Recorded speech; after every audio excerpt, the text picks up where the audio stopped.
Hello, everybody, and welcome back. We're here for day two of the first week of the Midwest Esports Conference. Coverage brought to you by Unified. I'm Andrew Grapeshow, joined alongside Daniel DJ Weiss. DJ, we made it. We're here on day two. It's a little bit earlier in the morning, but sure we got some amazing League of Legends to play. We're starting off with our first series of the day, Ohio Northern University up against Purdue Northwest. And after that, we've got even more series down the line, and I'm just really excited to see these teams duke it out once more. Yeah, I mean, it's got to be earlier in the morning, Grapes. I mean, I'm imagining that no one could sleep last night, right? Like everyone out there at Grandview is just like so excited after game day one of the games, right? The pizza at Yeah. lunchtime, like everyone's just raring to go. So the earlier the better, because it's not like anyone was sleeping. And don't you lie to me out there. I know who you are. I know who you are. I mean, I'm not there. I also did not sleep that much last night, but I think that was just different reasons. I don't know. It's a complicated story. But anyway, here for our first series of the day, as we said before, Purdue Northwest taking on Ohio Northern University. This is an exciting matchup for our first one of the day, DJ. These are two teams that had some pretty hard-fought series against some pretty good teams yesterday, and while they are both starting off the season 0-1, looking forward to see how they can try to turn it around in what I believe is going to be a close series today.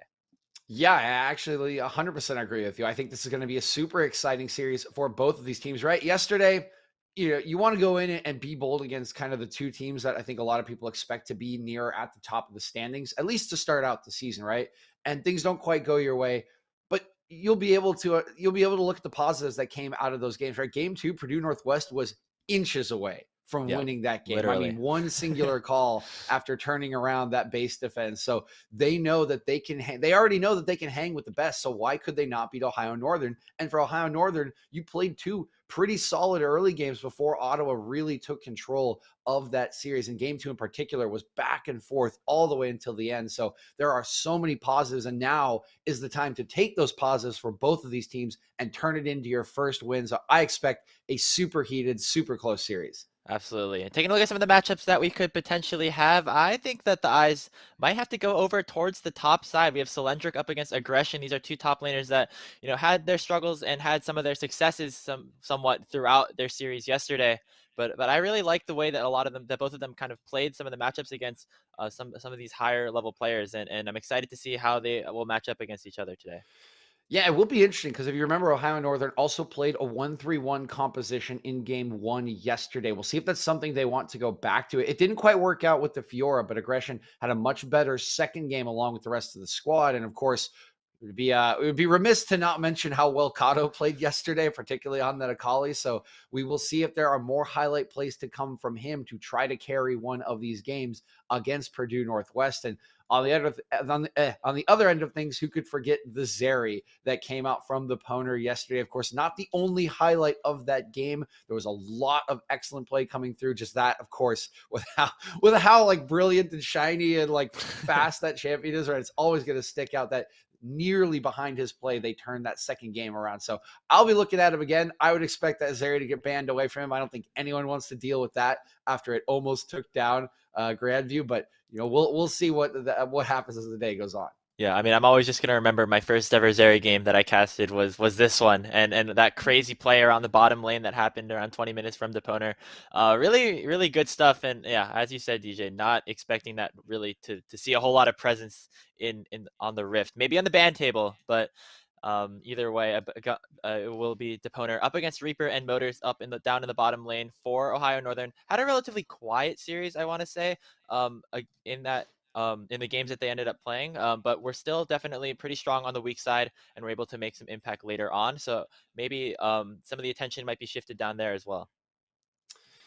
Yeah, I mean, I think the bottom lane is always going to have a lot of attention. I think with how he played yesterday, there will be some extra attention maybe from Purdue Northwest in their drafts, right? I think looking back, right, we didn't really have a great answer to how the Zeri would look, right, or how necessarily strong the Zeri was in everyone's hands. We'd seen clips, right, but looking back on the draft now, yesterday, it looks like there were extra resources in that draft given to the Poner early on, right? An expectation that that could be a carry. So I do expect we see a little bit more of that today for Purdue Northwestern. On the other end of things, we didn't, like you said, see a lot of resources spent in the bottom lane. It was more in that mid lane, it was more in the jungle for Coos to try to get some plays going on the top side with his two solo laners.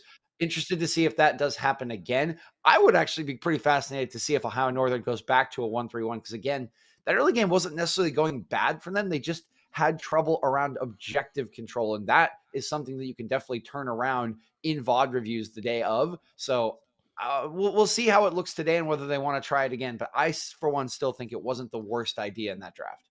Yeah, definitely not. And we saw some glimpses of it potentially working. Aggression didn't really have too much of an impact in the side lane, but Kato definitely did on the Akali, and was winning a lot of these 1v1s. And so looking into what we can expect out of the draft from Ohio Northern, definitely a lot of interesting things that could potentially be to potentially look at in terms of what they could be able to do in terms of their play styles as we're about to get underway here in the draft. Reminder that this is not just the only series that we have today.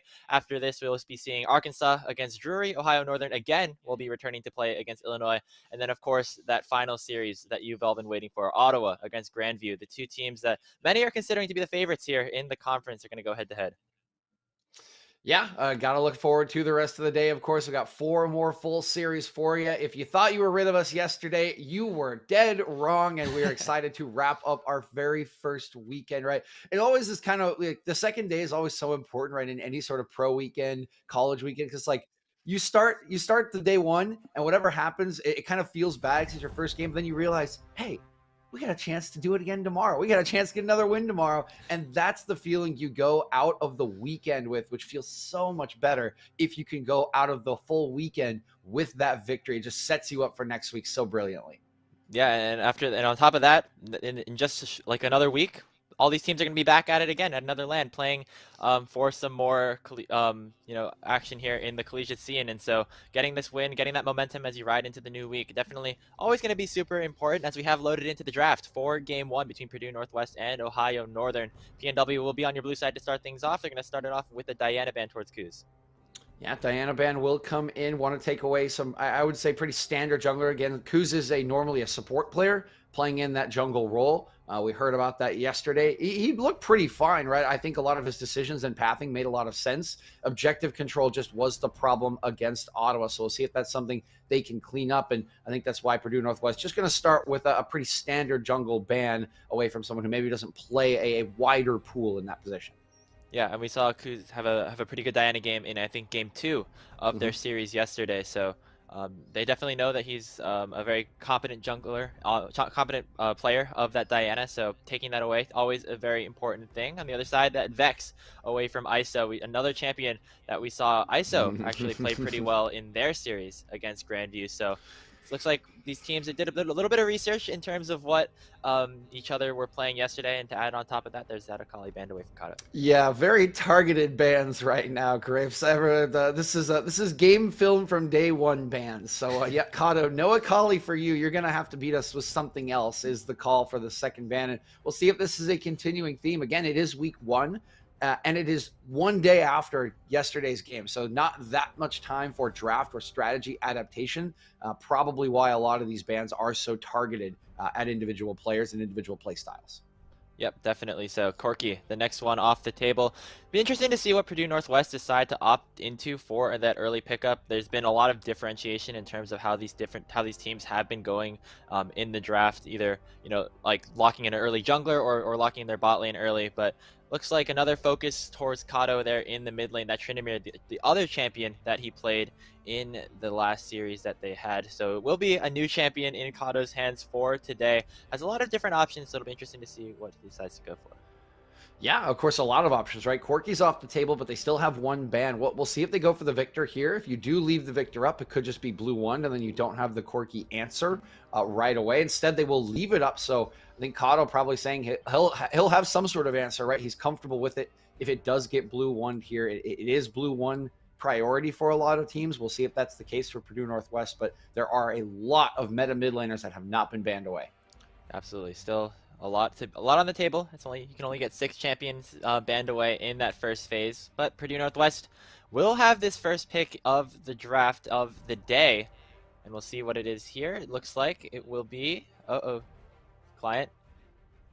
That's a little bit of a bug, but I'm receiving word from our production that it is a Zeri pickup here for Deponer. And that was Of something that course we it kind is. of did not really point out in the first ban phase. That Zeri was not banned away, and it looks like PNW will immediately capitalize on that.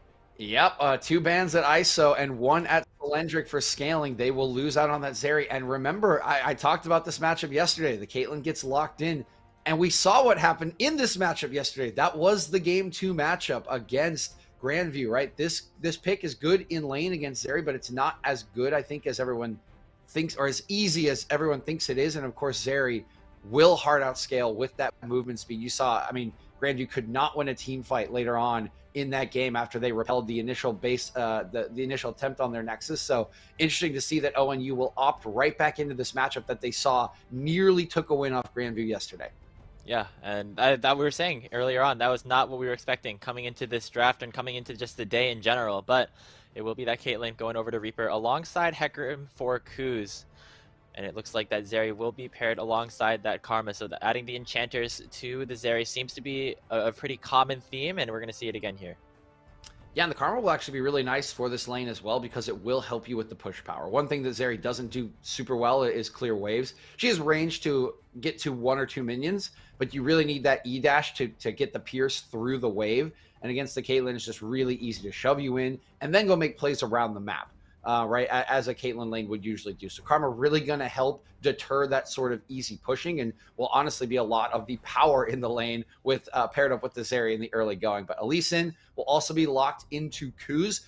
This should give a pretty free early game for No Use Stink to make plays as he tried to do yesterday on the Jarvan. So excited to see what he can do with another aggressive playmaking jungler in his hands, as Kuz will most likely be looking more for the level 6 mark to use that unstoppable onslaught when he wants to get out on the map and get his lanes ahead.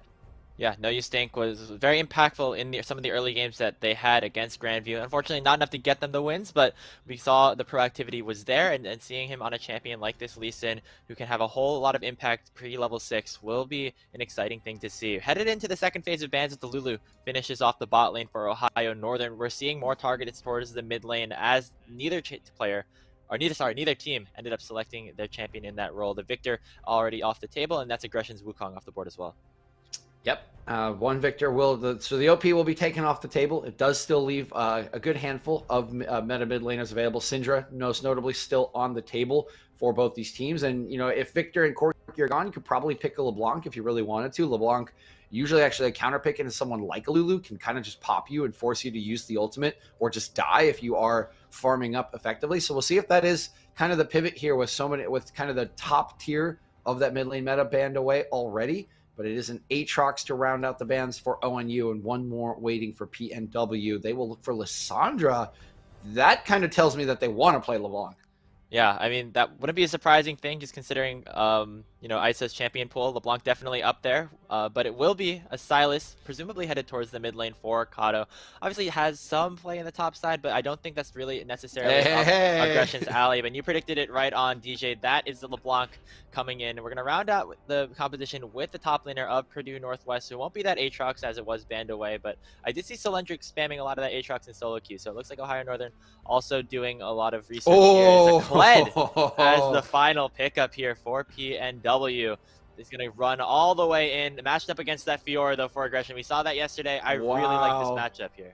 All right, and the draft just everything just shifted in those last 2 picks because now you just cannot look away from this top lane. I mean, we saw Aggression on this Fiora yesterday into the set that was played 2 different times in that series, and didn't go so well because the heel cut was just so big. And there's a similar heel cut mechanic coming through from Kled on the back half of his Q animation, but this matchup is a skill matchup. This is an aggressive matchup. Kled wants to impose himself on the lane. He wants to get kills, which means this matchup requires jungle attention because it will snowball out of control either direction if these 2 get kills early on. It's kind of fascinating with how the rest of this draft was going, Grapes. It looked like we were going to get kind of a standard gameplay, right? You can farm up on the Zeri, you can push on the Caitlyn, right? No. We're going to throw it down in the top lane to start day 2. This is absolutely a grand challenge issued by Aggression. I actually really like this matchup here for Aggression on the Fiora. Whenever I think of Fiora lanes, you think of the abilities that can be easily countered with that riposte, with that W. And the bear trap on a rope from Cylindric, definitely very telegraphed, very easy to counter away. So it'll be a very easy stun available for aggression on the Fiora if that ever comes to be. And so that's what I'm looking for in the top lane. Expecting aggression to have the ability to win out on these trades if Cylindric doesn't end up playing them right. But of course, all that can be impacted by that jungle matchup as well. Lee Sin and Kled, obviously a very scary duo that they can have up there in the top side. And when you look at the bot lane compositions here, most likely just going to be Caitlyn kind of pushing into Poner until maybe later on in the game. So I'm really looking top side for some of this early game, TJ. Yeah, and that is kind of an interesting thing that you hit on, right? When we look at a Caitlyn lane typically, right? Your typical rule when playing with a Caitlyn lane is that you start top side and you path the bot side as a jungler, so you can defend from the level 3 gank when you are almost inevitably pushing the lane in, which you will be with a Lulu next to you in this lane. Kuz now has two kind of separate people that are going to want resources in the early game. Aggression will need to hold on and play the lane well against Cylindric, who I would expect to have the better of the early trading with that heal cut if you don't get the riposte perfectly. So he'll have a bot lane that wants his attention. He'll have a top lane that at some point wants his attention. A lot of onus will be on him to make this early game work for Ohio Northern. But if it does work, we know how good aggression can be in a side lane. There will be turrets available to be taken down because this bottom lane will likely just push freely into this Zeri Karma. And you can kind of open up what looks to be, again, a bit of a 1-3-1 composition, right? Fiora and Silas can go on a side lane. And yes, today there's someone that can match in one lane with the LeBlanc, but in the late game, this Kled's not going to match up well with the Fiora, kind of like the set was yesterday for Brixton. So an interesting return to form for ONU, and I'm very excited to see if they can handle the early objectives and early demands on their laning from Kuz to get to this 1-3-1 state like they could not yesterday. Yeah, and absolutely. When you're talking about the side lane volatility that both of these teams have up in the top side and the bot side, and a lot of that could also be impacted by these mid laners here. LeBlanc and Silas both love to push, roam, get around the map, make their presence known in these other lanes, and so definitely have to keep your eyes on that, especially when you get towards that mid game, looking maybe towards the mid laners, roaming around and getting some kills in the other way. And we saw ISO and Kato do a decent amount of that in their series yesterday, and it seemed like that was kind of the play that both of these mid laners went for in order to get their teams back into the game when they were behind early. Yeah, it definitely was. And I do think the solo lanes, again, mentioned, going to be very, very important for this ONU side so that they are strong enough to go out in the sidelines. On the other end of things, you know, we're looking at a pretty standard pick composition into team fighting later in the game. I mean, this mid-jungle duo is about a tale as old as time, Grapes, and I expect it to be the stronger mid-jungle duo in the early game, which, once again, we talked about him yesterday, it gives no Stink the power to make the plays that he wants. So keep your eyes on this PNW jungler to choose where he wants to allocate his time and resources. I expect it to definitely be up towards that top side at some point because he has less onus to go down to the bottom lane and help out his lane. I expect it to be a lot of this top 3 working together to get themselves in a state where they can go pick off the members in a side lane, and where, because of the Zeri, if they do scale up, I expect them to still be a better team fighting composition.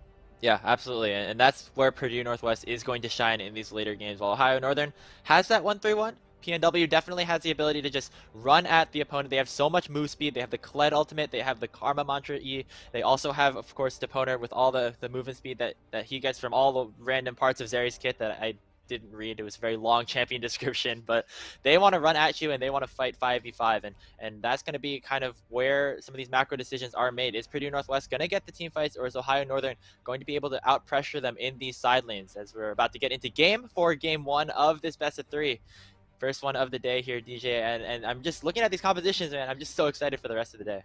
Oh, I'm thrilled. I'm absolutely thrilled that this is how we start, right? You were talking like, good morning, right? Everybody's still waking up. Like, no. Purdue Northwest and Ohio Northern, they are awake. They want this game. They are raring to go with this kind of draft. So could not be happier with how these two teams have come out of the gates. And, you know, excited to see how they learn from some of the mistakes that maybe cost them the series yesterday, but very thrilled to see that they're going sort of back to the well that I think they know they're good at. I'm particularly for Ohio Northern sticking with this 1-3-1. I want to see them make it work, and I want to see how Purdue Northwest answers it. Yeah, and that's going to be, as we said, that's what we got to look at here before we get into game. Talking about this bot lane once more, though, just before we head on to the Rift, this Caitlyn Lulu lane, is definitely pretty scary. There's a lot of aggressive pushing power that they can go for as we have loaded onto the Rift. And actually see Ohio Northern going for a weird sort of play here. We saw the 5 stacks towards the bot lane, but now it's towards the mid lane. Uh-oh. Oh, you stink. Abscond. The abduct just ends up Oh, dodging away from it. Very, very good, lucky play coming out from that jungler there for Purdue Northwest. As we are into game, welcome to Summoner's Rift, everybody. We're here. I love it. No, you stink. Bold as you like. Good feet early on. Good hands on the mouse. We're dodging out on the abscond abduct, and we are ready to play. Absolutely here. Best of 3 between PNW and Ohio Northern. Both these teams got 2-0'd in their matchups yesterday. Want to turn that around. Want to get that first win of the week, first week win of the season. And with that, it looks like both of these junglers will be starting on their blue buffs, pathing towards the opposite sides of the map. Actually going to be Kuz pathing away from the Caitlyn lane, which is not something that we were expecting here, DJ. Yeah, and I think this goes back to what I was talking about in the draft, Grapes, right? He has 2 lanes that are going to demand attention, and so he will kind of break the rule and path away from his pushing Caitlyn lane, while No You Stink does path down. That means he can affect the top lane matchup, which we talked about will be very, very volatile in these early levels, trying to make sure aggression can get to a lane state he's comfortable with, but it will give an opportunity for No You Stink to make a play. We'll have to see the communication be sharp from Ohio Northern and the wave control be good from Reaper and Motor. Yeah, and it looks like they're actually not winning the early push. It seems like Purdue Northwest will be getting that level 2 first because of the fact that they did not have to go leash early on to start the game off, and actually giving this Zeri lane a little bit of extra pressure come early laning phase. Probably will, shift back in favor of Ohio Northern as the wave ends up crashing in, but always an interesting thing to take a look at here as the opponent just goes for a little bit of poke over the wall.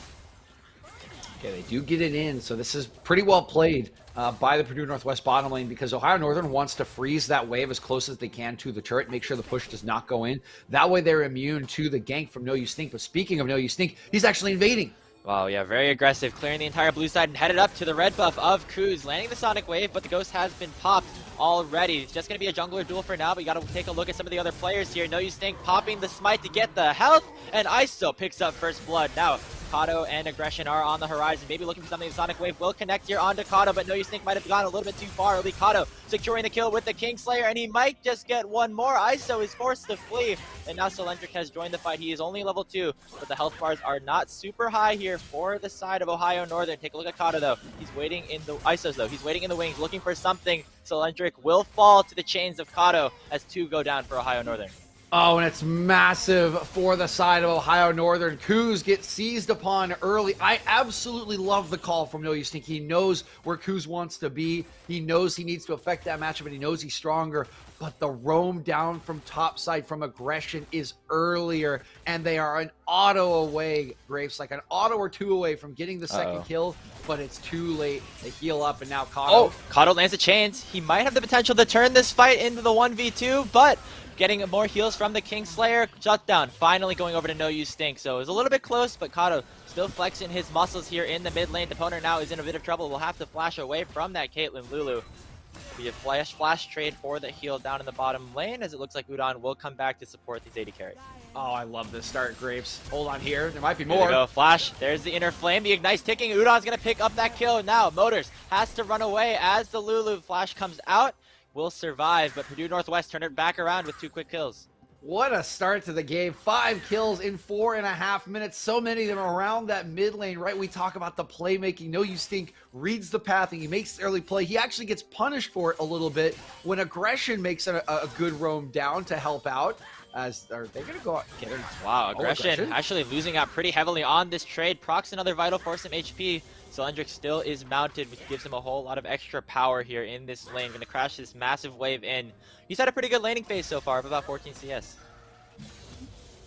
Yeah, he has been really giving it to Aggression, and this is what we talked about with the heal cut early on. It's pretty difficult for Aggression to win these trades, which is why the lane can be volatile, and No one's really giving me a chance to get up. No one's giving anyone a chance to get up to that lane. No one's giving me a chance to finish a point because it's just been all fighting and scrapping in this early game as No You Stink makes play after play. First loses out, then comes back, gets an extra kill. I just love the pace and tempo from these teams to start off the day. They are raring to go. They are not going to back down from the losses yesterday. They both want this to be a statement win in day 2.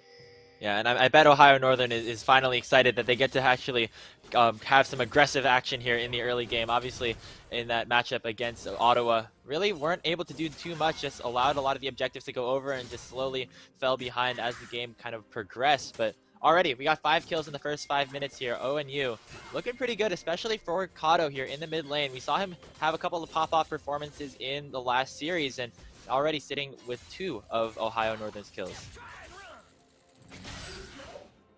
2 of those kills onto Kato. He'll be feeling pretty good. That lane matchup can be a little troublesome from him. Range versus melee. You often have to trade your HP bar into the wave against LeBlanc.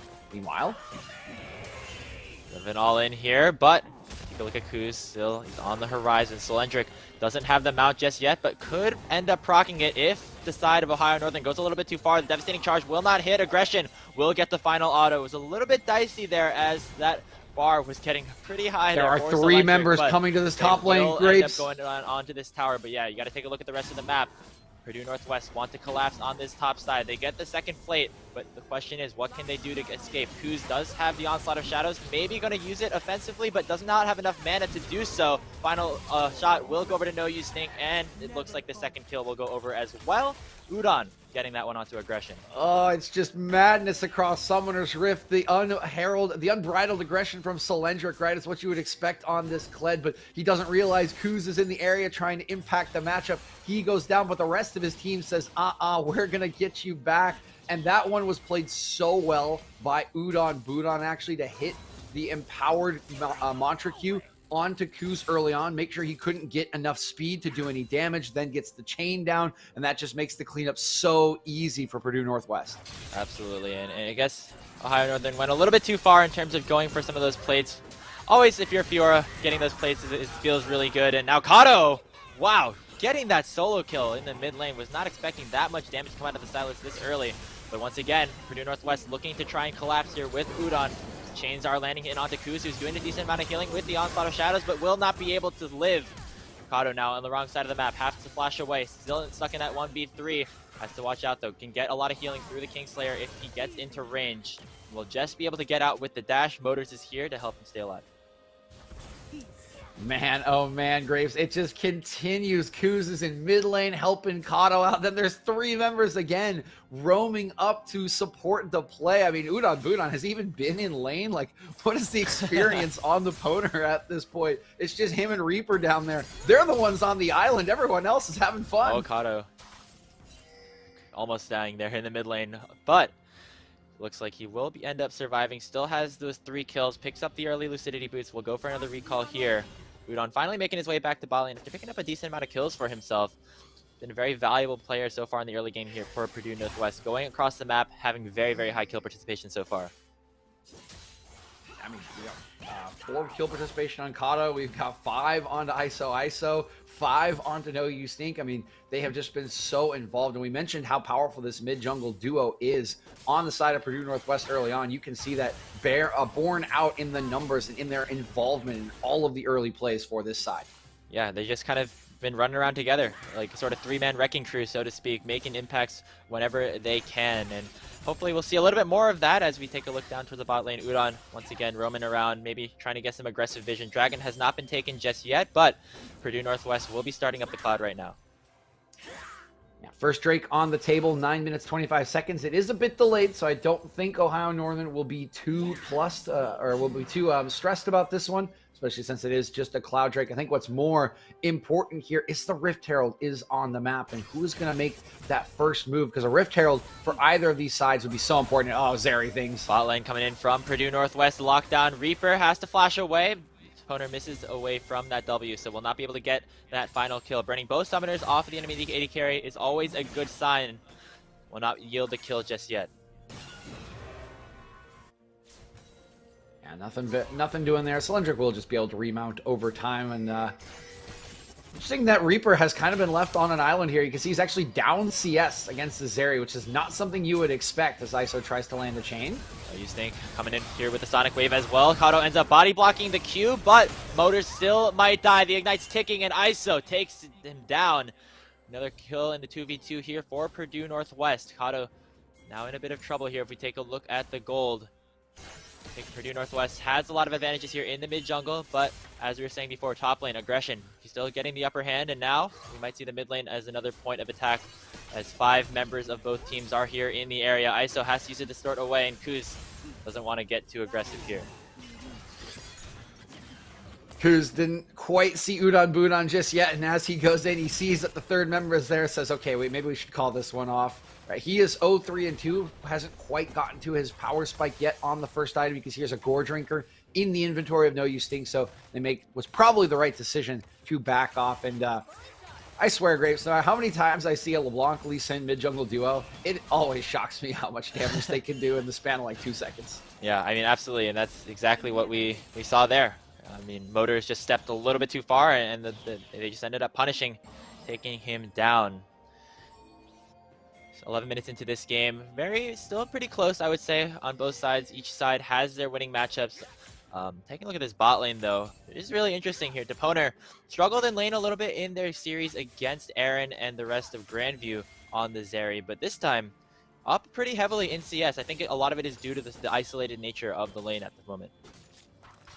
Yeah, it really has been fairly isolated throughout this game. All the attention has been on this top side Grapes, which we had the question as to where Kuz was going to go with his early game resources. We got a very definitive answer that it was not bottom lane in this game. So it has been a top side, a slugfest thus far. We look around, unfortunately, we do have the spectator bug on the gold, so we could get a gold update from production whenever it is convenient, but you can see 7-4 in kill score, 1 Drake over the side of Purdue Northwest, and more Zeri things. We saw this play before, and this time without the summoner spells onto Reaper, it will yield a different result. Udon picking up the kill with that final blow.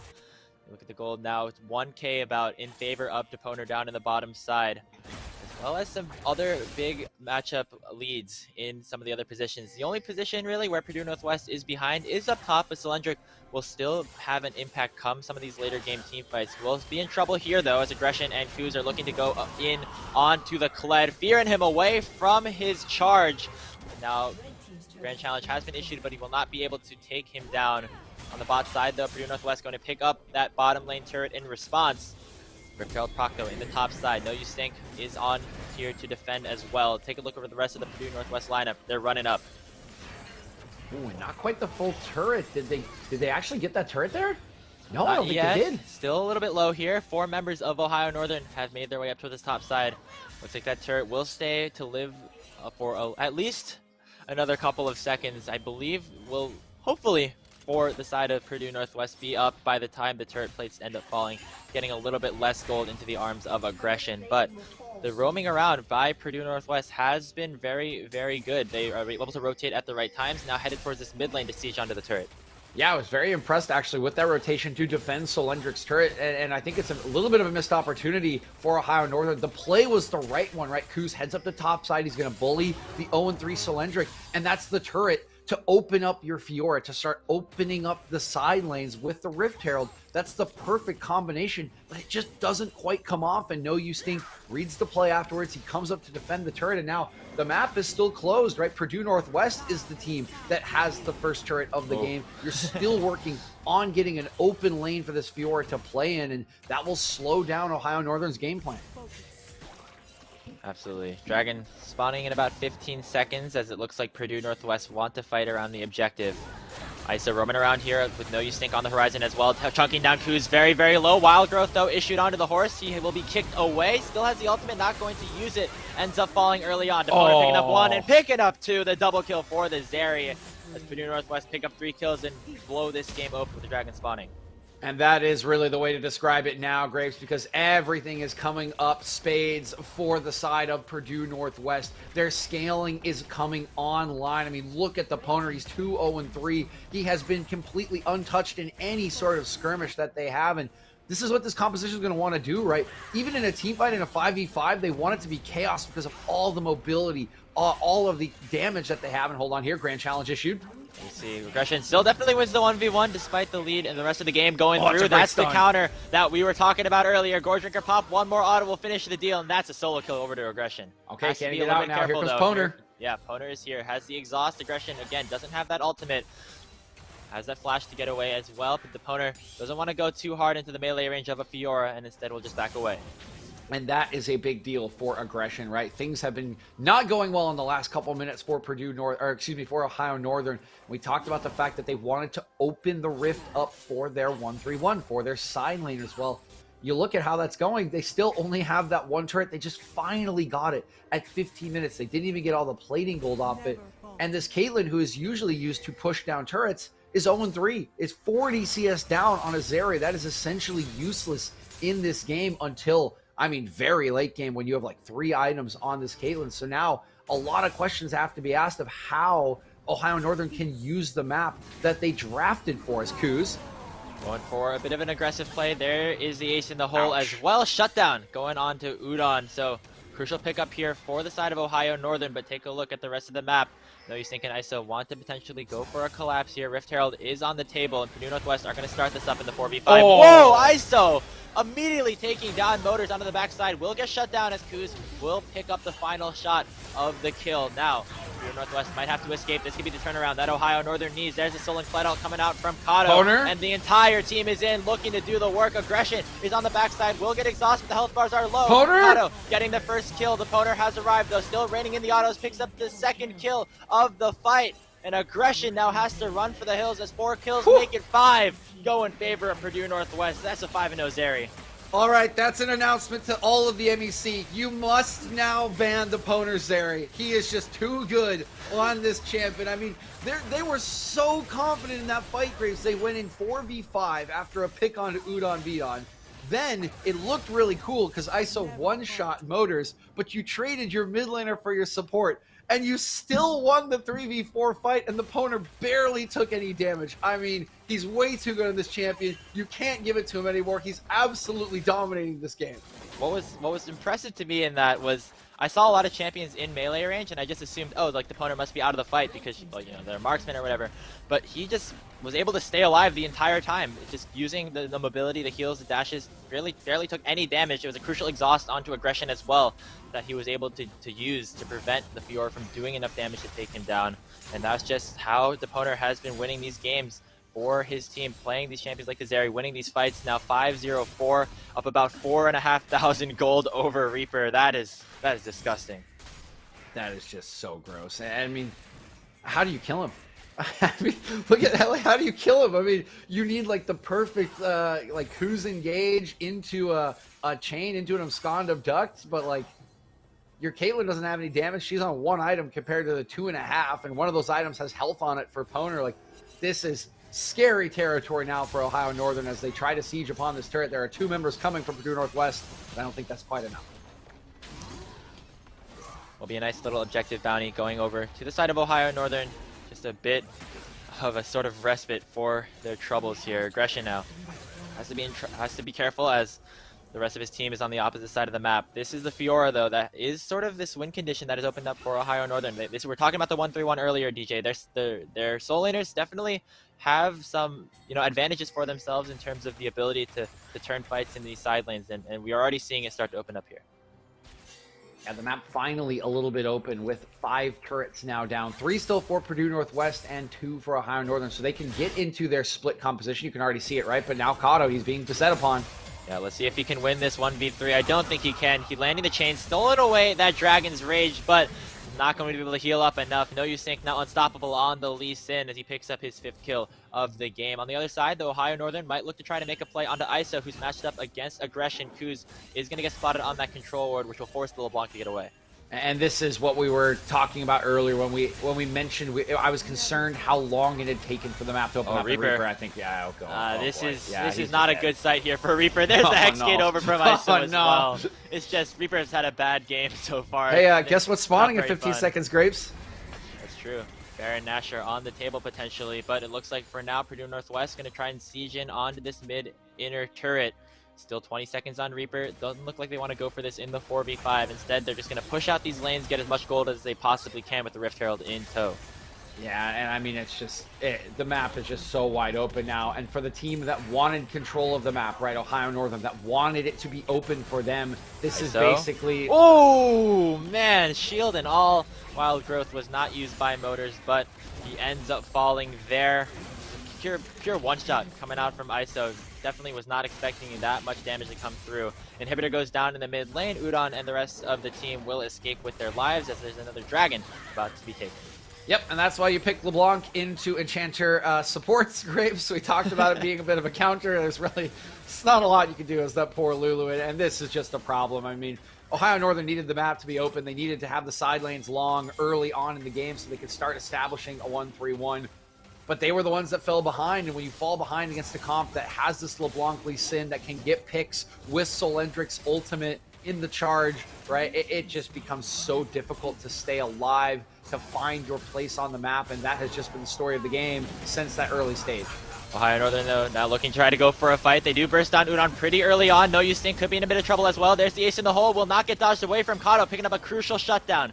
2 quick kills over to Ohio Northern, but here comes the Poner, still alive in the fight. Will get exhausted, is trying to get away, but will get shut down by Motors. Fight still continuing to happen, but here comes ISO getting another kill as well. But now Kato is here alongside Reaper in the 2v2. So Lendrick and ISO still have a decent amount of damage, but the Silas is super scary. Gonna land the chains in onto ISO, getting more damage out with the Kingslayer. Reaper finally arriving to the fight, but is not able to do a whole lot under the turret. Kato will force both of the flashes there.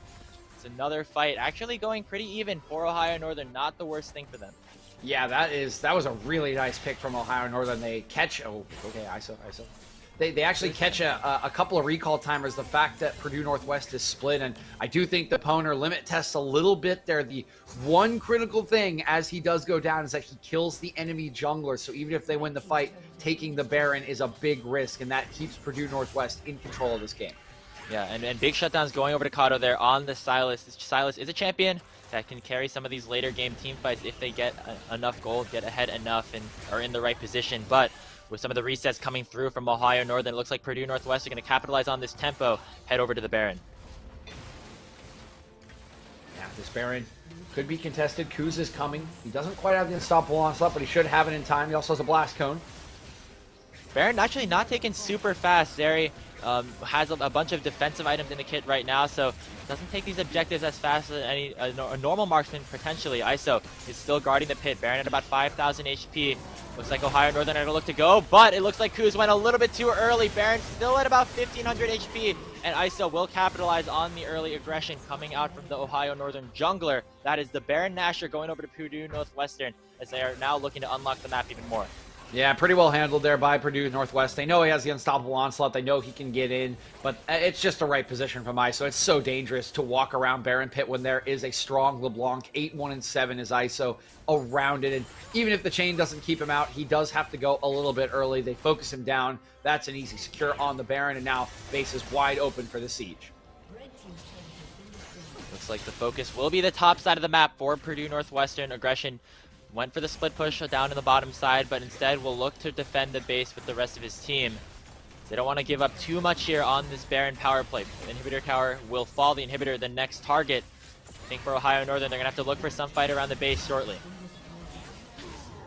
Yeah, and it will be one of their last potential defenses. Of course, we saw Purdue Northwest have a last defense in their game 2 yesterday that turned into a much longer game, but the comp not as good scaling-wise. Reaper still very far behind. It's probably one last shot for Ohio Northern to stay alive in this game, and the composition is not perfect to do so. You don't really want aggression here in a team fight, right? You want him somewhere on the other side of the map in a side lane, but it is really difficult against the Baron push and against the control that Purdue Northwest have established.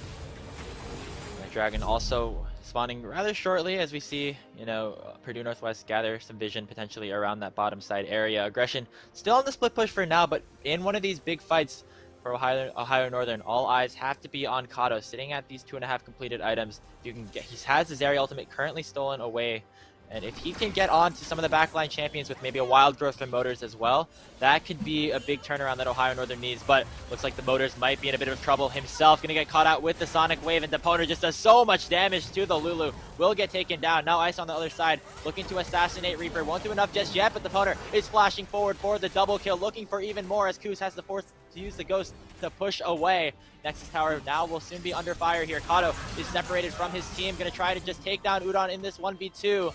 Has the Zonia's pop. The rest of the team is still on to the base of Ohio Northern. Kato picks up one, but the Nexus is soon to be attacked. The Poner finishing off the second turret. Aggression looking for something on the other side, but he gets exhausted, which means he will not have enough damage to take down the Zeri. Kuz, the only one here left to defend the base for now, as the rest of his team will fall. Kato looking for one more shutdown onto ISO. Will get it, but it will take the Nexus as his cost. Purdue Northwest winning game 1 of this best of 3. Yeah, very nice start for Purdue Northwest, and they look really sharp in a lot of their playmaking in the early going. I mean, it was a bloodbath to start the game, Grapes. Both teams just duking it out, trade after trade, play after play, but it was Purdue Northwest that found the ones that stuck, right? The bottom lane just excelling in the isolation that actually came as the top side became the focus. And once it was the Poner getting ahead, a couple of plays that they found to give themselves a gold lead, Purdue Northwest did not look back and never really gave Ohio Northern a chance to get into their spread map, their 1-3-1 that they wanted with this composition. And it's sort of a similar thing that we saw in terms of how they ended up getting punished in their series yesterday when they went for that 1-3-1. Aggression really was not able to get out onto the map all too much, despite him having a much better laning phase early in the game. And it was just Purdue's, team fighting 5v5 composition, of course, led by that Zeri for Toponer, who had another exceptional game on the champion, this time resulting in a win. Yeah, once again, he looks way too good on the Zeri. He was at the point he needed to be for the fights, and he absolutely smurfed him. So please ban this champion away from Poner. He cannot get his hands on this again. It is way too good. I mean, 2 games is enough for me. I would not need to see anything more. I would just never let this man play this champion again. Well, we'll see if ONU decide to, agree with your mindset here, DJ, or if they'll let the Poner on the Zeri again. I'm hoping that doesn't happen for their sake. But before we head to a short break, I want to thank some of our sponsors here at the Midwest Esports Conference alongside Unified. Thank you, everyone, of them for coming along, including Skulls. If you're looking to upgrade your gaming gear, head to skulls.com/collection/unified to look at all of that. Also, thank you to Atlantic, Topalti, and Gangster. If you're looking to upgrade your gamer gear, look no further. Start your 2022 off right with official Unified Esports merchandise brought to you by Skulls. Hoodies, joggers, jerseys, armbands, and a whole lot more are coming soon. You have the skill, now get the swag. Skulls.com/collection/unified has everything you need. Gear up, game on. It's Skulls. We'll be back with game 2.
Yeah.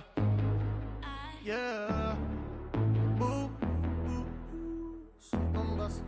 She gon' rush it. She gon' yeah. What's up, baby? Tell me how you get the one up on me. Aye. And I know you ain't playing round. You about to have me down on one knee. Aye. I got that soul. Now she done came and snatched the soul out of me. Aye. She got got that gold. She close enough, she open up, you go to sleep. Aye. Now if you ever get to meet her, better keep a shot about to make a supersonic man out of you. She go below the belt, you better go for half a shot about to make a supersonic man out of you. I wanna be her man. Now I'm a believer. She used both hands. Now I'm a believer. Yeah. Big gun, baby. I'ma pull it out and shooting my shot. I got a feeling I can bust it, baby. Trust me, baby, I do this a lot. She do that roll. Now I'ma double tap that booty like I did. She take that pole. All the way down that choking sign gon' make me ski. I'll ski. Yeah, now if you ever get to meet her, better keep a shot about to make a supersonic man out of you. She go below the belt, you better go for half a shot about to make a supersonic man out of you. I wanna be her man. Now I'm a believer. She used both hands. Now I'm a believer.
Welcome back, everybody. We're here for game 2 of our first series at the Midwest Esports Conference. Second day of action once again. I'm Grapes. This is DJ.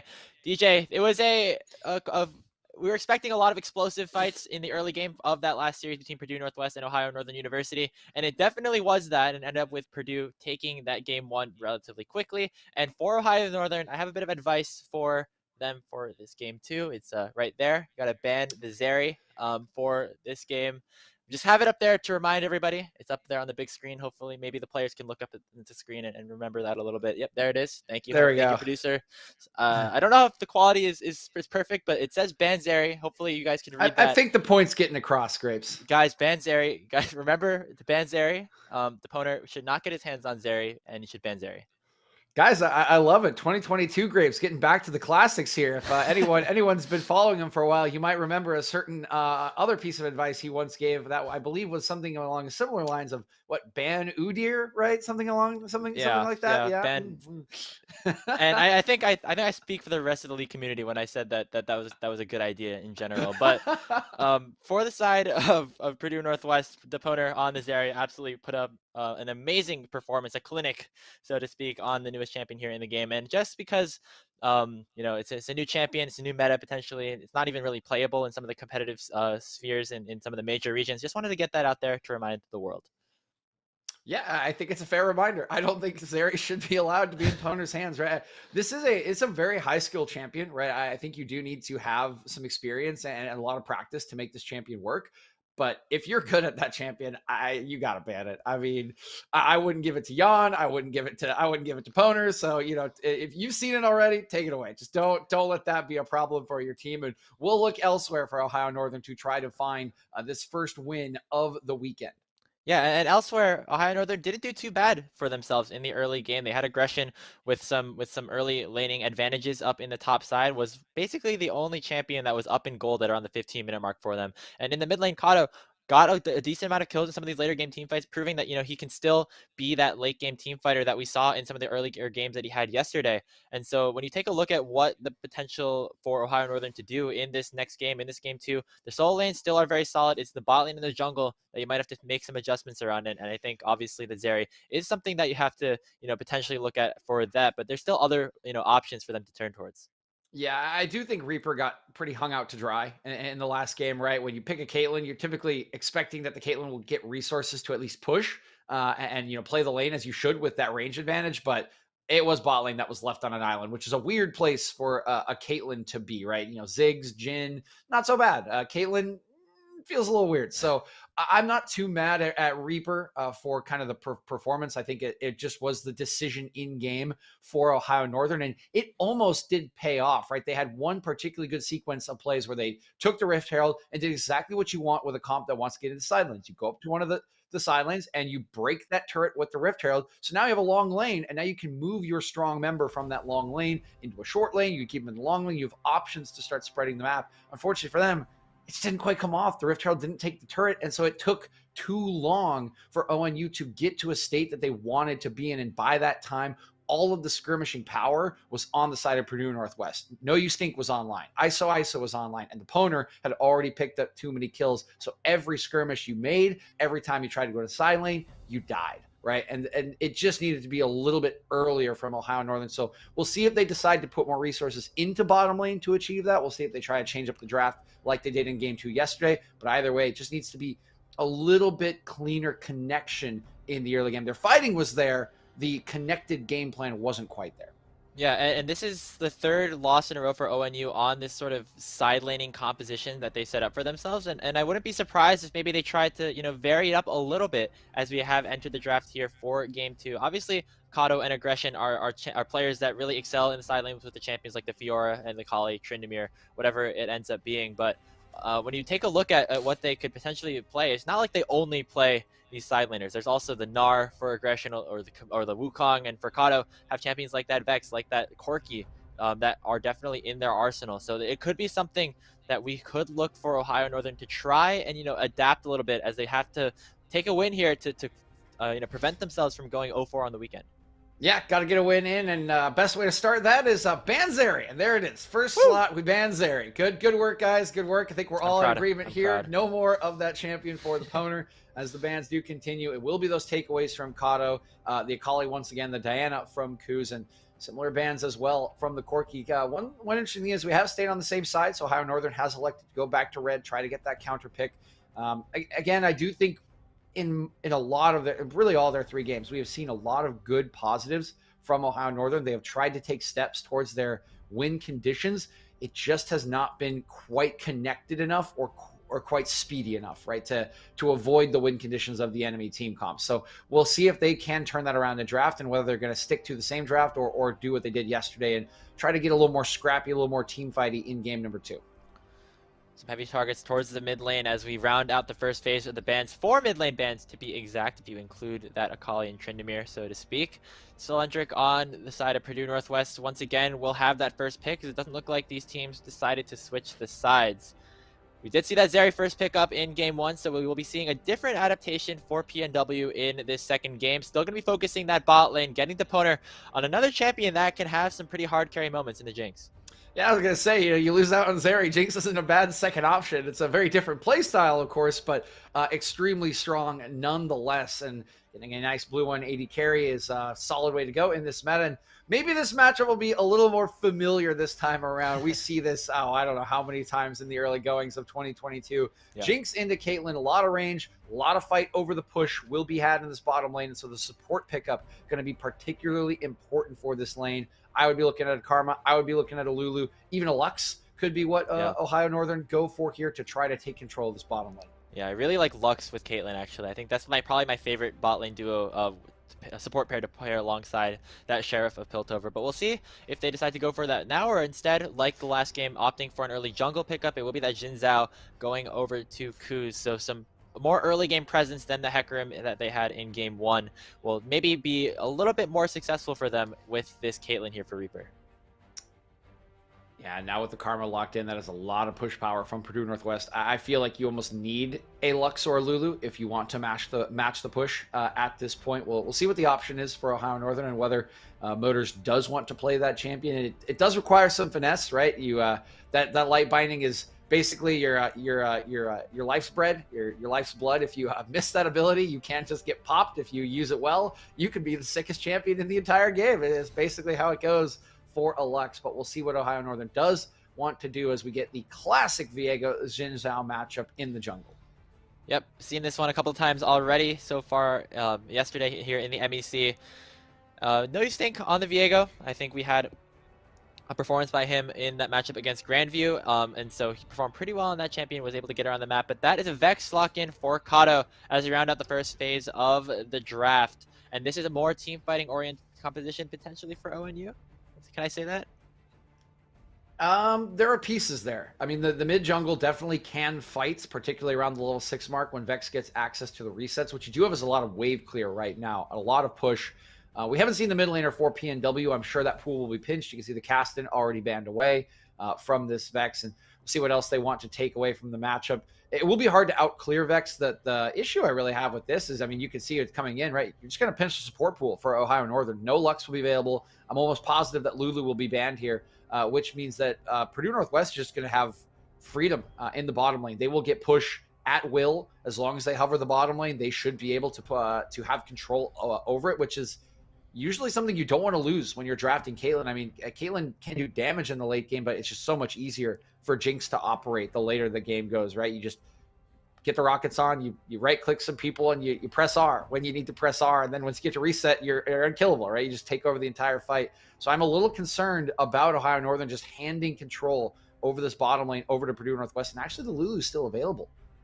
Yeah, still on the table as the Wukong ended there up it being is. taken away. And I think it's, pretty much a surefire option for the side of Ohio Northern without that being on the table. But actually, going to opt for a little bit more engaged potential here for Motors on the Nautilus. Not necessarily the most common pairing that you see with Caitlyn, but when you take a look at kind of the players that they end up having on this team, Motors, big fan of actually a lot of the enchanters. So this is a bit surprising to see.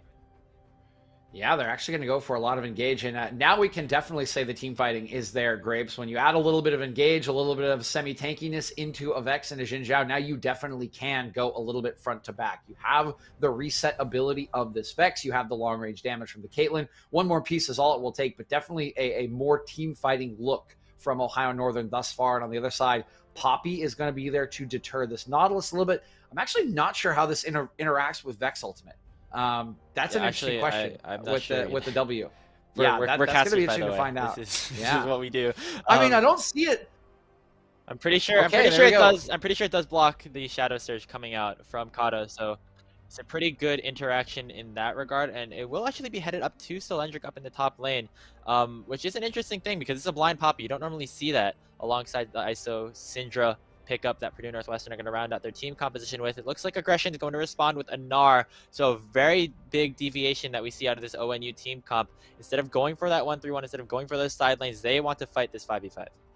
Oh yeah, and both teams want to fight this 5v5. I mean, you look at the side laning later in the game where these champions will go, right? Vex versus Syndra, probably Gnar still versus Poppy. That Gnar Poppy lane, the Gnar will have kind of push because of the range, but you can't, it's really hard to impress upon the Poppy in the side lane. It just takes you too long to kill her.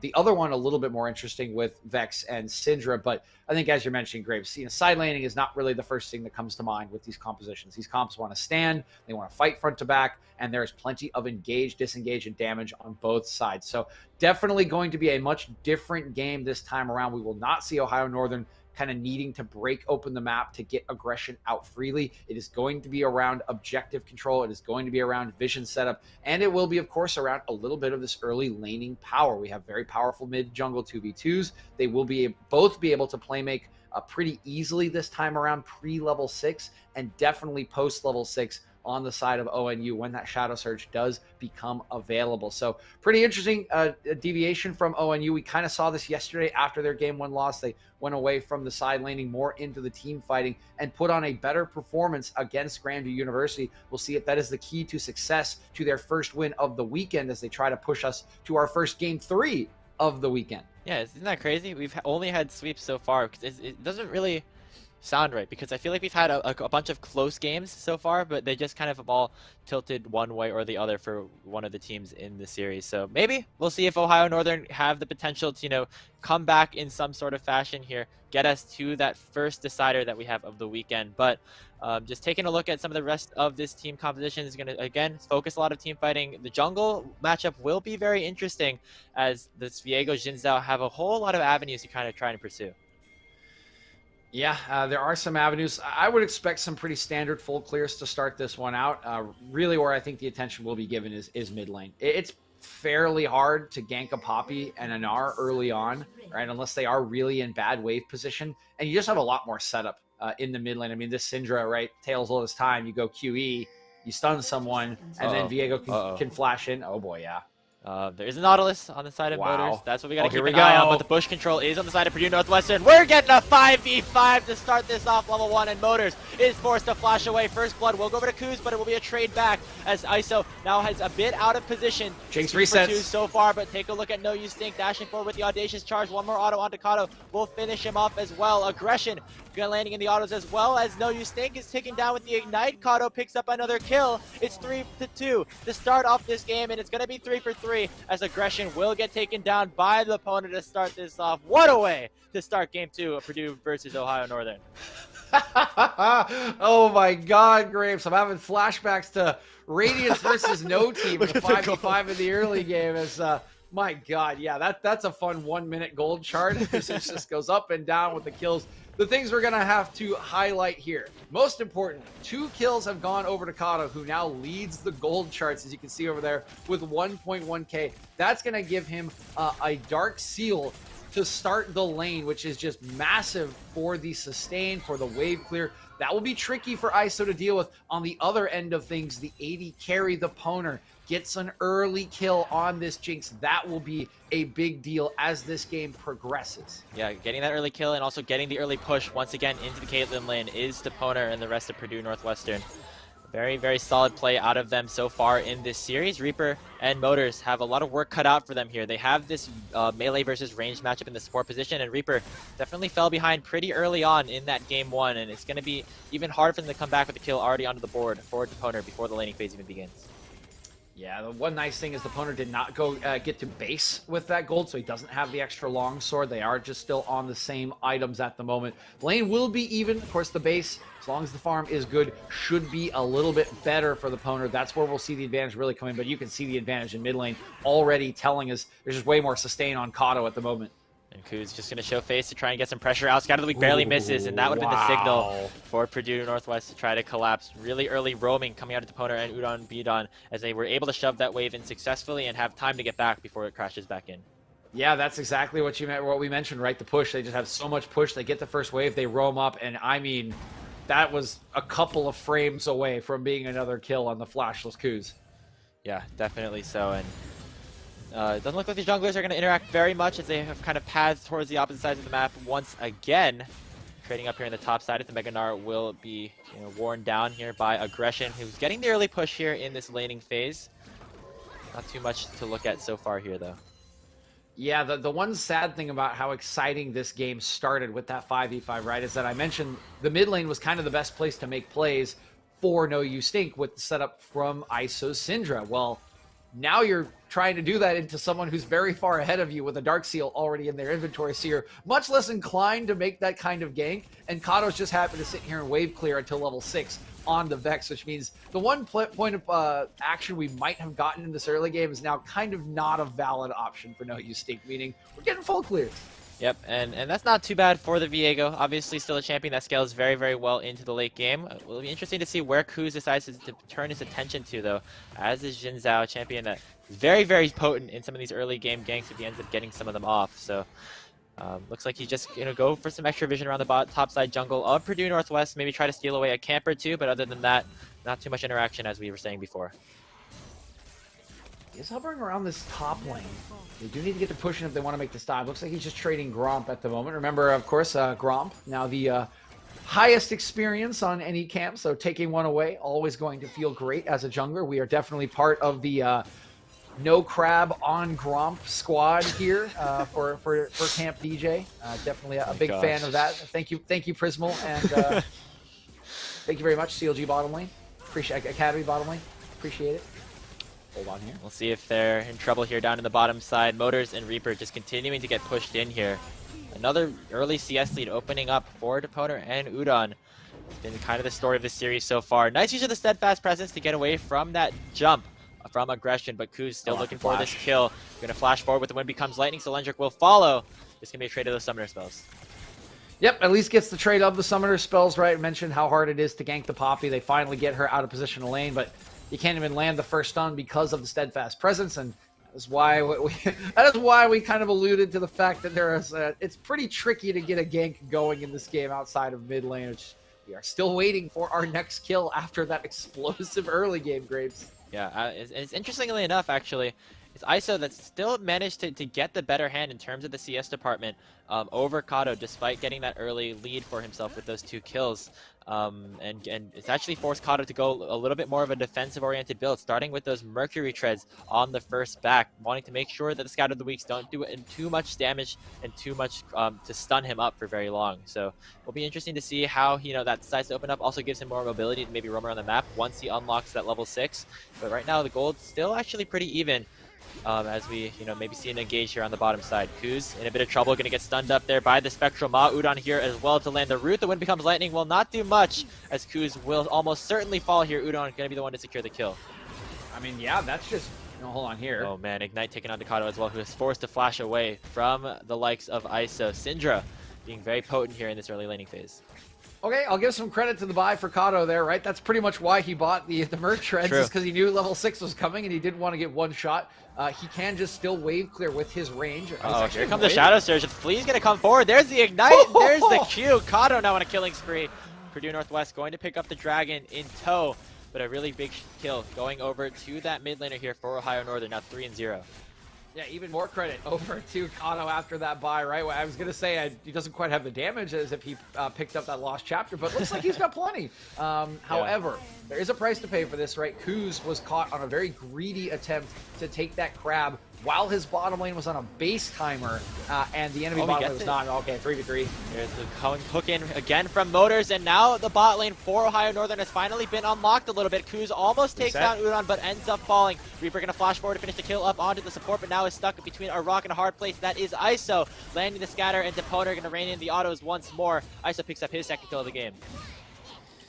Love transfer complete, as we say in the business. It does go on over, and again, it just feels a little bit greedy. I understand it feels bad to give up your blue buff there, but you know that your mid laner, your strong mid laner, 3-0-1, is on a base timer without TP. You know that the Deponer is ahead. You can see his items on the base. And you know he's a Jinx, so if he gets a reset, you lose the fight. You go in anyway, and you lose the 3v3 because ISO has the initial roam as well. It's just a little bit greedy in the defense of the camps from Kuz, and he gets punished once again. Russia now might get punished here in the top lane. Gonna have to flash away from the stun, but gonna land right into the heroic charge. That's a Sheen Poppy doing a whole lot of damage over onto Aggression, and ISO gonna be in a bit of trouble on the other side. Gonna trade that 1-for-1 on the opposite side of the map. Riftchild started up here by Purdue Northwest, but the rest of Ohio coming forward will mean that they decide to back away for now. And this time, Purdue Northwest need to be careful not to be greedy because Kato is here. He's 3-0-2. He's got plenty of damage and defenses, and their Jinx is nowhere to be found. A lot more power feels like in this skirmish for Ohio Northern. And yes, they are just going to back away. Nice Rift Herald pickup for Ohio Northern. Yep, and that's a little bit of solace, I think, given over to Ohio Northern, who have slowly, had the lead fall away from them a little bit here in this early game. Only about 500 gold in favor of Purdue Northwest, but you still have this fed Jinx on the side of Deponer, as well as, the other matchups that are working out pretty well for them. But Ohio Northern going to get this Rift Herald, maybe try to turn the tides a little bit, get some plates in some of the other respected areas here for their team.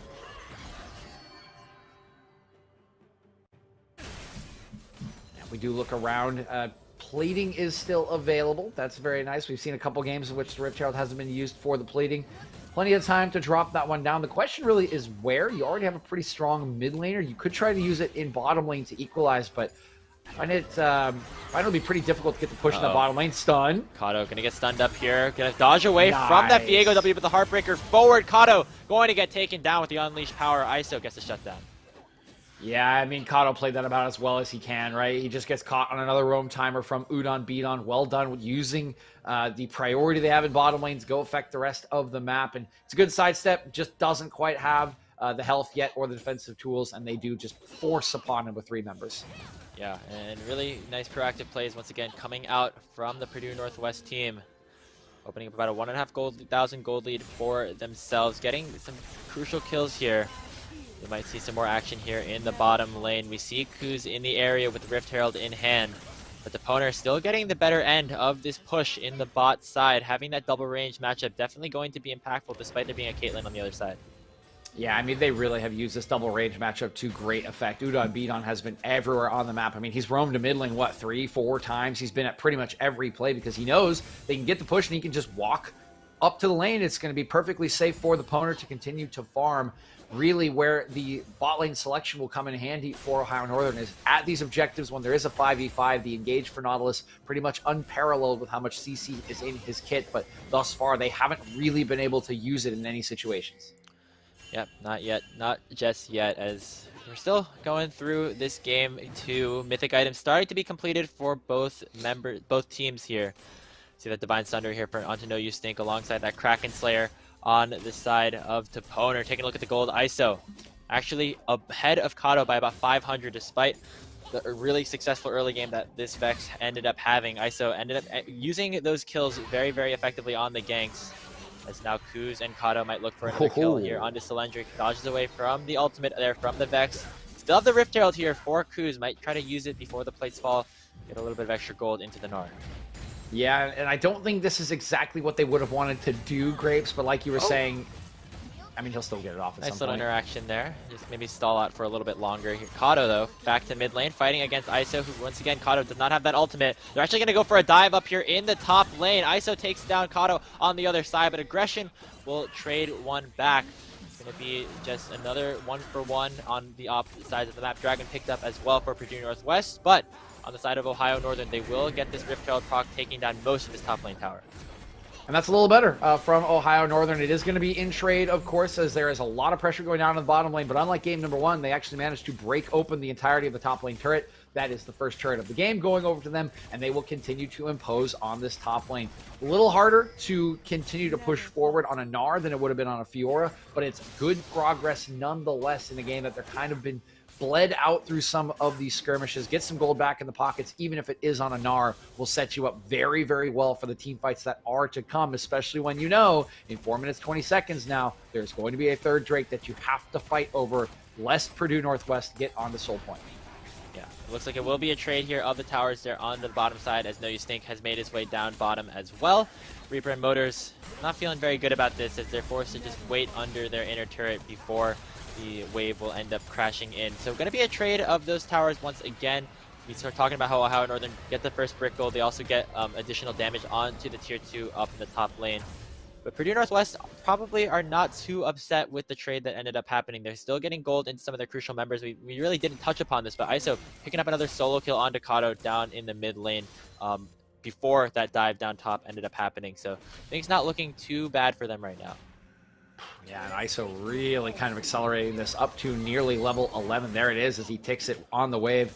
You mentioned it was a rough start for him, but he's really turned it around, just finding picks, finding kills, and now with two very strong members, an AP carry and AD carry, Purdue Northwest should be pretty happy where the gold has ended up, as you mentioned, Graves. When we're getting to these team fights, you look at where the resource allocation is, right? That whole top lane turret put onto Aggression, right? The engage, the tank. He's going to need to find a big Gnar, because if he doesn't, it's likely just going to go to waste when he goes into the front line. If you can't get onto the Poner, if you can't get onto ISO, they have the gold, they have the items and the lead to just carry these fights, and that's even more going into the back pocket of this Jinx.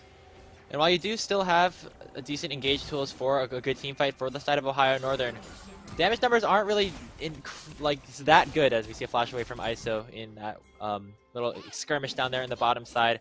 Reaper, definitely not as much of a consistent damage dealer on the Caitlyn in some of these team fights as somebody like this Jinx. Vex, another champion that does like to favor more of the burst damage, so to speak. So even if you get a big 5-man Shadow Surge, big 5-man Gnar, maybe you have to burst somebody down really, really quickly, or else maybe the DPS out of Purdue could be in a bit of trouble here. But now, looks like Purdue Northwest headed over to this top side tower. Motors going to flash to try and engage. Motors taken down very, very low to start things off, but Cylindric will trade things 1-for-1. The opponent very crucially ends up falling in this engage early on. ISO using the Unleashed Power, not taking down Reaper, and now Ohio Northern is trying to start to turn this fight around. Double kill going over to Kuz, as the Viego will not be alive for very much longer, healing up a lot, but a triple kill now for the jungler of Ohio Northern. They defend their turret valiantly and survive with the one fight. Big time turnaround from Ohio Northern, and this is where we see the bot lane pick finally come good. We've been mentioning it, the push, right? The double range into the Nautilus. Well, guess what Nautilus can do that Karma can't. CC, he hits a 3-man undertow with that ultimate, absolutely destroys the composition of Purdue Northwest, and the follow-up is good enough. They get onto the Poner early, and with him down, they're able to clean up the kills. 3 of them going on over to Kuz. Kuz now with a 15-minute Derek's Gauge as well. Will be a very tanky Jin Zhao, very crucial front line for the side of Ohio Northern, and with the Poner falling there in that trade, it's very crucial for them to be able to win that fight early on, and that was just a little bit maybe of overextension by Purdue Northwest, maybe not respecting the power of Motors on the Nautilus engage, but maybe we'll have some time to learn from their mistakes. Still in favor, still ahead, sorry, in terms of gold. And when we take a look, they'll have another chance to, maybe forgive their sins, so to speak, as they have that dragon spawning about 40 seconds. And you can see the gold still in favor of Purdue Northwest, but they did cut into that a good amount in that top lane. kept the turret alive. This next Drake, though, 30 seconds. We mentioned it 4 minutes ago that this would be a big point of contention. Boy, this Rift Herald's actually, this is a little early to drop the Rift Herald. You could have used this as a distraction. Not going to get a proc to get off. over to the Dragon. Yeah, it's not even going to get a charge off. That felt like a bit of a misstep from Kuz. You're way too early. I mean, yes, you have river control, but the vision's still there. They can still walk in. You don't really have better positioning at the moment, and you're even being forced out of the river. Yeah, a bit of a mistiming there potentially by Ohio Northern, but still are around this Dragon. Want to deny this soul point here for Purdue Northwestern. Fight already begun. No use thinking a whole lot of trouble and going to get bursted down by the Shadow Surge of Kato. Solendric using that ultimate to try and get some people away. Will trade the kill onto Motors, and it looks like Solendric is very low. The ace in the hole will get blocked away by Iso, but Aggression is looking. He's hungry for an engage. Has the flash. Gnar not going to be able to use it. A really nice scatter coming out of Iso, but now Purdue looking to re-engage. Solendric picks the kill onto Aggression. Deponer is left untouched in the back line and has the resets. He's flashing forward onto Reaper, finishing off the kills with the auto attacks. Purdue turning this fight around. Solendric finishing off the final kill on to Kuz, and that is the ace in the Dragon as well.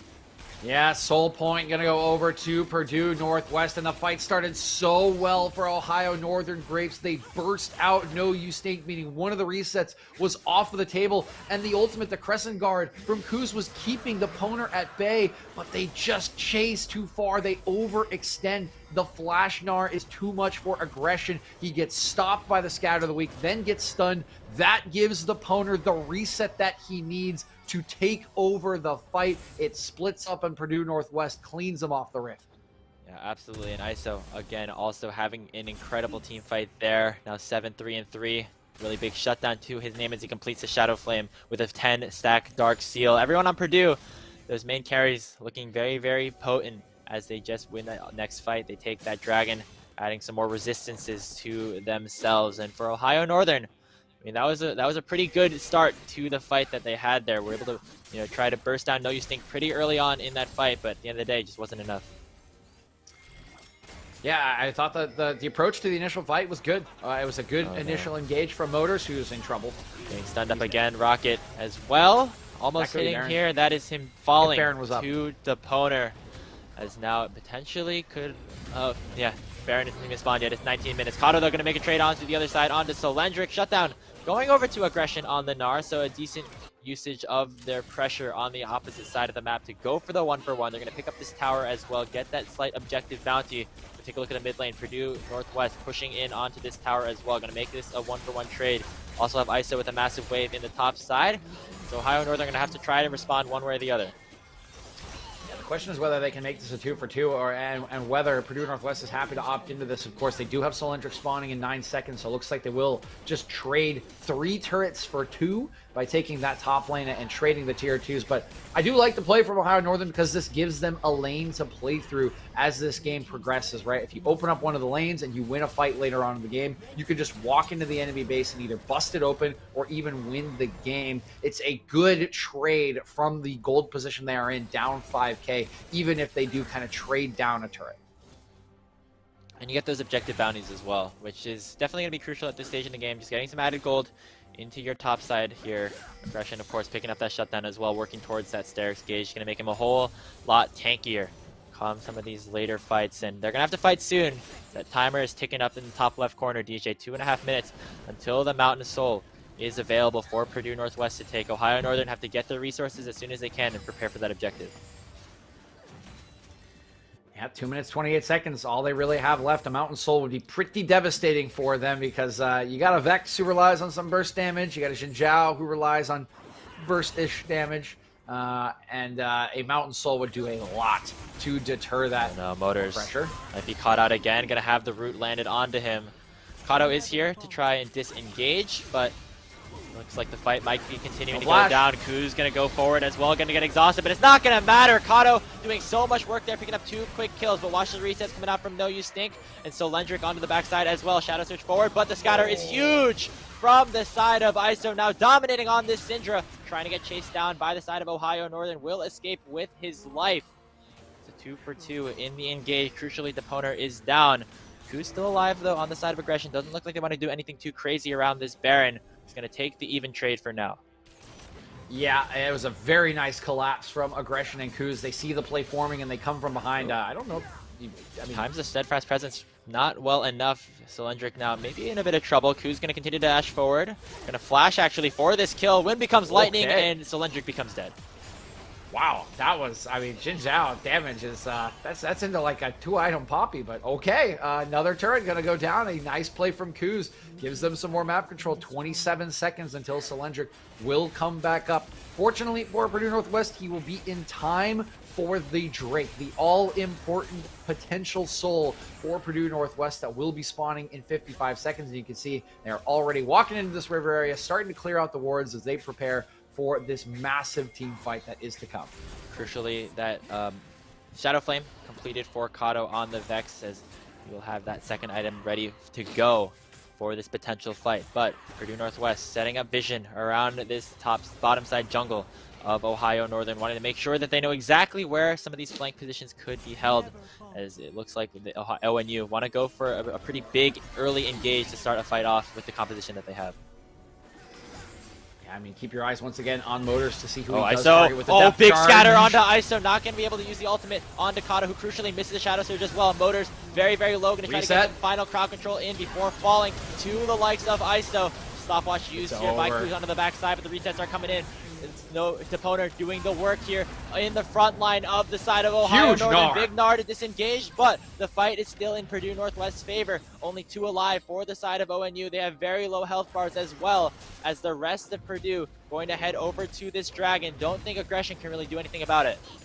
I mean, that Gnar is potentially game-saving, honestly, Graves, because if they get full wiped with that wave pushing up in mid, there is a potential to just end the game for Purdue Northwest. As it is, they still dominate the fight. They will take the Drake and the Soul, and I mean, it's just the perfect situation for them in that fight. They create a bit of separation between Kuz and the rest of his team as he tries to dive the back line. That allows No Ustink to get his initial reset after the double scatter of the week. And once the resets come through for Purdue Northwest comp, you're not winning a team fight. That's where No Ustink and the Poner just absolutely pop off, and nobody can answer them. It's just that one massive Gnar that is, again, really game-saving for Ohio Northern, but now they are still looking up at a very, very steep hill to climb.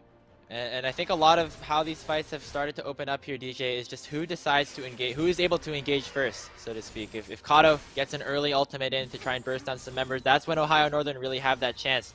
But you saw there, ISO, with a massive 2-man scatter of the week to open the fight, really took Kato and Motors immediately away from any sort of meaningful engage. And because of that, Purdue were able to capitalize on that trade as they now turn their sights onto the Baron Nashor. Motors again in a tough spot. No Ustink just going to dash away with the Spectral Mob.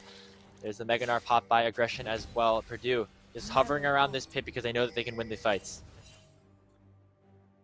I mean, Baron, the last big objective for them to take. If they can get a pick Kato up here on Kato, in they a can whole get lot of trouble here. Going to get stunned up. Everfrost doing a decent amount, but there's the Rocket, there's the Heartbreaker, and No Ustink takes down Kato. The crucial mid laner for this composition goes down without doing a whole lot of damage. And Baron be damned here, DJ. Purdue's headed to the base. Yeah, I mean, I think they're pretty confident they can just open up the base and then fall back to the Baron at the very least, right? They're going to get an inhibitor. See what more they can get as ISO is just soloing Kuz. Taking a whole lot of damage there through the Unleashed Power. Has the Crescent Guard to maybe defend himself a little bit more, but not when he's in that melee range. ISO now legendary on this Syndra. Fully stacked Magi. Death Cap, there's nothing that this guy can't do. I mean, give some credit to ISO. I mean, you remember how this game started, right? His enemy later was 2-0 up on him in the laning phase.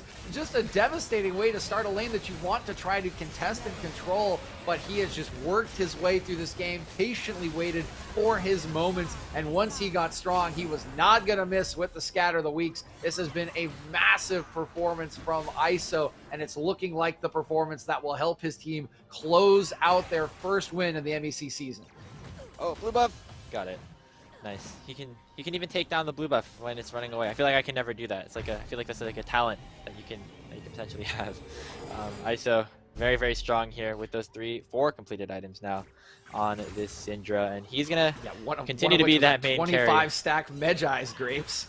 Yeah, I mean, you thought he was scary before, but this Magi is completely stacked to its maximum potential. Maybe even better, especially as he sells away that Corrupting Potion, looking for another item to finish off the build. ISO's scary. I think we can say that for sure. Level 16, highest level in the game. Yep. I'm just wondering who gets one shot, right? Who does he has the power of life and death in the palm of his, I think, right, probably like third finger with that R button. So wondering who he decides is life and death here. Well, it looks like Ohio Northern are going to go for a bit of a desperation play, trying to catch out the side of Purdue in the bush. A beautiful keeper's verdict coming out from Solendric to send Kuz all the way back and force the 1v2. Nice Gnar coming out from Aggression, maybe trying to take one with him on the way out. Udon still going to survive at about 50 HP, and Aggression falls. It was a valiant effort for the side of Ohio Northern, but it might be the last straw here. They're going for the engage onto the opponent, and they do end up getting the pick. ISO still not here in the fight just yet. We're going to watch him on the flank. Crucial pickup here for Ohio Northern, but now Purdue Northwest is going forward. Look at ISO on the flank. He's looking for something. Heartbreaker forward, and Kuz goes down. Scatter not going to be able to find too much, but the Unleash Power chunks Motors down to about half HP. Reaper still alive on the backside, but the resets are coming in from No Use Stink. One more auto will finish him off. Kato forces him to flee away, but Motors falls onto the backside. ISO now legendary with the double kill again. The Syndra continues to carry this game, and it will carry Purdue Northwestern into the Nexus of ONU. Yes, it will, Grapes. A valiant last effort with the double trap in the bottom lane bushes, but it's just not enough. The lead's too big, and my God, ISO, stop it with the one-shots. They're going to even give him one more. I don't think Aggression can hold off. Really get the scatter. Nope. Good guy. Good team, Purdue Northwest, keeping the KDA of Aggression alive, but that is Purdue Northwest with a very solid 2-0 series over ONU. Really nice job on them to, come back, bounce back after their loss yesterday, and even up their record at 1-1. Yeah, I mean, they look pretty good, right? Game number 1, they really dissected the enemy composition, got themselves into a skirmishing position that they wanted. In game 2, patient play around a very solid team fighting composition. They know they have to get resets, and they pretty much set it up perfectly. And again, give credit to ISO for bouncing back from a tough start out of his control and really making the most of it, setting up his team for a ton of success. It's a great bounce back from Purdue Northwest, and I think they'll be very happy with a lot of their play in this opening weekend, even again from that loss yesterday to GVU. Yeah, absolutely. And once again, shout out to ISO, who had 2 fantastic games today in that series, really doing a whole lot of work to carry his team. Obviously, the story was Toponer in game 1, as it always has to be on that Zeri pickup, but definitely ISO showing his worth as well throughout both of those games. And for Ohio Northern, we will be seeing them later again today as they take on Illinois College in our 3rd matchup of the day. So they still have the potential to get a win up on the board for now, but still definitely a lot of ways for them to try to fix some of the mistakes that they've had. We've seen Kato have really successful games in basically every single matchup that they've ended up playing. It's just getting that final step to get over the edge.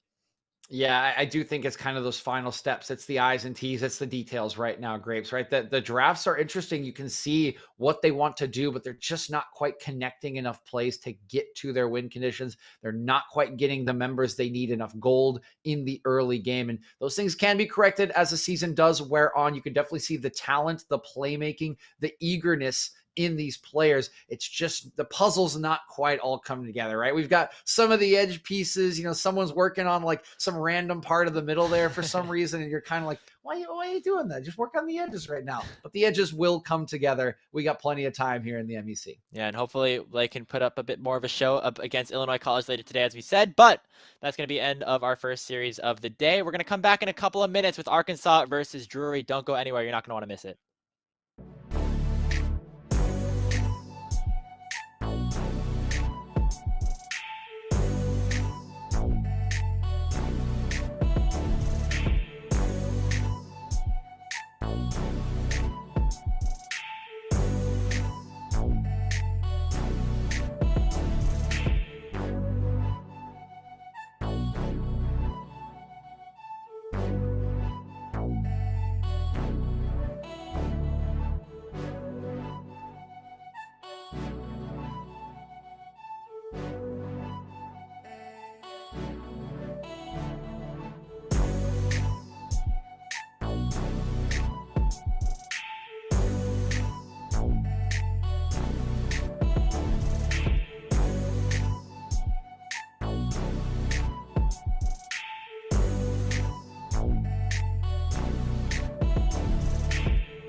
Hello, everybody. We're here a little bit early. The timer might have been baited a little bit, but surprise, we're back here with our faces. Thank you guys for tuning in to the Midwest Esports Conference, with coverage brought to you by Unified. If you're there at the LAN at Grandview, hope you're having a fantastic time, DJ. But we've got our second series of the day. We've got Arkansas going up against Drury Esports in this best of 3 matchup. Coming in with some different records. Arkansas took their first matchup yesterday, while Drury ended up falling to Grandview. But both these teams still hungry to continue to prove that they're worthy of doing well here in the conference. And I'm excited to see how this matchup's going to end out. Yeah, I think it should be a pretty exciting matchup for both because, yeah, I feel like Drury will feel like they didn't get much of a chance to play yesterday, honestly, with the way that those games were drafted and then sort of played out. Grandview at the end of the day having a little bit of fun with their drafts and a little bit of fun in lane as well. So I think we'll get our first kind of legit look at what Drury can pull out, what strategies they can enact here in this series. It'll be a good bounce back opportunity against the University of Arkansas team that I think acquitted themselves very well yesterday in their inaugural appearance, a 2-0 over Illinois College Esports, who were the finalists from the last split. Of course, not the same roster at Illinois, but you can get excited nonetheless for this new squad. And a couple of their players in particular, I think you caught your eye, Grapes, really stood out yesterday. Yeah, the big focus, I think this game is going to be around the bot lane. I think those are the top performers for both of these teams in their last series. When you take a look at the side of Drury, you have Killer Guy and Fat Cat. Well, they didn't end up winning their lane, so to speak. I mean, they did get some solo kills, or like 2v2 kills, so to speak, against the likes of Aaron and Pluto on the side of Grandview, which is always a very impressive thing to be able to do. So take a look at Killer Guy and Fat Cat down to the bot lane for Drury. And on the side of Arkansas, we see I Look at Trees, a player who had a really great performance yesterday on champions like that Senna, able to dish out a whole lot of damage come late game and became really unstoppable towards some of the later stages. So those are the 2 players I have my eyes on there down in the bottom lane. Yeah, what do you know? Bot lane being a focus in 2022, Graves. But no, we do have two very talented bot laners and their supports as well alongside them. As you were mentioning, Drury did kind of run over, but Killer Guy was making some good plays and I think absorbing some pressure in lanes in which he really was not favored. I mean, a Jin Zillion against the Lucian Nami doesn't sound like a fun time for anyone. And I think he did about the best he could. Game number 2, Fat Cat was actually having some very nice engages into the Morgana that was picked up by Pluto in that game on his Rakan. So pretty excited for that matchup as well. And I Look at Trees also has one of my favorite names that I've ever seen, along with some pretty hype AD carry skills. So I do think that is a very exciting matchup between these 2 teams. And the other one that I'm pretty excited to look at again is Lazy Lambo in this mid lane. He really popped off, particularly in game number 2 yesterday for the Arkansas Razorbacks. And again, has that kind of interesting pool where he can play some different control mages like the Vigar that was banned away from him once yesterday. So I'm excited to see what he might pull out today, depending on what the bans are thrown at him, and hope that he can give a good performance again against Baymax from Drury, who did have a bit of a rougher time yesterday against the might of Meslo from Grandview. Yeah, but Baymax, again, alongside Killer Guy and Othkirk, are coming to some of the foundational pieces here for this squad of Drury. And I think a big storyline around Drury has kind of just been their development of some of these younger players that have started to come through. I think 2 freshmen on their roster, and both Yoda and Fat Cat. And so taking a look at that and how they continue to grow, always going to be important. Having one of your mainstays in the mid lane, having a good performance will always definitely be valuable as we're about to head into draft. It will be, again, that best of 3. Still haven't had that decisive game 3 in any of these, DJ. We're 5 for 5 on sweeps so far. Yeah, man, I feel like it's got to happen at some point, Graves, right? Like there's here's my Tim's venue who's in moment here. There's no way that we go the entire day without a full best of 3, right? There's no way it happens. There's just no way.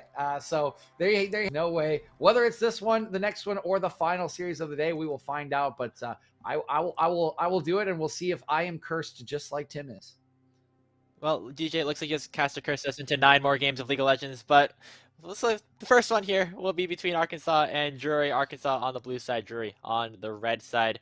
Once again, for Arkansas, we have Silver Dream, XOHD, Lazy Lambo, I Look at Trees, Sir Tuttle down in that lineup. And on the other side for Drury, Yoda, Othkirk, Baymax, Killer Guy, and Fat Cat down in the bottom lane. Starting things off with the bans targeting towards that jungle pool again. Diana, once again, taken off the board. Yep, Diana will be the ban away. Of course, Othgeric has played a good amount of this. He pulled out a Rek'Sai yesterday, but banning away the Diana just kind of limits the AP jungle pool option and can kind of limit the drafting available for Drury. So like the initial ban from Arkansas, we'll see as this one does progress. If they want to pinch Othgeric a little more, or maybe head down towards that bottom lane where we did highlight the matchup between Killer Guy, Ilat, as we'll say for briefness here during the draft, and then Sir Tuttle and Fat Cat in the support positions.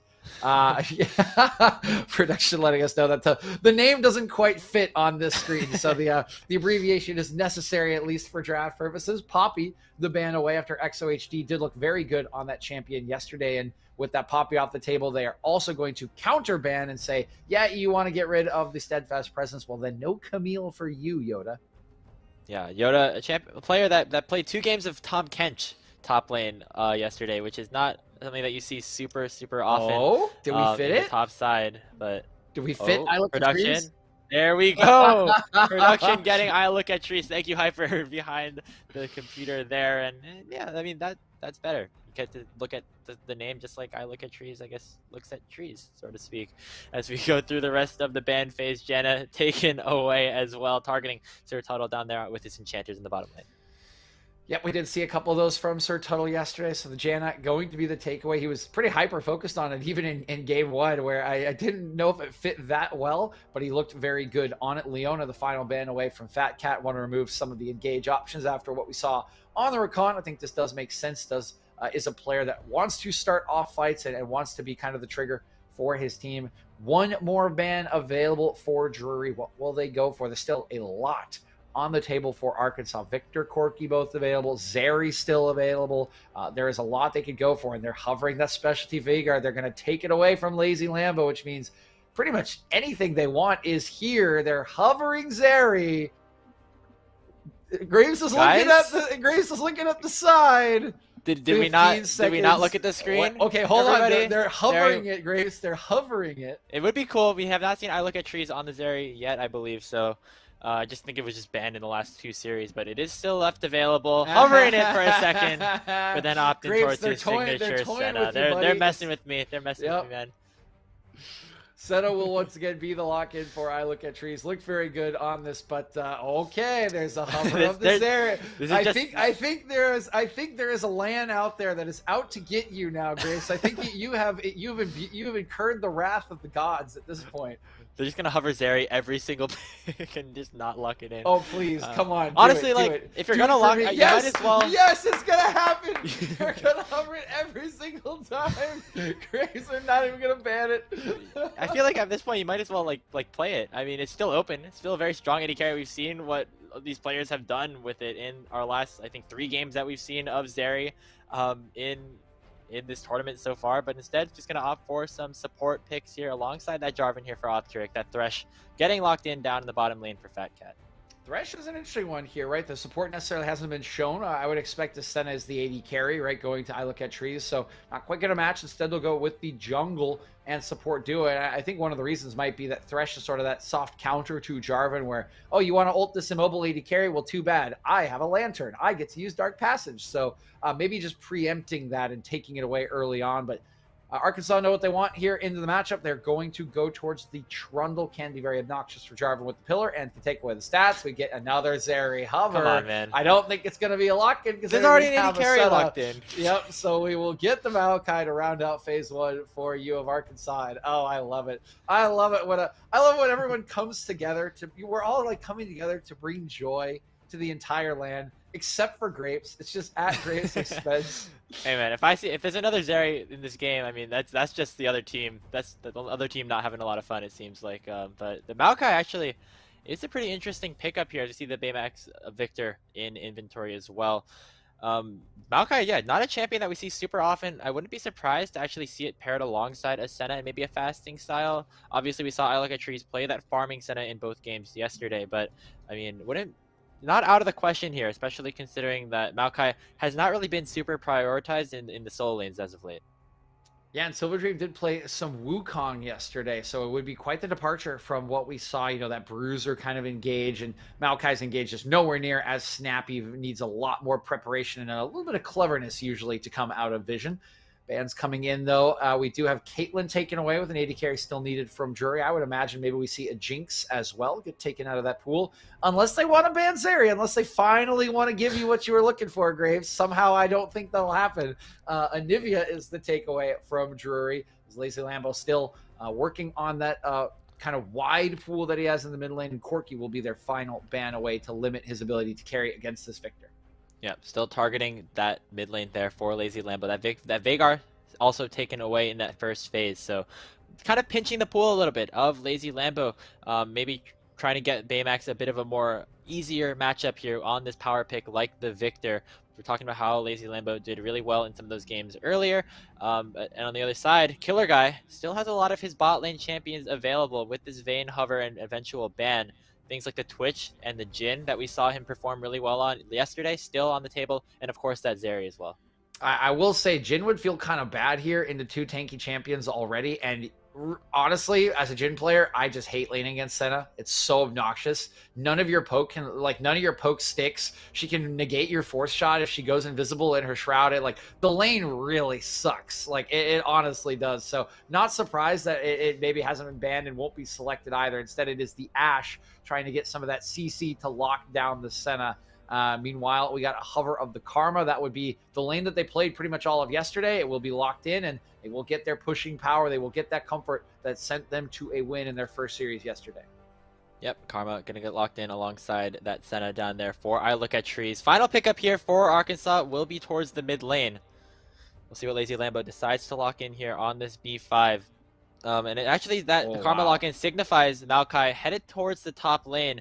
Maybe giving Yoda a bit of a chance to have more of a presence there in the laning phase. We saw against Prankuru yesterday, Yoda had a really tough time really doing anything in that regard. So getting this Maokai, getting this tank matchup, you have this final pick. We'll see what he decides to go for here.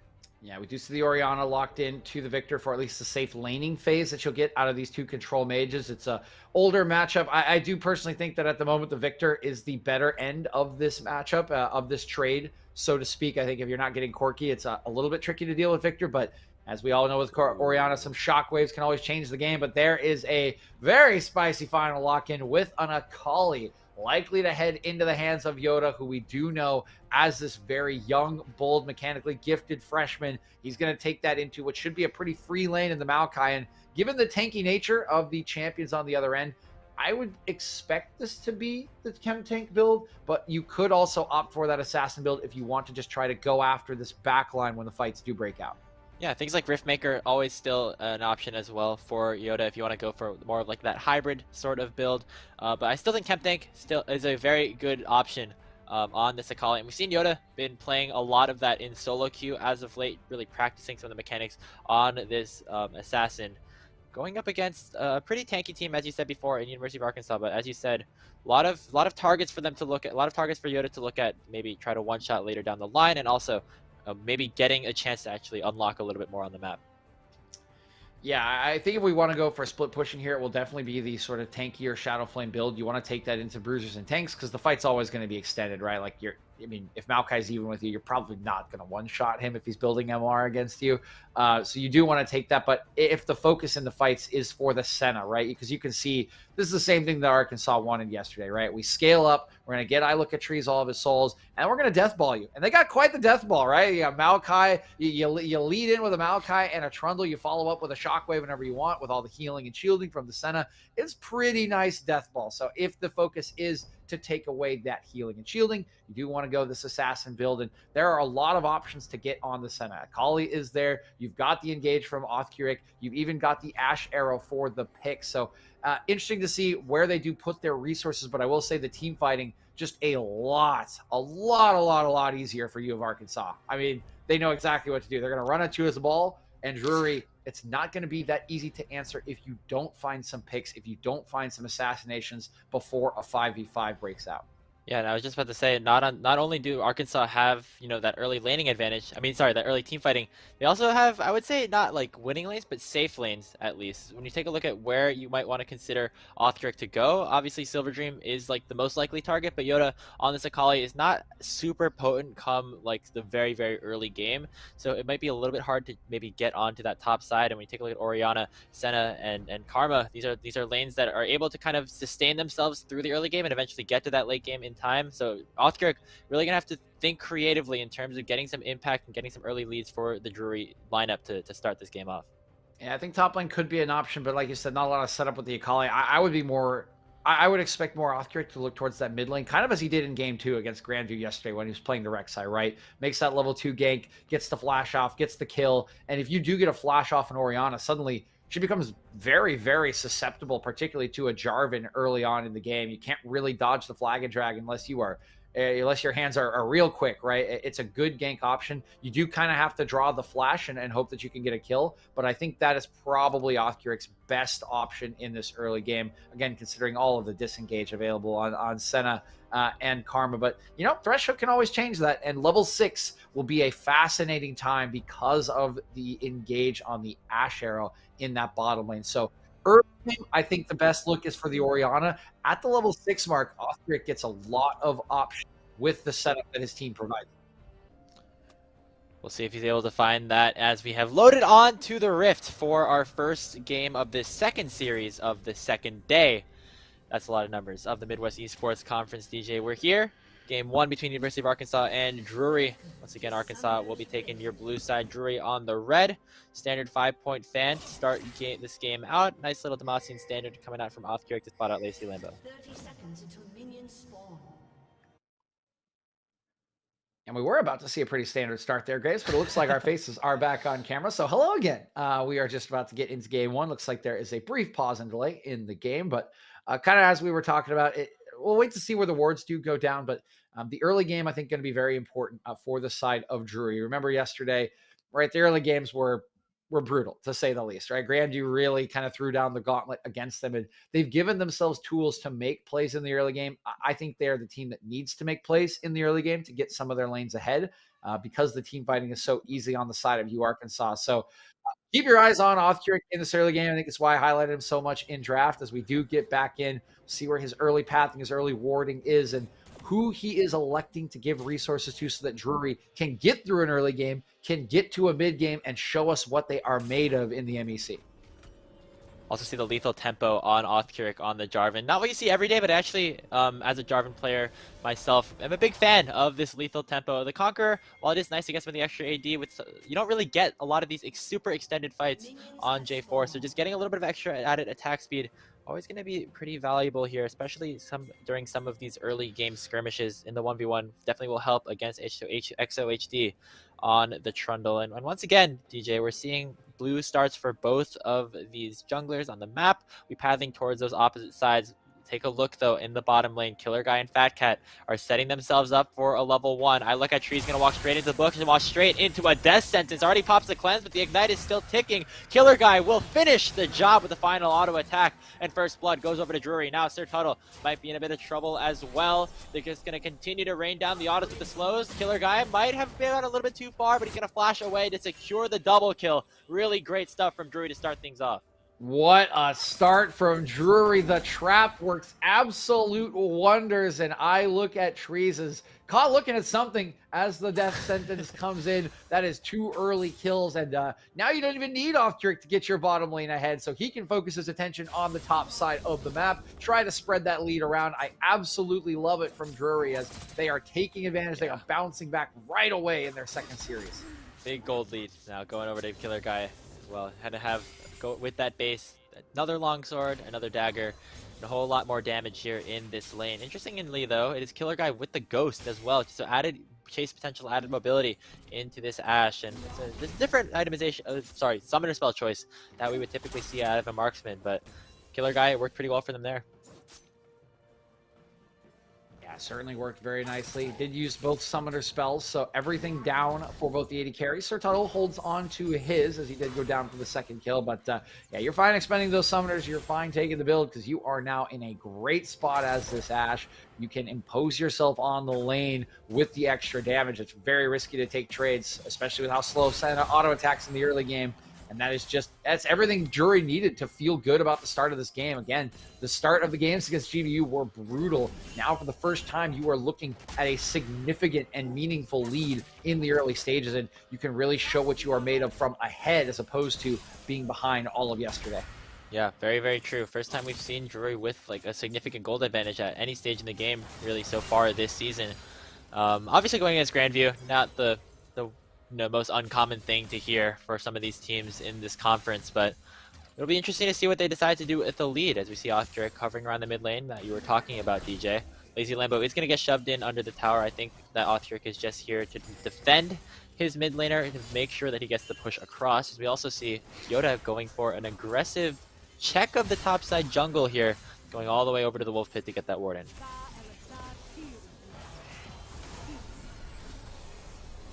A little bit slow now on the rest of the map. Othric yet to find an option. As you mentioned, he does have that deep ward that he can use to try to track XOHD.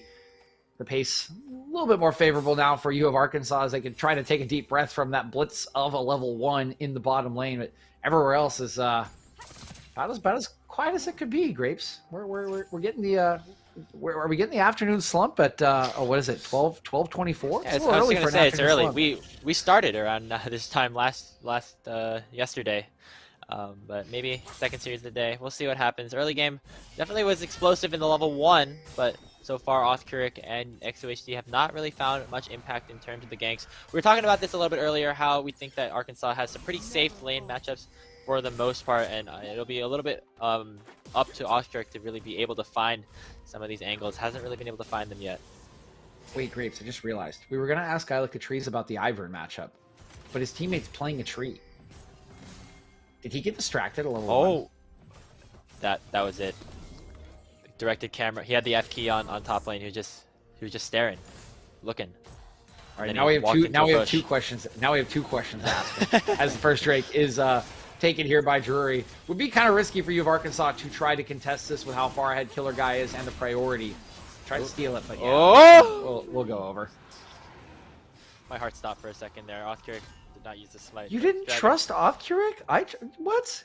Grapes. It was just an auto. It was just autoed it, and the Inner Flame second proc was coming through. It was very, very close. I think I had a right to be a bit worried there. He knew. This man knows. It looks like can never disprove this theory, as the dragon did end up going over to Drury. But yeah, anyway, objective as well there. Taking a look at the state of the game. Still just Drury with some of the gold lead that they have gotten from that 2v2 down bottom, and Yoda going aggressive there with the perfect execution. Nice job of Silver Dream to get away from that while he's at that level disadvantage. In the mid lane, Shockwave used for a bit of poke to clear the wave out, as Baymax will not be too concerned about that. Yep, looks like it is exactly what you mentioned there, Grapes. Just going to clear that away so he can base.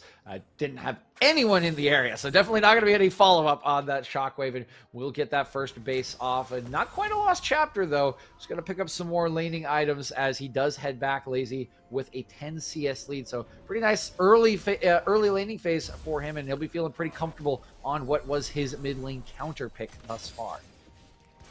Absolutely, and once again, down in the bottom lane, more CS actually rather even, slightly in favor of Ilika Trees. I think a lot of that was just given the fact that since Ilika Trees got to lane a little bit faster after Killer Guy went for the back, was able to get an extra wave before Killer Guy was able to get in there. But don't think this Ashe will be too upset about that, especially considering both of their summoners are back up, has that pickaxe in inventory as well. Still going to be very, very potent as she nears that level 6. You see Tuttle headed towards the mid lane, just trying to pressure out Baymax a little bit more. Try to extend this mid lane lead that they have for themselves here. Yeah, it's a good timer. Doesn't end up going further for the play. Just apparently wants the bonus gold on the support items. Like, yes, give me the stacks. I want the gold. This is the only way I will ever feel like an AD carry.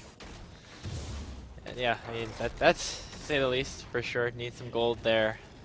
as That's why I XHG like Karma support. It's easy. It's easy to proc. It's easy to proc your support item. You just hit that Q button, so you get a lot of gold. It feels Press good. RQ. You feel strong. You feel very And powerful. it does do a lot of damage early on, especially if you end up maxing it first. It's a very good, it's a very satisfying ability to hit, definitely, to say the least. You know what else feels good? Yeah. When you play Senna, which is not the problem for I Look at Trees. Is hold on here. There was a this lane's not a great spot for this gank. You can't really dive. And I Look at Trees does not want to move from this spot. So interesting that Offkirik is down here. Yeah, we've kind of just seen Offkirik look for some of these engages. Hasn't really been able to find them just yet. He is walking. I Look at Trees is walking up. The wave is pushing. If they are patient enough, Drury could look to punish potentially. And I Look at Trees. I think he smells that something could be up here. As here comes XOHD as well. They're going to look for this gank, but Offkirik is going to go first. The flash already used by the Senna, and now that she is stuck in the Cataclysm, I Look at Trees will fall. XOHD on the backside has the Subjugate on, making him a very tanky troll. He will take down Offkirik, but will fall in the process as Killer Guy gets 2 more kills. Drury 5-1 to start this game off. Yeah, I mean, Killer Guy is just swimming in gold at this point. As hold on here, Lazy Lambo in trouble from the Chaos Storm. Looks like he will just walk out with the bonus move speed from his phase rush, but this man's playing a Scrooge McDuck right now. He's got 4 kills at 9 minutes, right? He's gonna go back and nearly have a mythic item after he gets some extra plating gold. I think he's got it. He even just leaves. That is a brilliant outcome for Drury because their AD carry is so fed now. And I gotta ask a question, right? It looked like I Look at Trees and Sir Tuttle were pretty suspicious that Offkirik was there.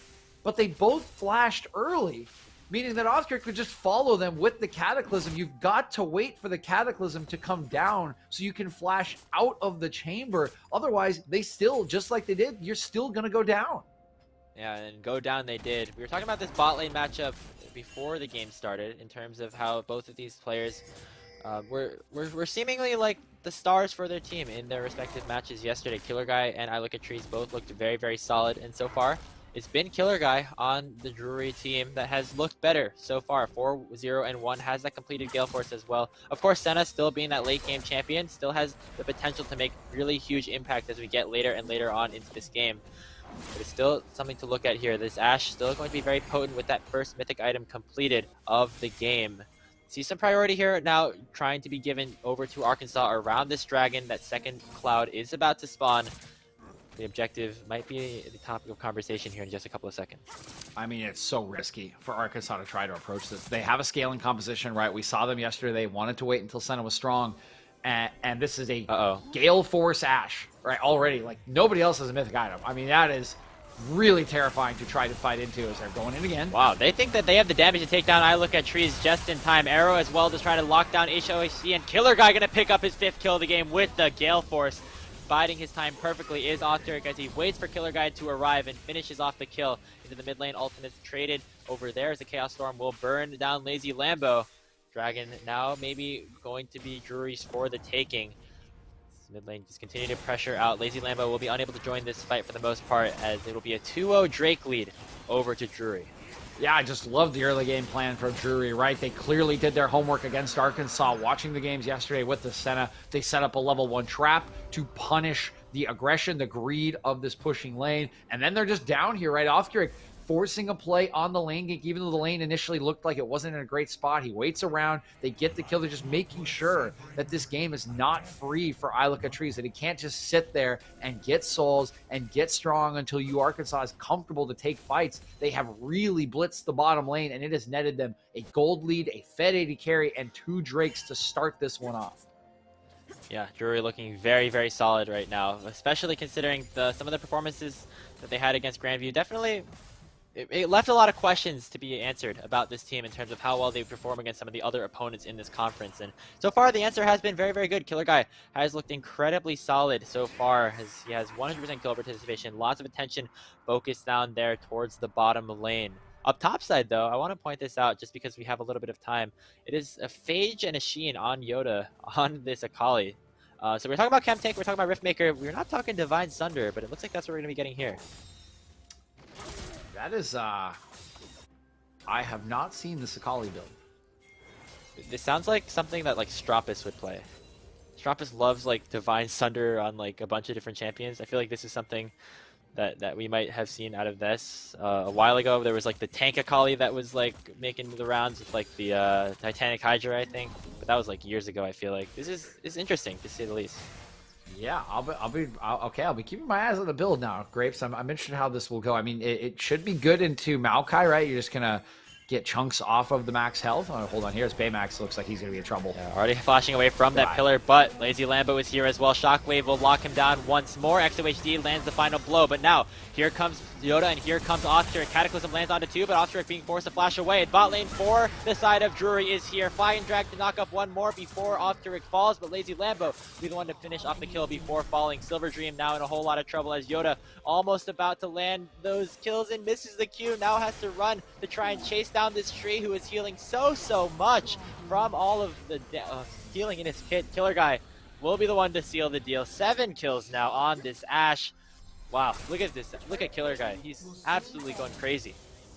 Yes, he is, Grapes, and just a beautiful collapse from Drury. The initial pick looks good from XOHD and Lazy Lambo. They do find Baymax kind of trying to slip in river to get rid of Vision, but he feels comfortable to do so because his team is all around him. And of course, the bottom lane has the push. They have the priority. The arrow arrives, followed shortly by Fat Cat. And once the Killer Guy shows up, you better head for the hills. You can't do it fast enough because of all the slows. He takes down XOHD, and the rest of Drury cleans up the members of U of Arkansas to open up a 4K goal lead. Killer Guy, though, might have overstayed here. It's a big shutdown on the Ashe, and we'll see if they'll be able to get it. XOHD on the chase, but Killer Guy raining in the autos onto Sir Tuttle. Will get locked up. Eventually, he will fall. They're going to give the kill. No, trees. This is the kill. XOHD gets the shutdown. It's not the worst thing for the Trundle to have it, but you definitely wish that that kill went to I Look at Trees. Yep, I can't disagree with you there, Grapes. I think maybe just had the automatic autos on for XOHD and just a little bit of a fumble. You definitely wanted that on your carry, who has been put very far behind in this game by all of the great plays from Drury. That's really the first mistake we've seen from Killer Guy in this game, or from Drury, and to not get your gold onto the right place could be very punishing, as it just makes a further delay in your scaling. 3v2 down here in the bottom lane. Remember, Killer Guy is still in base looking to respawn, but Othric actually still looking to go in. Arrow from downtown will lock down XOHD. The Trundle will not be able to continue the chase. In the mid lane, a bit of a trade in the mid lane, as see that going down. Yeah, and Exod just not able to get there, but Othric can. Here he goes. There's the gravity well as well on top of the Cataclysm. Baymax picking up a kill onto Lazy Lambo. I just absolutely love it from Othric. He has been so proactive. He's been so aggressive. Nothing that happened yesterday seems to have stuck in his mind at all. None of the punishing plays, none of the misclicks, nothing, right? He is absolutely popping off. He is part of nearly every kill. I mean, he's 7 out of 10 right now. Only the member that they have invested all the resources into, Killer Guy, has more, but he just continues to enable his team, sliding on in, dunking down onto anyone he can for Drury, and they just can't handle it right now, Grapes. I love this look from Drury, and they continue to extend their leads across the map. 3,000 gold lead now for Drury. Looking very good, and looking very ready to pick up their first win of the season. Dragon has spawned. It will be soul point for them if they're able to pick this one up. But Exod does have the flash. No smite, though. Might be a tough task for Arkansas to try and respond here. Shockwave, too. It's so risky. They might have to do it. Exod's, he's looking. He wants to get in there and try to steal this away. But this could just be the fight that breaks the camel's back in this game. Silver Dream potentially looking for a flank, not going to actually end up doing so, looking to just rejoin his team and fight this front to back. Dragon still at about 2,500 HP, will get a bit of a reset, but it's because Drury wants to look for the fight. All the members of Arkansas are grouped up, could be very dangerous for them, but here they go. Sir Tuttle looking to engage with that Mantra E, and here we go. Hook landing on to the side of Silver Dream. Cataclysm onto one, but Othric immediately gets taken down, and now Silver Dream is left very tanky up in this front line with the Nature's Grasp. Baymax falls as well, but gotta take a look at Killer Guy. He's still alive. Yoda wreaking havoc onto the backside, taking one down onto Silver Dream as well, and Killer Guy is finally unlocked, getting a triple kill. Could be the Quadra as he rains the final shots into Exod. There it is, Quadra kill, almost taken away by Fat Cat. The Dragon goes over to the side of Arkansas, but Drury win the fight. Yes, Drury do win the fight. It is a scrappy fight as some of the members of Drury had not yet based to use their gold advantage. They do come out on top, but critically for you of Arkansas, Exxon actually gets the Drake at the end of that fight. Honestly, if you're Arkansas, you can call that worth because that might just save the game. That is an extra 5 minutes for you to scale. You've been completely blitzed in this early game, and all you want to do on this composition is scale. Give Look at Trees time. Right now, time was not on your side, and 5 extra minutes could be a godsend in exchange for just a couple of extra kills. Speaking of a couple extra kills, it was Killer Guy that picked up a lot of those, though. Now has that second item completed in the Blade of the Ruined King, working towards that Ginsu's Rage Blade next. Still very, very powerful on this Ashe, and it didn't look like Arkansas really had the tools to lock him down at any point throughout that fight, and so that's where we're going to have to keep our eyes on here for the remainder of this game. Drury still in control, but as you said, DJ, Arkansas have a little bit more hope so far with that Dragon going over. Yeah, and I think you did just touch on it there, Grapes, right? They never even touched Killer Guy in that fight. They don't really have a lot of snap engage tools, right? Their comp is Death Ball. It needs to run at you. Unlike what Othkirk has, where he can just kind of press a couple buttons and cover half a screen, you don't have that. You have to run forward into this Thresh, into some of the disengage options. And really the only thing that gated Killer Guy in that fight is he ran himself out of mana with how many times he had used the W and the Ranger's focus. So really it would only get worse because their options are limited now. Exod hooked up, has a subjugate, but it's not going to be tanky enough to survive. It's the Killer Guy picking up another kill, number 11 of the game. Rift Herald also going to go over to the side of Drury, taking control of this game one objective at a time.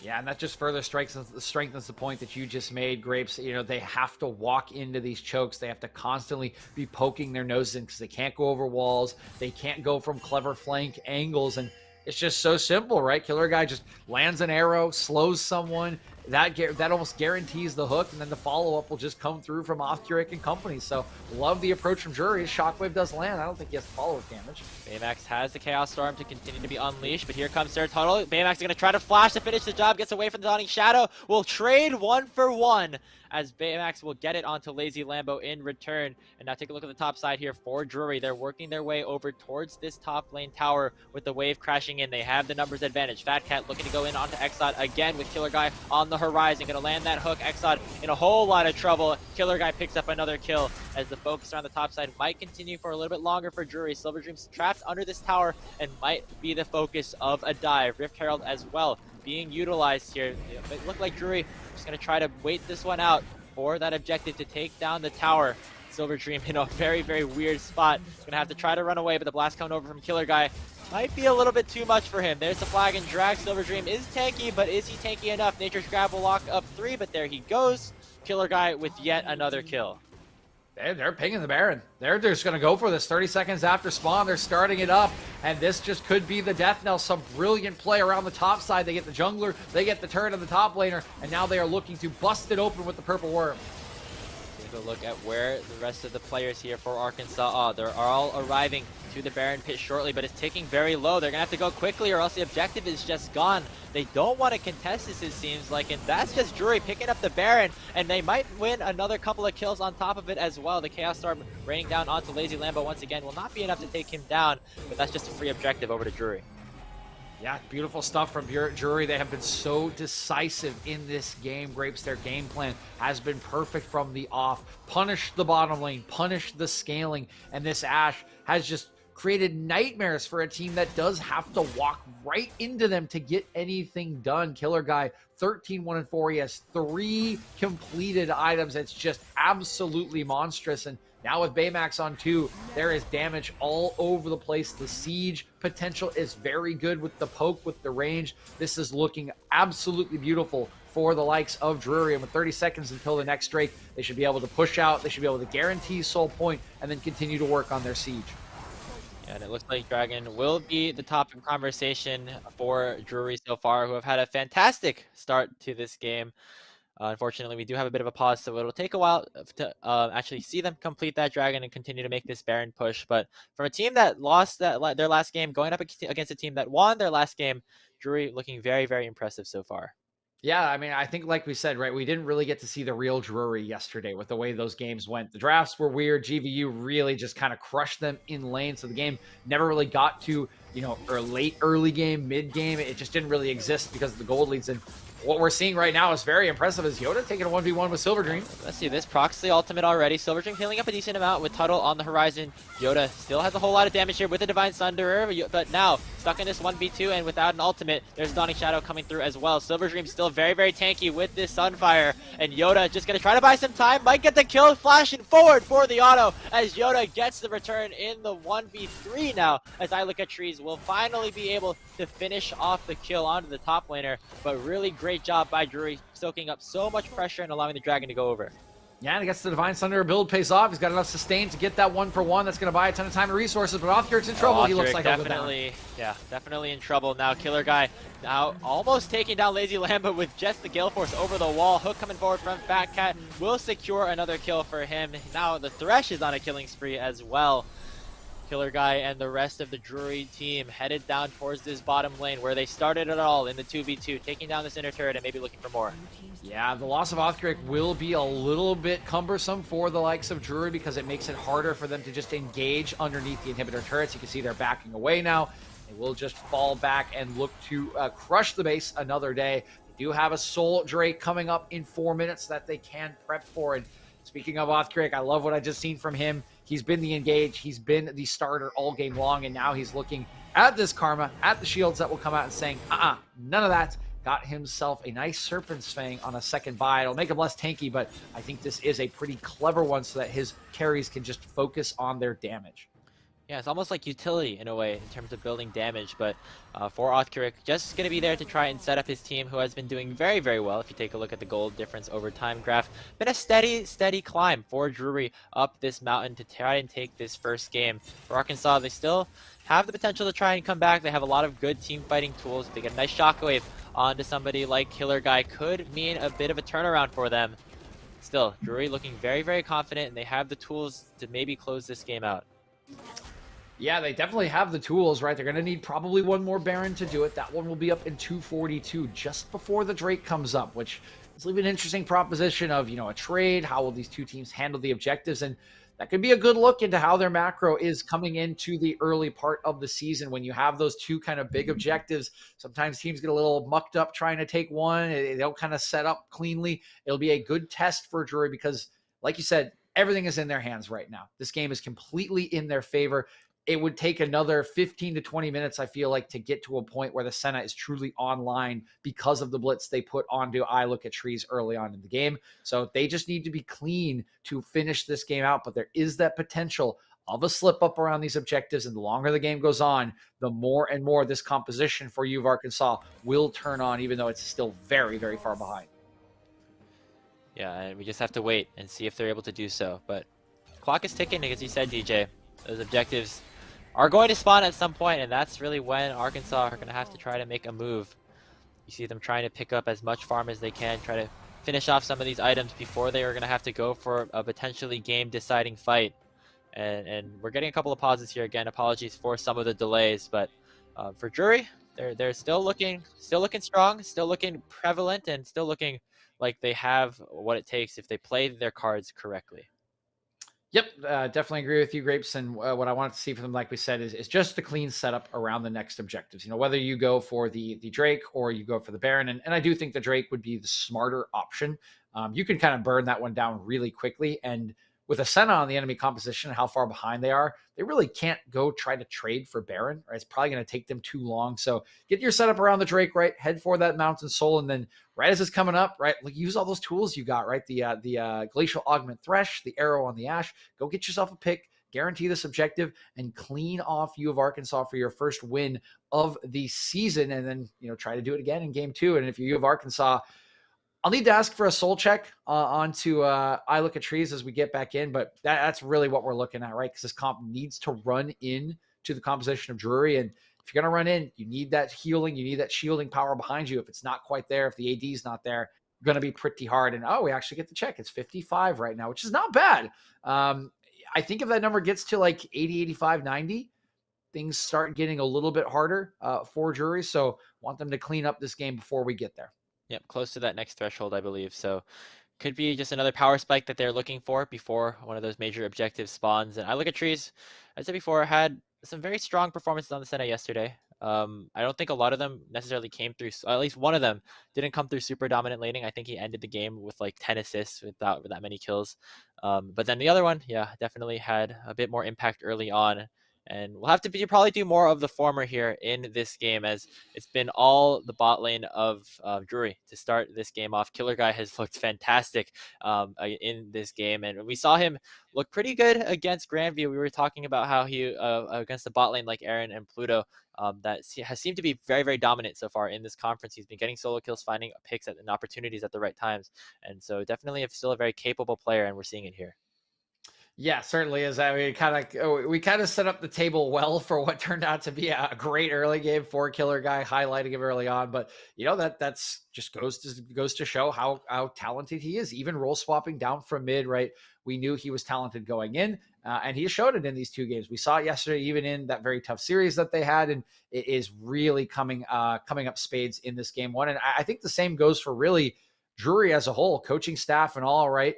After yesterday's games, not being deterred and clearly doing a bunch of scouting or on U of Arkansas. They got the read absolutely perfectly right for this early game, and it has netted them the position they are in, which should turn into their first win of the season. Yeah, and if all goes well, that will be the case. Going up 1-0, definitely be very crucial for the side of Drury.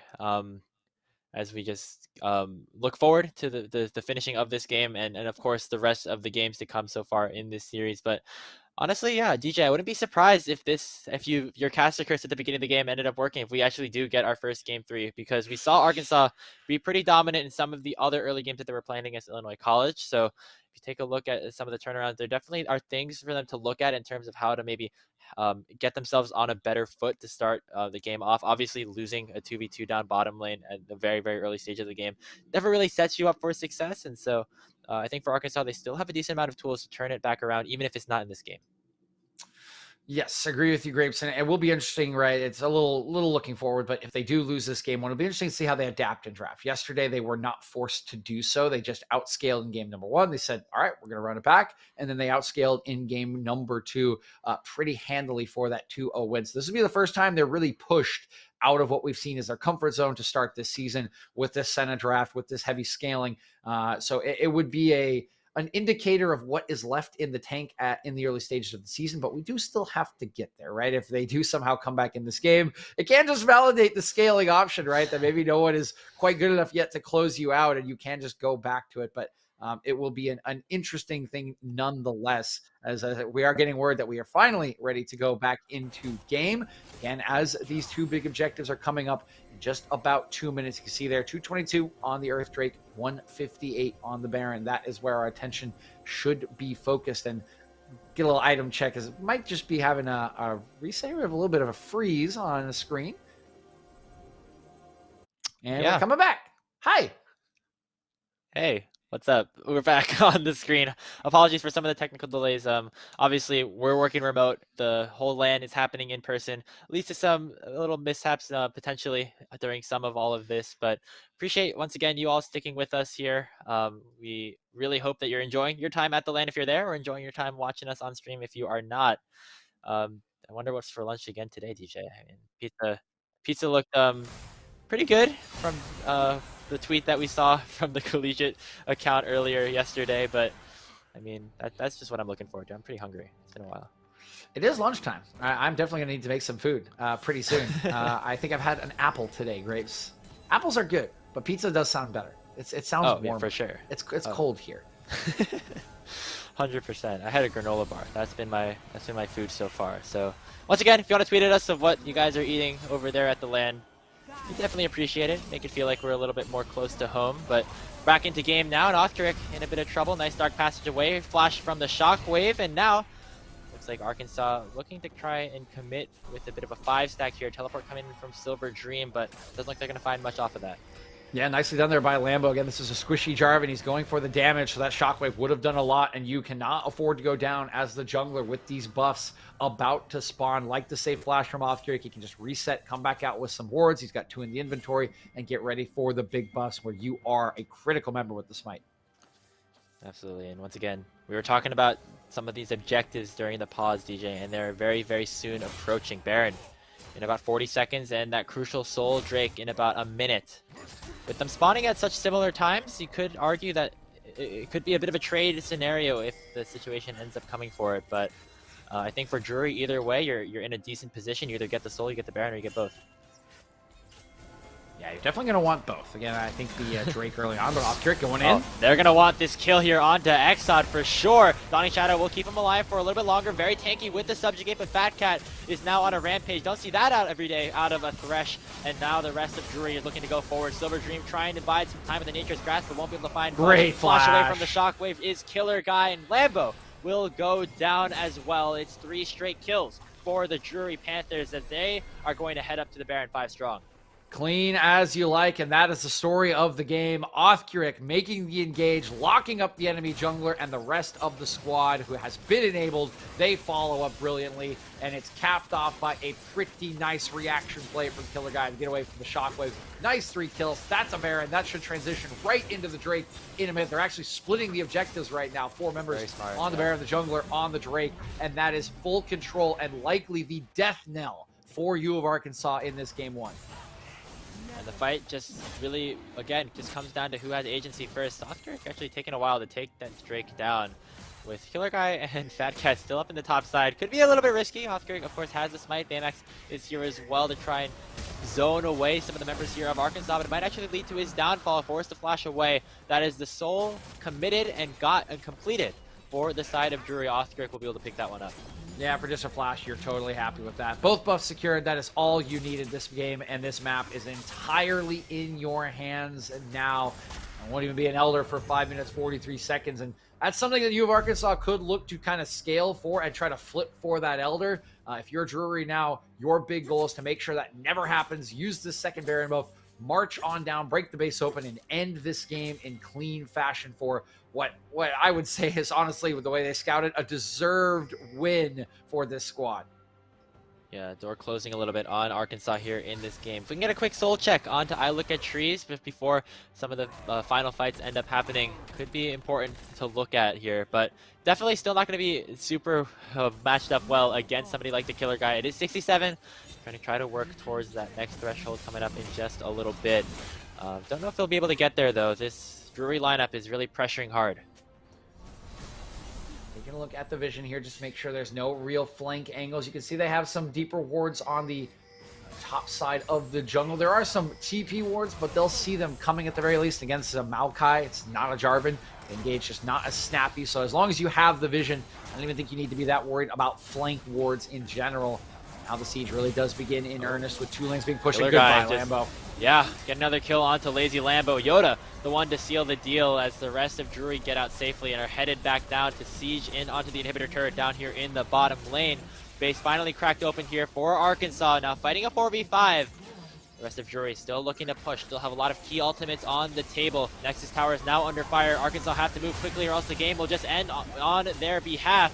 Silver Dream looking to engage. XYC pops the Subjugate to be a little bit more tanky. They're trying to lock down Killer Guy, but the rest of Drury is dashing forward in onto the back line. Silver Dream fighting this 1v2 will not be able to do so as Killer Guy is still alive. A double kill over to Baymax, and I Look at Trees will be looking at a gray screen as the triple comes through. Nexus soon to follow. Drury Esports will be taking this first game of the best of 3 as Arkansas will go down. Absolutely gorgeous, and it is a clean finish. It's all set up by the solo kill from Yoda. That makes the fight so nearly impossibly hard. They flash on to Killer Guy, but he's way too strong at 14, 1, and 10. And an absolute pearl of a game from preparation, from scouting, all the way through to the execution. Congratulations to Drury. That is a clean, and deserved win in game number 1. Yeah, absolutely. Wow, that stat line from Killer Guy, was it 14, 1, and 10, you said?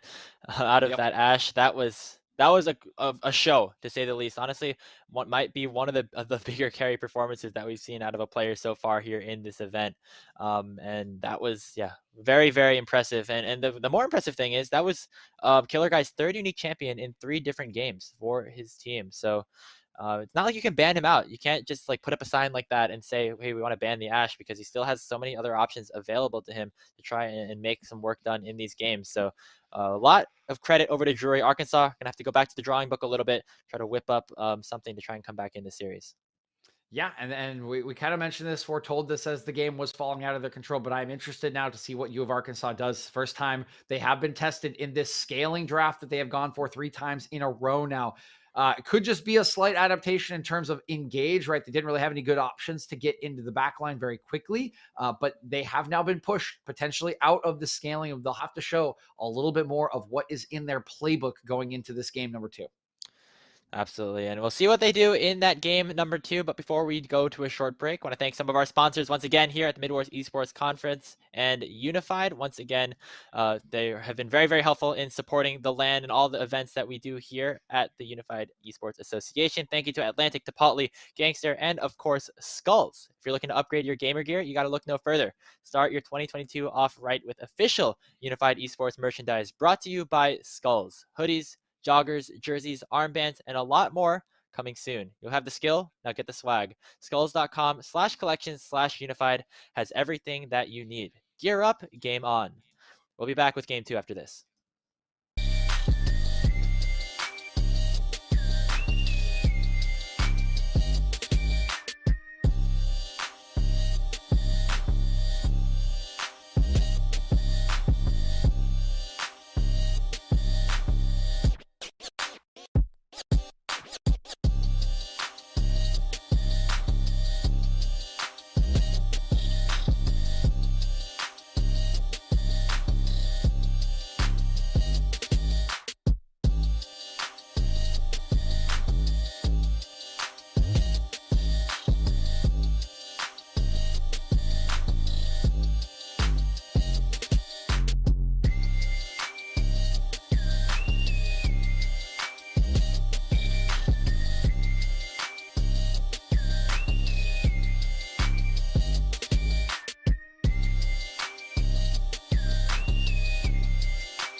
Welcome back, everybody, here in the Midwest Esports Conference. Coverage brought to you by Unified. I'm Grapes. This is DJ. Game 2 of Arkansas versus Drury University is about to get underway. Drury taking that Game 1 in very convincing fashion off of an insane performance in the bottom lane by the killer guy on the Ashe. We'll see what Arkansas have in store to try and change things up here in this draft, looking to send us to that Game 3.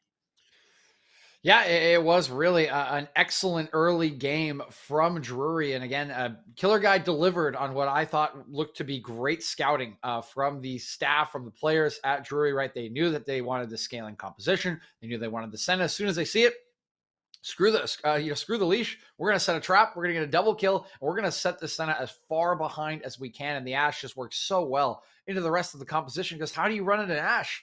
Hits you with a W, hits you with an auto. All of a sudden you're slow. The Thresh is going to land the hook on you. So really love the approach. And then Killer Guy just delivered on everything we've been selling about him in the game.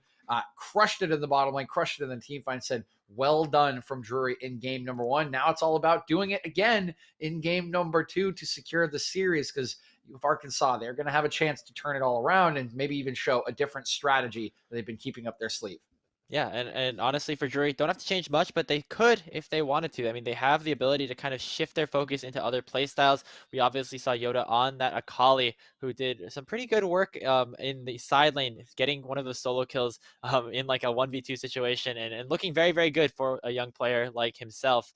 But also, we saw him on some of these tank plays yesterday. So there's still a lot of options for the rest of Drury to maybe look for if they see that Arkansas is trying to counter the specific composition that they lined up in game 1. But we'll see what happens with that on the other side of the draft, because Arkansas definitely have a lot to look at in terms of things to improve on. Yes, I think Arkansas will have, obviously a lot more to change given the way that game 1 went. The interesting thing about Drury's draft in game 1, it was kind of in response to the scaling. So we'll kind of have to see if they go with something similar, or if they kind of have to change based on the way that Arkansas drafts. I would imagine some of the same and maybe a little bit different if we see a little bit of a difference. And I guess I was choking. Jeez, choking up there, Are you good? almost like I look at trees when he has to look at a tree. just stops for a second. You can take as much time as you need, DJ, as we're about to get into the draft here for this game 2. Drury switching sides over to red to start this second game off, and we'll see if that means a different sort of priority in terms of the draft. What we will be seeing again, though, is that Diana ban taken away from Exod. Saw it banned on the other side in game 1. Going to see it here in game 2 on that blue side once again. Arkansas maybe listening to the grand old adage here in banning the Zeri, but instead going to maybe focus their attention elsewhere. Yeah, pop. Yeah, so Diana is the ban, and I think hearing that maybe we're supposed to have side swap actually go through, we'll give it a second here to play out. I think we may be swapping. Oh, excuse me. We have a swap of bans. So the Diana is actually banned by Arkansas. The Poppy banned away by Drury. So the side selection is still correct. Apologies there, as we have sorted it out here. We got our wires a little bit crossed, our bands a little bit crossed, but now we are back on track, as Jana going to be the second ban away by Drury. Vagar, of course, you got to take it away. Actually, wait. So are we side swap? Because okay, that's Oscar Jarvin. That's the sign right there. That is we're good. We're good now. We're good. Arkansas. I was gonna say there's no way Drury's banning away their Jarvin, so we're chilling. Lazy Lambo is just hovering the Vagar ban, like, hey, like you don't want to take this. Yeah, I was away, like, he's right? not banning his own champion. Yeah, well, it looks like Drury will do some of the same with that takeaway there for Vagar. As we take a look and see what some of the final bans are. No targets really towards the 80 carry pool just yet, but as I say that, Arkansas are hovering that Ashe pickup away from Killer Guy. Still a lot of powerful marksmen for him to go for. We saw the Twitch look really good in some of their series yesterday. Obviously, still champions like that Zeri, like that Caitlyn, like that Jinx, still on the table in terms of powerful pickups that this bot laner can go for. With the Ashe takeaway, we'll see what Drury decides to go for here on this first pick. Yeah, I feel like this feels so good for Drury, right? Like, you just got them. The Jarvan was kind of expected, but you just got them to ban away 2 champions from game number 1. You got them to ban away Ashe. And who bans Ashe, right? Like, you had to ban it away because it was so good, but like, you're banning Ashe, like Jinx, Caitlyn still available, Corki, Victor on the table is so much that they could be one. And they'll go straight back to that Victor for Baymax. That is the value of getting such a good performance on that champion in game number 1. Yeah, Baymax had a really good Victor game, getting a couple of abilities to pressure Lazy Lambo out of lane, which is very impressive considering what we saw out of Lazy Lambo yesterday.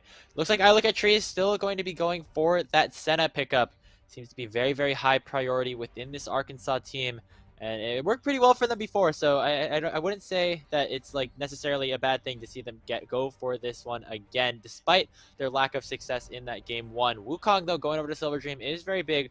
Saw him on the Maokai not have too much impact in that last game, now having a little bit more agency on a champion that he looked very, very good on in their last series against Illinois College. Yeah, back to basics here for you of Arkansas. Silver Dream did look really good, and this is a more snappy engage out of this champion. It still is a run at you, champion, so keep that in mind, right, depending on what we see come out from Drury, but it is a little more comfort, and I like this hover from Rothkirk. I like the lock-in, right? They take away this Jarvan to make sure that there's not this guaranteed easy engage onto Senna. Well, guess what? Rothkirk played a lot of Rek'Sai last year, and maybe it's not as, they both kind of fall off. Maybe Rek'Sai falls off a little bit quicker, but they both do the same thing in that they can get on the Senna, they can assassinate the Senna and make her life miserable, like the approach again from Drury, and they will match that Wukong with a Renekton, actually. Okay, LS fans are malding right now.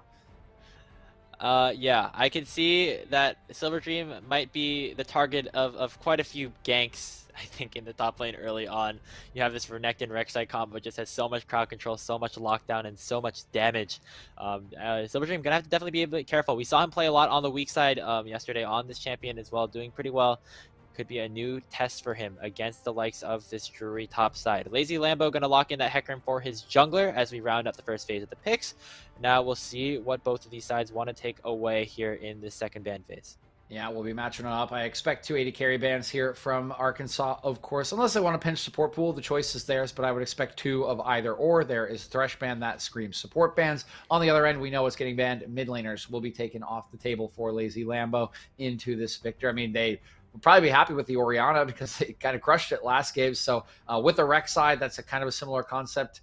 They'll ban away the Anivia. I expect one more to come through here, probably the Corki, which is still on the table after U of Arc does ban. And one thing I do want to mention, of course, I just was joking about the Renekton being the LS hates that champion. It is really good into Wukong. Wukong does have to run at you. He really hates the stun. He really hates the mobility on the dash. So it is an excellent matchup once again for Yoda and should give them early priority on the top side. Yeah, and for the side of Drury, have to definitely focus on that top side as we rounding out this second phase of the ban. Support focus down towards Fat Cat in the bottom lane, so they know that they can't really ban out a lot of the marksmen, but they're going to try and dissuade his counterpart from locking in some picks that he's rather comfortable on instead. Final ban will be that Corki, as you said before. DJ, things like the Orianna still on the table for Lazy Lambo if he wants to opt back into that matchup, but instead might be looking for a Syndra lock in here as it is being hovered. Yeah, this feels a little bit better, right? The Orianna was picked for the scaling. It would pair very well with the Hecarim, so they are actually potentially going to go back to it. It's a little, this is a kind of a tried and true combo, actually, from the beginning of last year when Hecarim Chem Tank was super busted, right? You just put the ball on Hecarim, you give him a shield, he throws himself into the enemy team, you press R, and it shockwaves people. And of course, Hecarim's access is going to be a lot easier than Maokai Trundle was. His is pretty much guaranteed. You cannot stop that engage. So U of Arkansas have themselves better tools for a similar composition. And now the big question is, with these better tools, with more access, can you still punish it as Drury? And they are going to go back to the Twitch Recon lane that was very effective in game number 2 against GVU and try to let the killer guy once again pop off.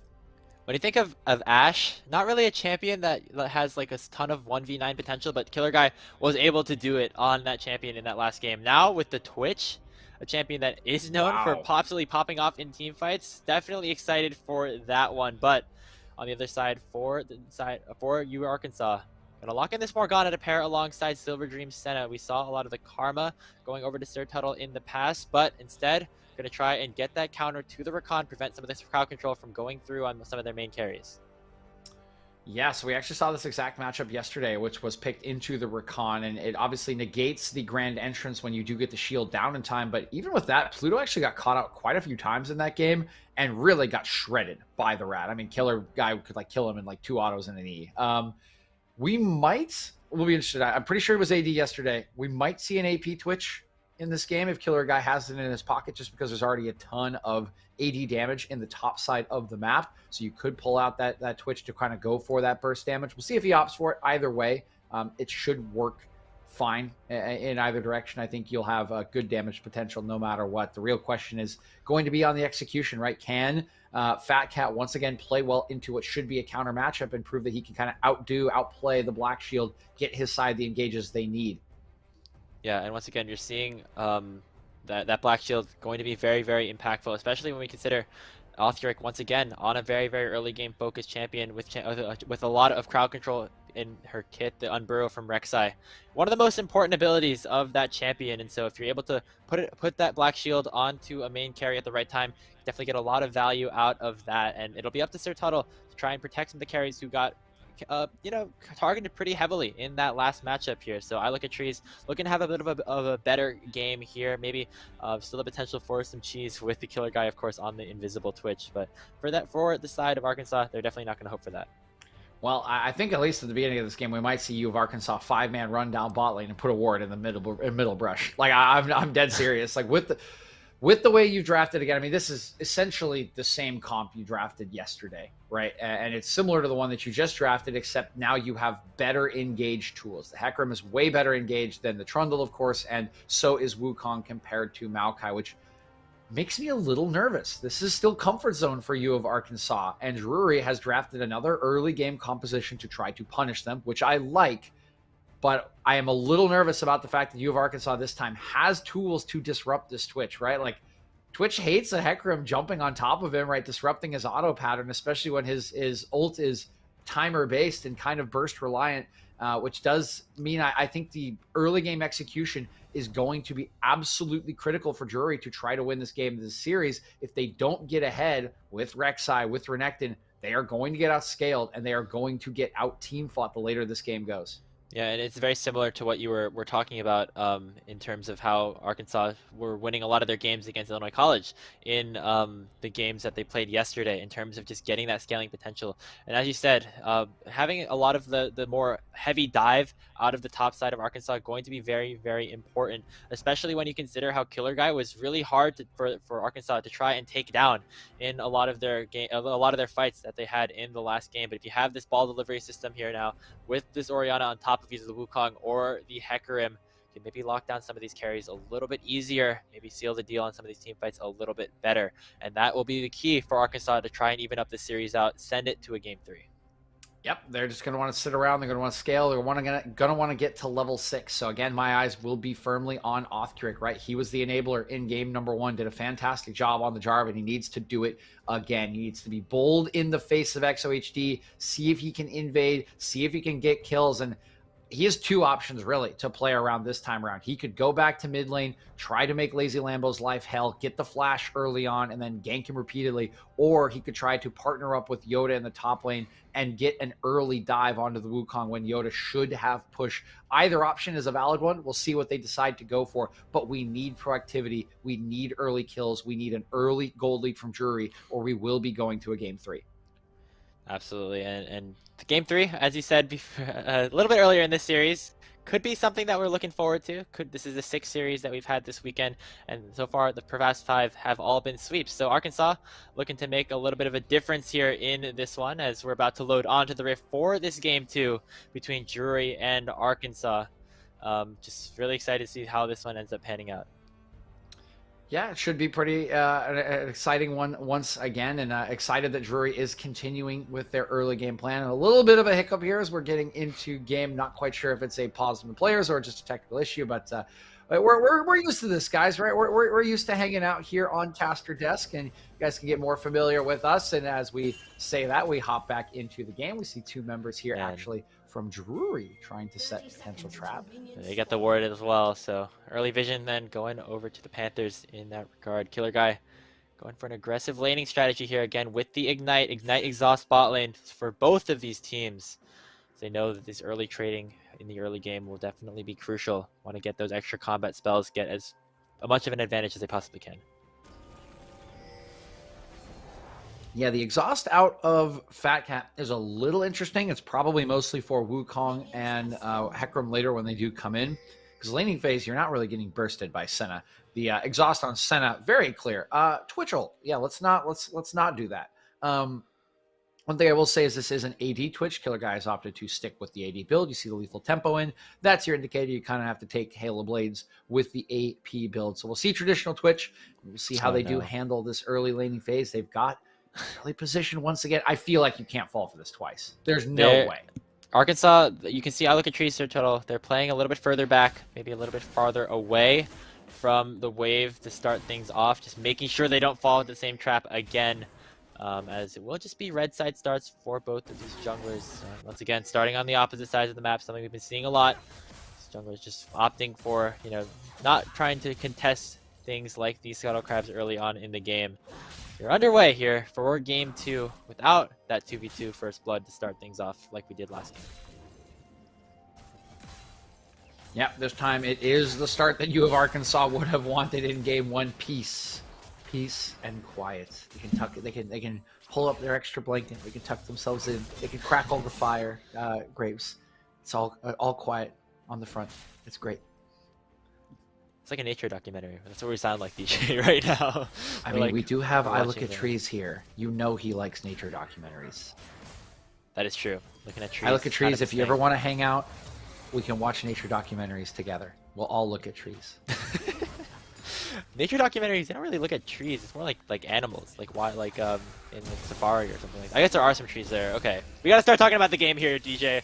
Offtrade goes for a flash play onto Lazy Lambo. Will be quickly answered by the Orianna. So just a trade of summoner spells there.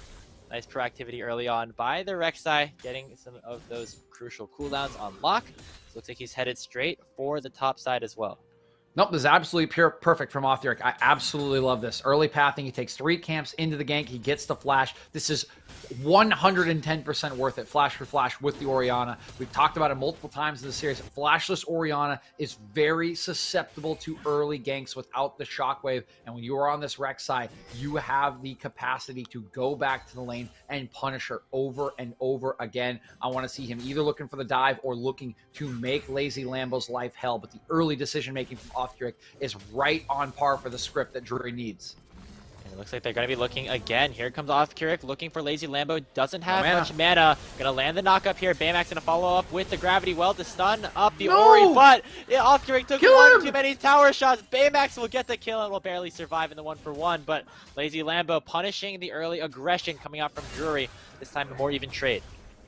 Oh, and he actually gets first blood, so it's a little bit worth it for Lazy Lambo, but man, it's just an auto away. An auto, positioning away from Offtheric having just a perfect opening 4 minutes. I mean, that's literally the perfect opening Rek'Sai script for this game, and at the end of the day, probably even a little bit worth it for Lazy Lambo, but I still love the aggression, and I love that they understand what they need to do in this early game to win this game too.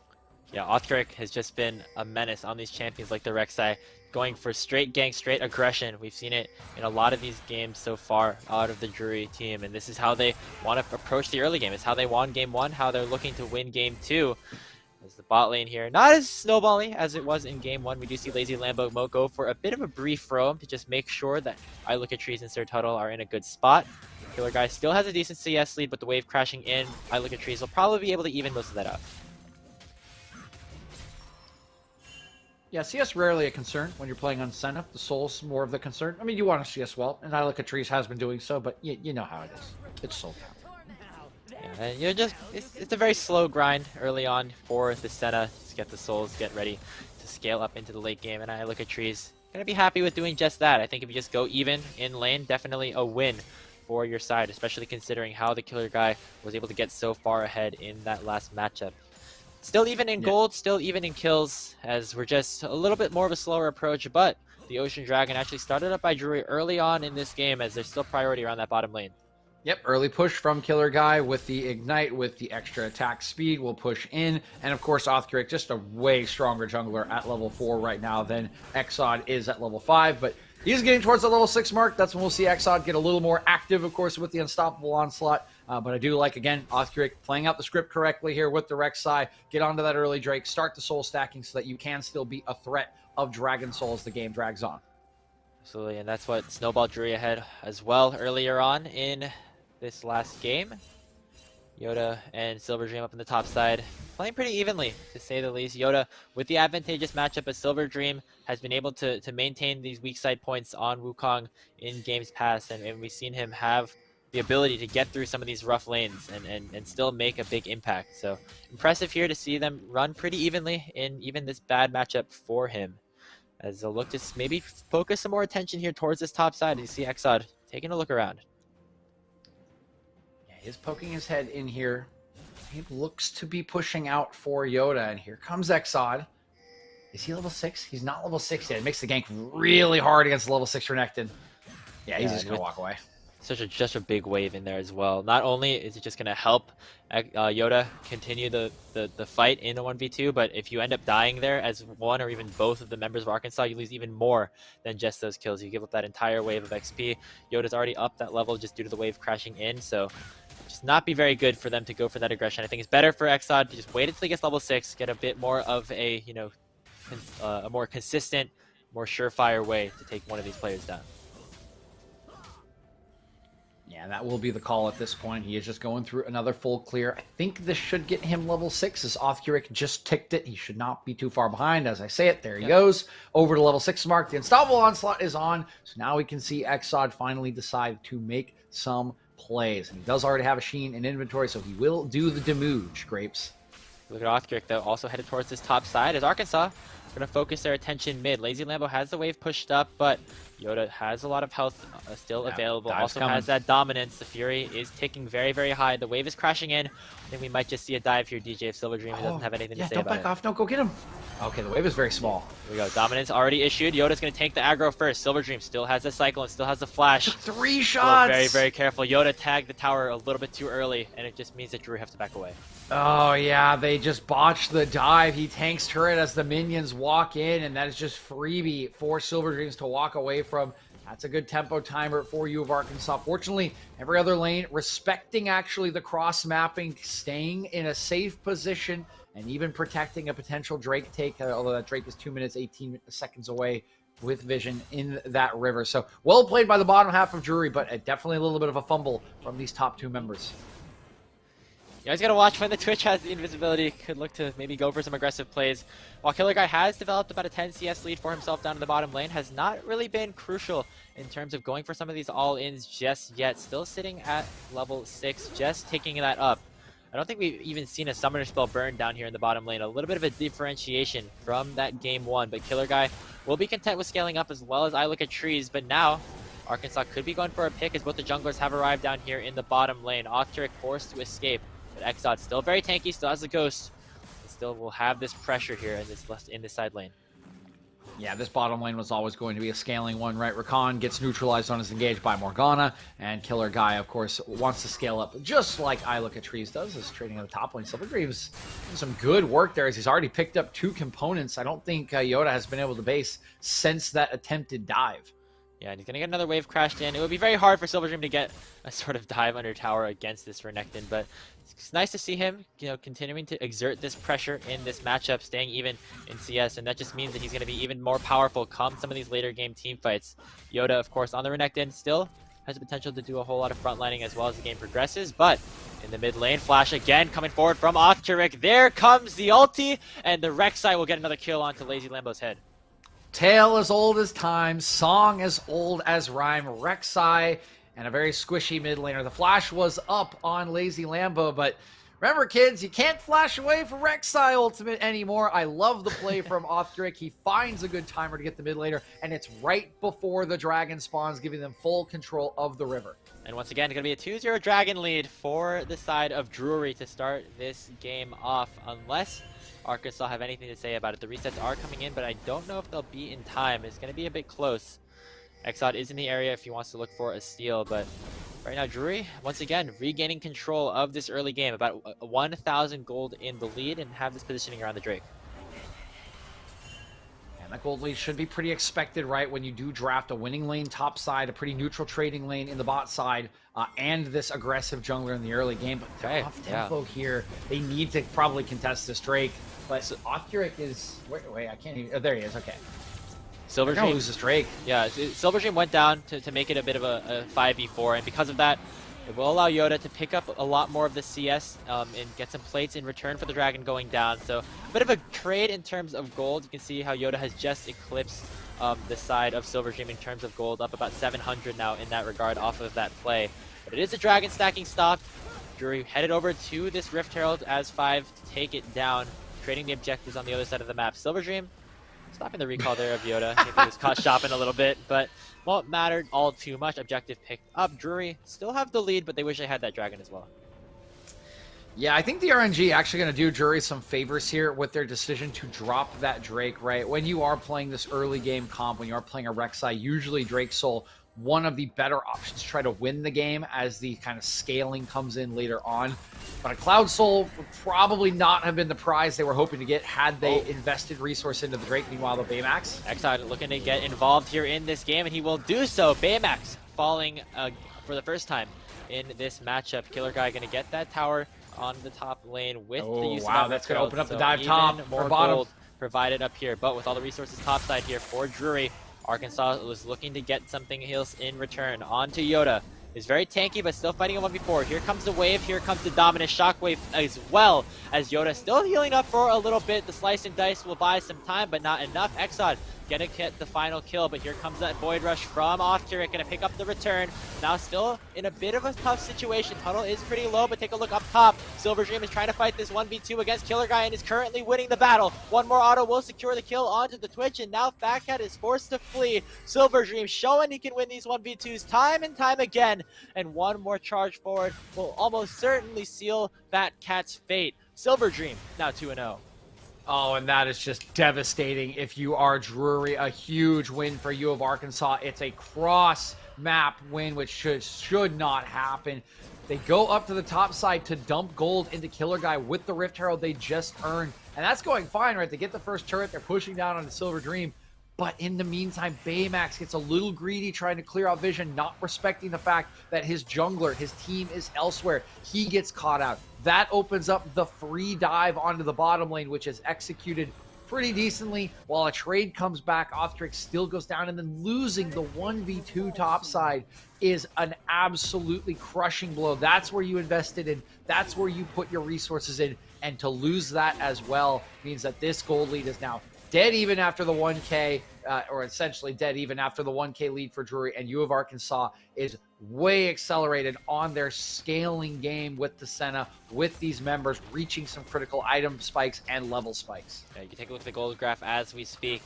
It's peaking a little bit at around 2K, but Arkansas has made their way back into this one. Turret plate has fallen, which means that Killer Guy will not be able to get any additional gold off of this objective.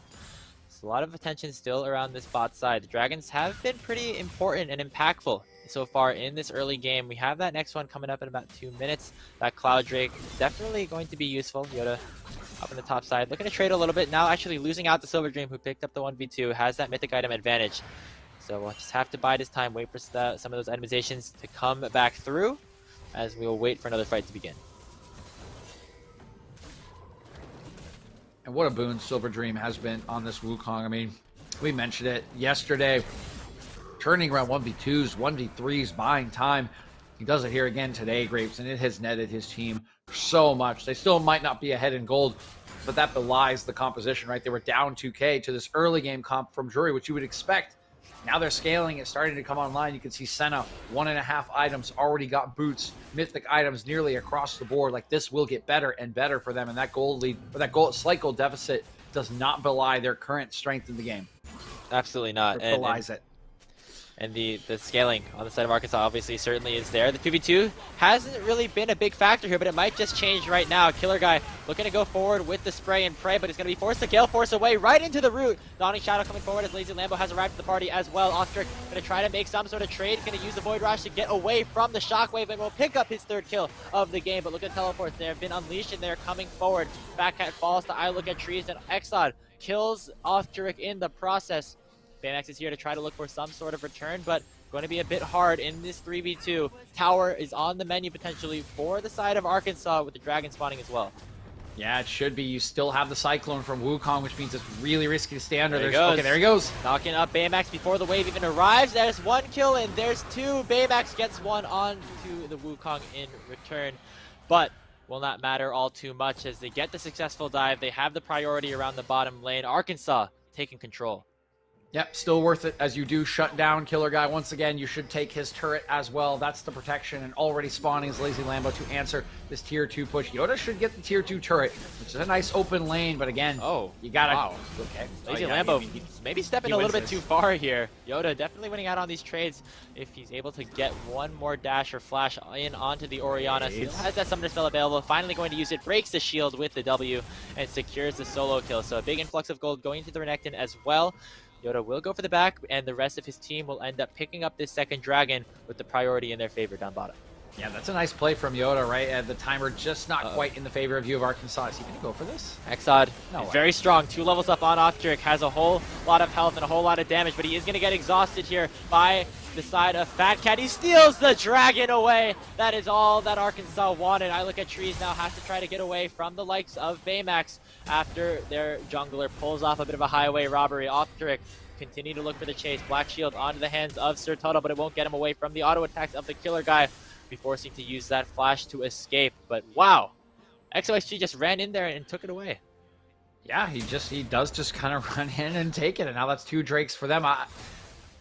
I'm interested in what the reasoning is there, right? It is just Cloud Soul. It's only the second Drake. It's not necessary for them to get a Drake Soul to win the game, in my opinion. So clearly, though, a high priority on it as Exod was willing to sacrifice his life to keep it away from Drury. Regardless of the results, he does get the Drake.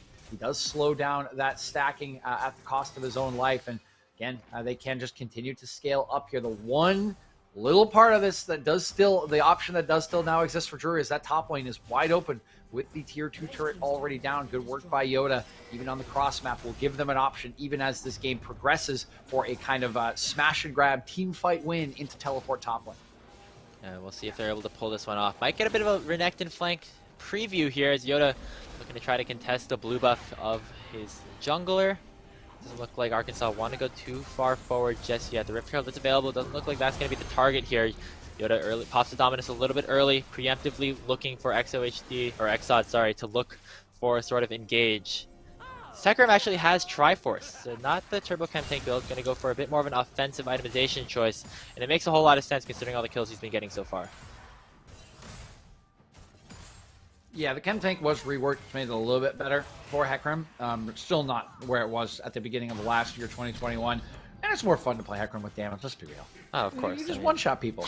We've seen a decent amount of that so far as well. I mean, Exod has had a fantastic game, fantastic turnaround to say the least on this Hecarim, up about 50 CS as well, or 60, sorry, against Othcuric here, who's had some early game plays, but Exod has made some of his own as well.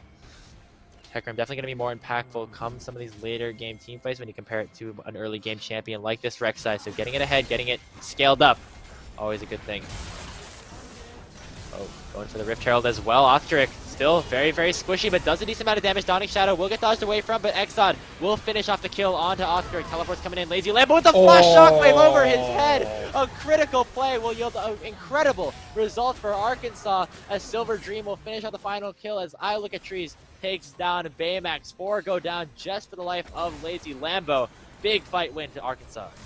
And that will be the straw that likely breaks the camel's back here for Drury. What a shockwave from Lazy Lambo. 4 kills in. That's going to be the mid lane turret with the help of the Rift Herald. They'll likely get 2 out of this as well with the second charge. And now with the map in their favor, with the scaling fully online, Senna's going to go back and buy 2 items. 2 items are probably going to come through very, very shortly for Silver Dream, for Exod. All of your scaling is basically online, and really the only options remaining now for Drury are that open top lane for some sort of cross-map play, for some sort of teleport in behind, because they are not going to win team fights past this point, essentially, unless it's a really, really hard outplay. Yeah, the scaling starting to unlock here for the side of Arkansas, and we can see it right here. Just unable to look for even these picks are Drury. They look, they try to proc some ultimates, they go for something with a bunch of members, and Arkansas just seem to have the better rotations at the moment, letting everyone kind of get out with whatever they so desire. Now about 3,000 gold with this scaling composition. Things are looking up for Arkansas. They want to try to even the series out. Yeah, they're very much on track to do so, Grapes. The options are just dwindling for Drury. Or how do you team fight against this composition? You're basically just hoping for Killer Guy to 1v9, but he's not really that far ahead. Actually, if we could get a gold check, I'd like to see where he is compared to the Senna, who is 3-0-6, and then we'll get a check on the Souls, right? We'll see here. It's Exod actually leading the pack, and they're basically even at 8.3K, which again is good for Twitch, but also good for Senna. And there's just not enough protection for Killer Guy. It's going to be so hard for him to stand and fight. If we can get a check on those Souls, that's 54. In the next, 54. All right, 54. That is that's pretty solid for 20 minutes. And again, it will only get worse as this does progress. So the team fighting option is just way better for U of Arkansas. They can wait around for these objectives. There's one coming up in 14 seconds. There's no way. Well, there's one up right now. Sneak it. I love this call. They know they're in trouble. Greats. They're going to go for this. They're going to try and sneak it as the Drake's coming up. Don't know if they have the damage to do it. Killer Guy has to rain the autos in. Baron at about half HP. Arkansas, they have no idea. They're going over to the Dragon. Looks like they finally may have some sneaking suspicion, but here come the teleports as well from Yoda. Going to try to buy some time. Exod is really far away. Baron ticking very low. It's about to go down, and it is secured. With a shockwave over the top from Lambo will signal a team fight win for Arkansas in the process. Yoda will certainly fall, and now Oftrick and Baymax are on the run. 5 strong are the Pigs as they're looking to try and seal the deal. Maybe looking under the tower. Onside of Shadows will miss from Exod. Baron recalls are not going to be able to go off. They are short, but not short enough. Sir Tuttle is here as well, landing the binding onto Baymax, and that might signal his doom. Oftrick goes down, and so does the mid laner. Double kill going over to I Look at Trees. It was a valiant effort by the side of Drury, but Arkansas punished the Baron attempt. And the little rat will be the only one to slide out, but there's a TP following him to the Drake. He won't even get that, and Killer Guy will just scurry away. The play is turned on its head, and I don't mind it. I think it's the right call. Graves Drury knows they are running out of time. They know they don't have the tools to win this game as it goes on, so they make the bold call. They say, let's go for something. Let's make a flip. Let's take a risk. They do get the Baron, but it's just enough time for U of Arkansas to recognize that they run them down, and now this game basically 99.9% going to go over to U of Arkansas.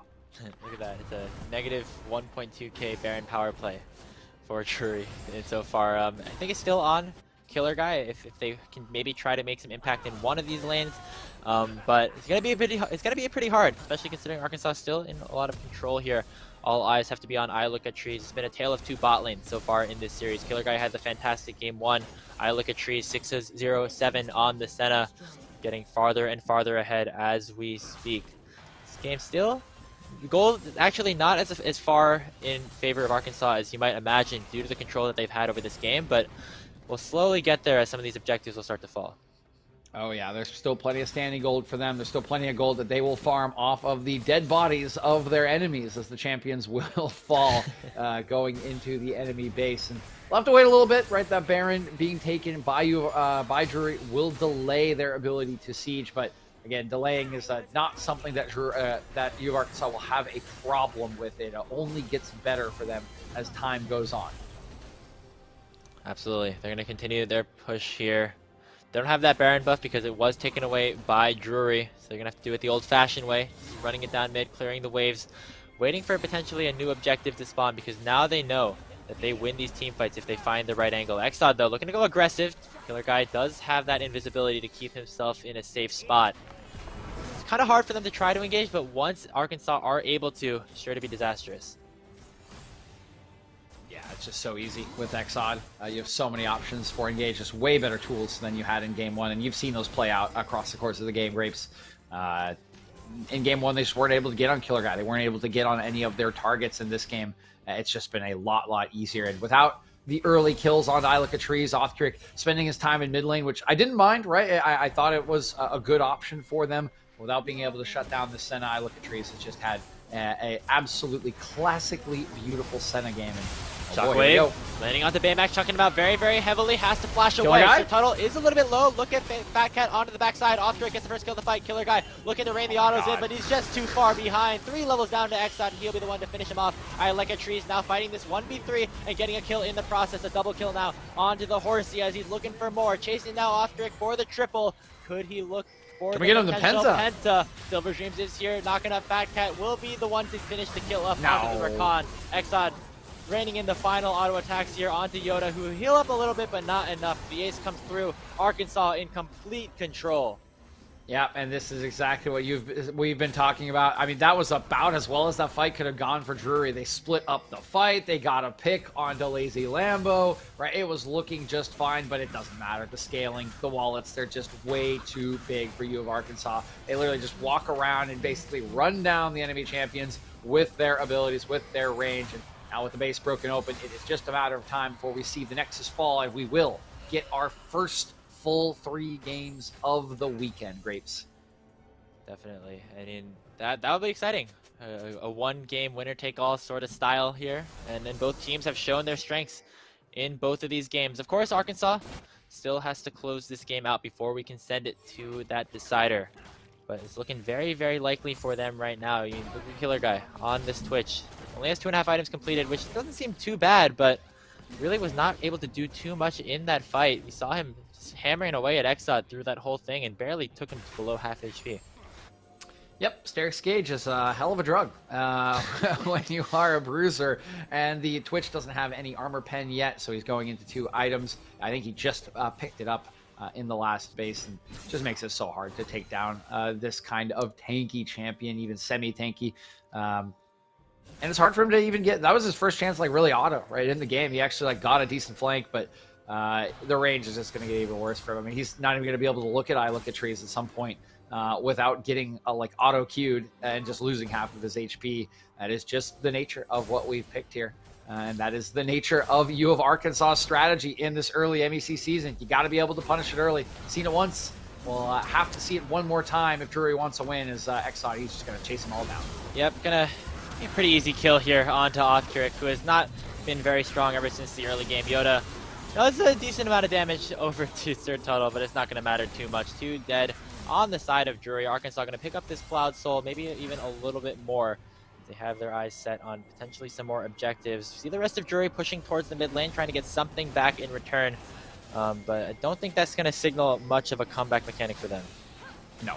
No. They need an open base at this point, right? The objective bounty is nice, but it's nowhere near enough. I mean, to win this game, you would need a miracle fight and a wide open base. Even if Drury won a fight at this point, with the way the lanes are pushing, they probably would not be able to push in. Take 2 turrets and inhibitor. Wow, that's gets chunked out pretty heavily. Silver Dream has to go for the ultimate on the Killer Guy, but he will get flashed away from Exod over the wall. Will finish the kill off onto the Twitch, and down goes Fat Cat as well. Exod now dominating on this Hecarim, 10-9, virtually unstoppable, as he will speed his way over to the Baron Nashor to pick up his second worm of the game. You know what this game made me think about, Grapes? Yeah. I started to think, what if, like, in a soccer match, you had one team that's like the early game composition, and they are normal, right? So you start playing the game, and you're fully fit when the game starts, and then as the game goes on, you get tired, right? Yeah.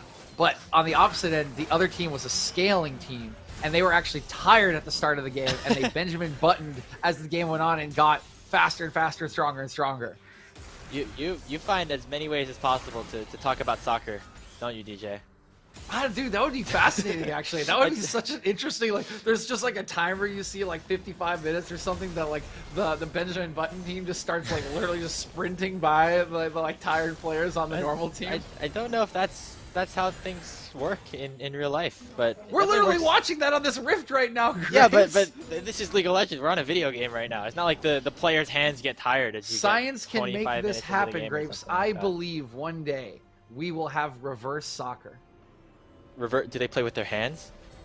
No. Just like one team has like reverse fitness, you know.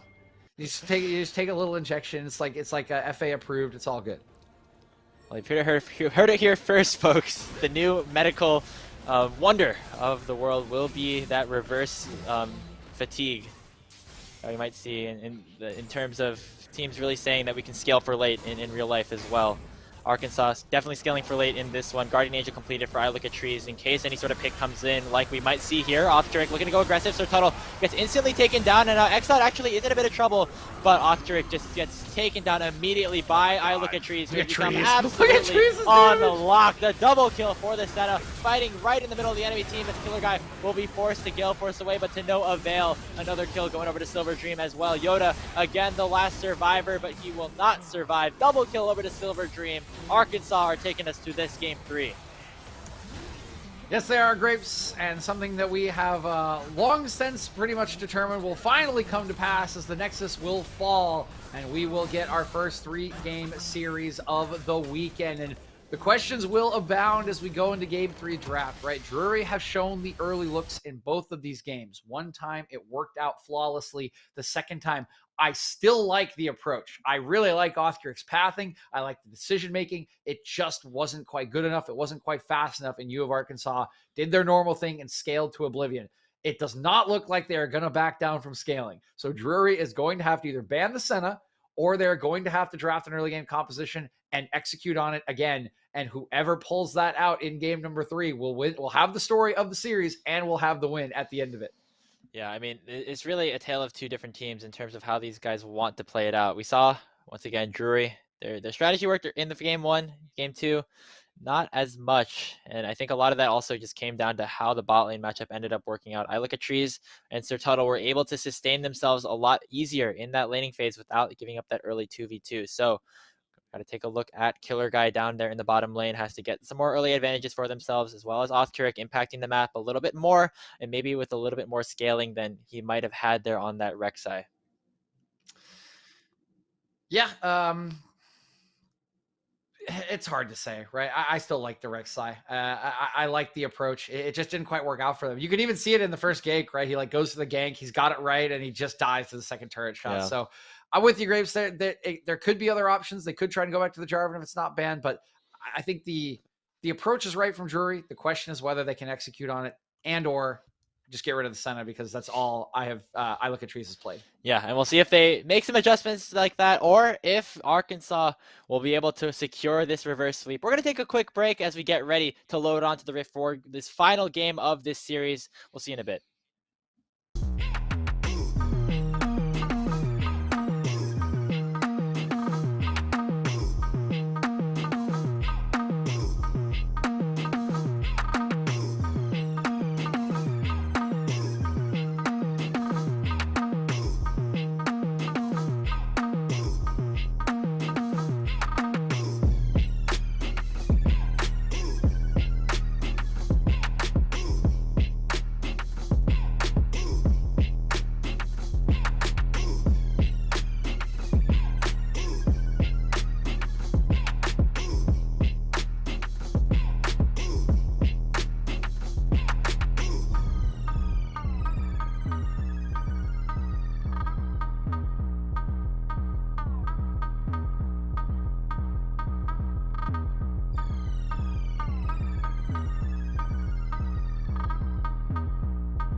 Welcome back, everybody, here for a Game 3, DJ. It's a Game 3 here in the Midwest Esports Conference. Here with coverage brought to you by Unified. Arkansas, of course, taking that last game over Drury, forcing this decider here in our second series of the day.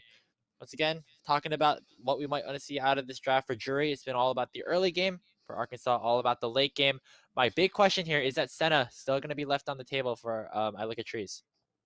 Yeah, I think that is my big question going into this game. He's played it in 4 consecutive games. Arkansas does not look like they're going to back down at all from hard scaling, and there really are very few champions that outscale Senna. I mean, it's pretty much infinite with the souls as the range increases, the damage increases, right? Like, there's some others, but I mean, Vagar's one of them. But I mean, Lazy plays that, so good luck. So I feel like it's going to be hard to outscale unless you ban the Senna away. And so your two options are get rid of it or attack it like you did in game number 1. And we've seen kind of what happens when you do successfully, and we've seen what happens when you don't successfully. So the choice is up to Drury. I think either is fine. It's just about which way you want to go and then executing on that plan. They have seemed more comfortable going for the takedown option, which means they need to spend some draft capital if they do want to leave it up to make sure they can get on top of it.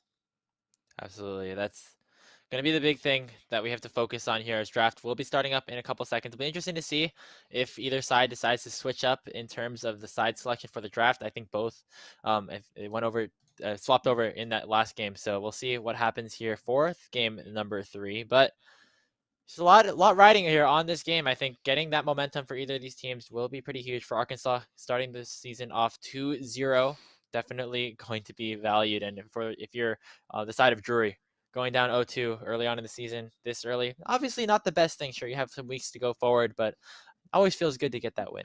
Yeah, it would feel really good to get that win, right? Particularly how yesterday went against GVU. You want this second series. You want it in your back pocket against someone that you've already shown you can beat.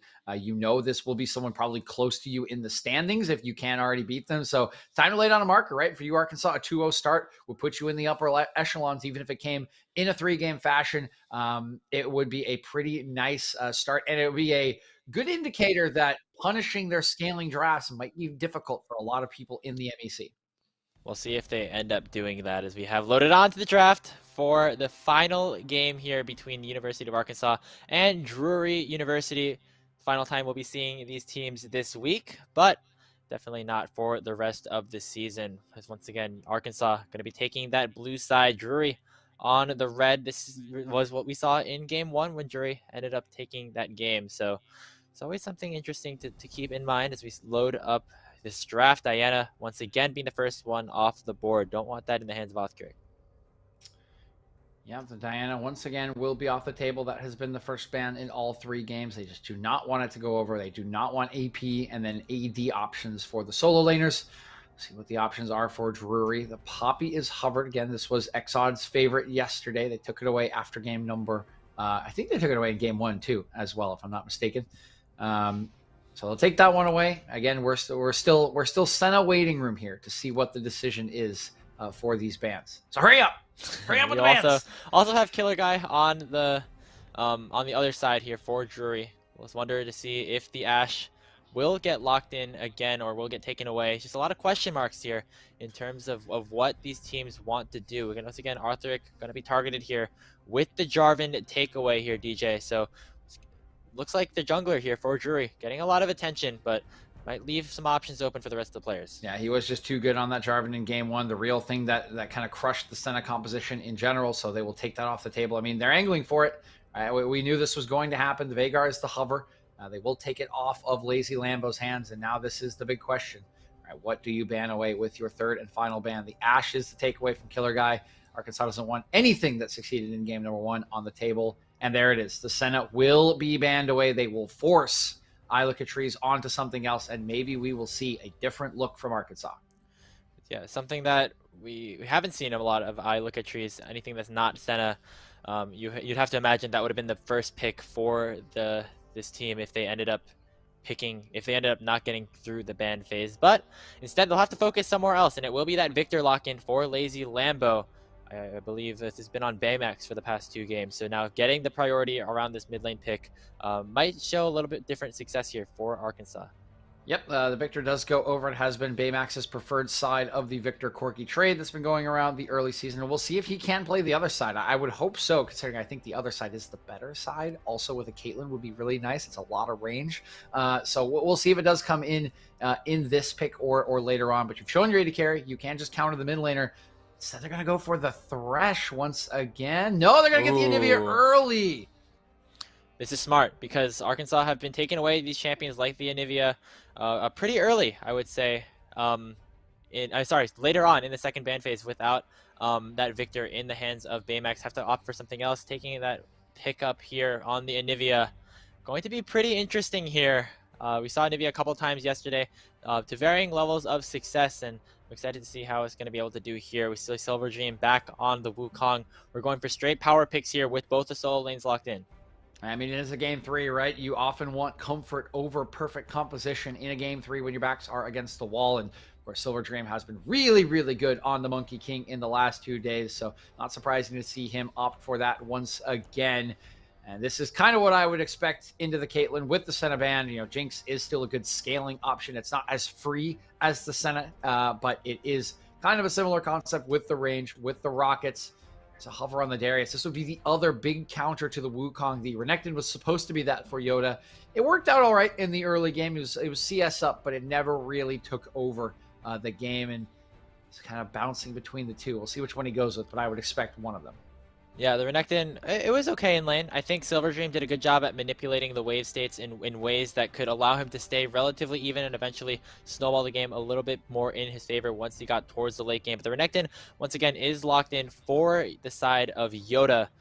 I'd say the first phase of this draft. Both solo lanes and the bot laners already picked up. Now the target will be towards that jungle and will be towards that support position as we enter the second phase of the bans. Yeah, I like this ban against Exod, right? Take away the Hecarim. That is something that can get over the Anivia wall. That's pretty good at breaking zone control on the engage. And with Wukong already there, you have secondary engage. So give this Anivia the ability to control the space along with the Caitlyn. Take away those free engage options. That is a good ban away. We'll see what else they decide to go for. They can pinch jungle. They can pinch support is what is remaining. It's the Lux taken away from that patented Caitlyn Lux combo in the bot lane. Yeah, Fat Cat, very proficient on some of these ranged enchanters or ranged supports, so to speak. So definitely not surprising, especially with that Caitlyn locked in for the Killer Guy, to see them to see Arkansas try and limit some of the lane dominance that Killer Guy and Fat Cat are known to try and possess. On the other side, though, Drury focusing on the jungle pool a little bit more, taking away that Jin Zhao from Exod, trying to limit the abilities for him to really pop off in some of these later game team fights. We saw how well he performed on the Hecarim in that game that they ended up winning in game 2. Final ban will also be towards the jungle here for Arkansas. They're going to take away that Udyr. Yeah, the Udyr is the takeaway from Othcuric. They just don't want to give him a comfortable jungler. I mean, but yeah, I mean, they Viego? Question mark? I mean, it's just up. I mean, I would just pick it here. Hey, Viego, definitely still a strong power pick. The Udyr ban, a little bit interesting, especially considering that there's other champions to be picked up. But wow, we're going full arcane here, DJ. Yeah, we are. I mean, we got all 4 of them. Wait, who else do we need? Jace. Okay, who else is like reasonably viable? Yeah, Jace. There it is. Yeah, okay. We got hover the Heimerdinger, hover the Jace. Jace is the only one that really matters. Nobody plays Heimerdinger. Let's be real. I don't think Jace jungle. Is that what's gonna happen here in this game? Yeah, I mean we already have a top laner. You could play. Yeah, you mid laner too. Yeah, it's gone. It's out. There's a Lulu for the pushing lane. See this Lulu matching alongside I Look at Trees on the Jinx. We're going to go full hard carry mode down in the bot lane. A little bit of a different style, I would say, for Arkansas, but still champion that scales very, very well. We'll see what the final pickup here is for the Razorbacks. They have to look for a jungler lock-in, the Elise Hover, and the Evelyn lock-in for Exod. This is an exciting pick. Wow, that is a fascinating one here from Exod. Reaching into the pool, there is a double AP mid-jungle duo, which will make some of the itemization. I would be shocked if we don't see a Banshee's Veil on Othcuric at some point in this game. That would just be such an easy itemization choice. Wit's End might even come out for the AD carry. One more pick to go here to try to match the push. I actually like the Morgana, right? It's kind of the best you can do outside of the Lux, which does go through the minions. But it does match the push or even beat the push of Lulu and partners well with the pushing lane of Caitlyn. So we do see a very different look this time around. I will say U of Arkansas has still gone for scaling. They have quite a bit of it. Jinx, Victor. Wukong scales with his engage, but it's not as free as it once was with the Senna. It's not guaranteed. You would never count anyone out of a team fight with a Jinx versus a Senna, which kind of just does happen when you get into these deathball compositions. And on the other end, the EU, they have got their engage. They've got some of this playmaking in the Vi and the Renekton. They have zone control options, but I would say they still do get outscaled unless they are the first ones to get set up around an objective. Yeah, that's the big thing. They have a lot of pick potential and a lot of ability to maybe catch people out in certain situations with the Morgana, with the Anivia, and of course that Assault and Battery coming out from Othkirk if he's able to lock one of these targets down. And speaking of the jungle matchup, this is an Evelynn here for Exod. Exod, a very, very proficient Evelynn player in solo queue. Have not seen it too much in terms of priority in the draft, but with all the junglers taken off from the top of the tier list, looks like he wants to go for something that he's very, very comfortable on for a very decisive game. So I'm excited to see how this pathing ends up going here for Exod. I think Othkirk still has the advantage here in the early game, but if this Eve can get ahead, definitely could spell disaster here for Drury. Yeah, Othkirk should have more playmaking potential. That being said, Vi's still a little bit tricky to make plays on. I mean, you can easily flash away from her combo, right? And without the R, it's very hard for her to chase down. So the level 6s are important for both of these members, but you know, Evelynn, it's real hard. it's very hard to burst someone down without a lot of farm and without your ultimate to get out of a situation that you might not like after you go in. So I think we will see some power farming to begin, but maybe Othkirk will prove me wrong, right? He has been a super aggressive jungler in both of these first 2 days. He loves to play things like Rek'Sai and Jarvan. We saw how good he is at engages. Maybe he can find some early angles to get onto Lambo, right? To maybe even go down to the bottom lane, although that would be a little bit harder with a Lulu, and try to vault Drury ahead in the early game once again. Yeah, and I think target towards the mid lane once again for the side of Drury in terms of where they can look for any sort of potential ganks early on. Othkirk has gone for some of these like early level 3, level 2 ganks, especially towards the mid lane, and against an immobile mid laner like Victor, could definitely be a possibility, especially considering Baymax on this Anivia has a lot more ability to kind of survive through the egg if, you know, anything sort of goes awry in 1v2, but definitely a lot of options here. Obviously still take a look at Yoda on the Renekton as well as an option for Othkirk to look for. But once again, the jungle matchup still tells the story as the rest of the series. Othkirk looking to make maybe some of these early plays before Exod is able to capitalize. Yeah, it's going to be big about the jungle and what Othkirk can do and what he decides to do, right? They can just kind of wait and let Anivia get some mana, but topside dive would be an option. So he does have his pick of the litter. Again, I would expect bottom lane mostly to be covered, not ganked. Hard to gank into a Morgana shield, into the Lulu disengage. I think the action, if any, will be around this top side. Otherwise, we'll be waiting for full clears and we'll be waiting for the level 6s. And at that point, your eyes are firmly on the junglers who have all the tools to go into a lane and to absolutely ruin someone's day. Yeah, absolutely. And I'm really excited to see how this matchup goes on. But before we do, DJ, I want to talk a little bit more about this bot lane matchup.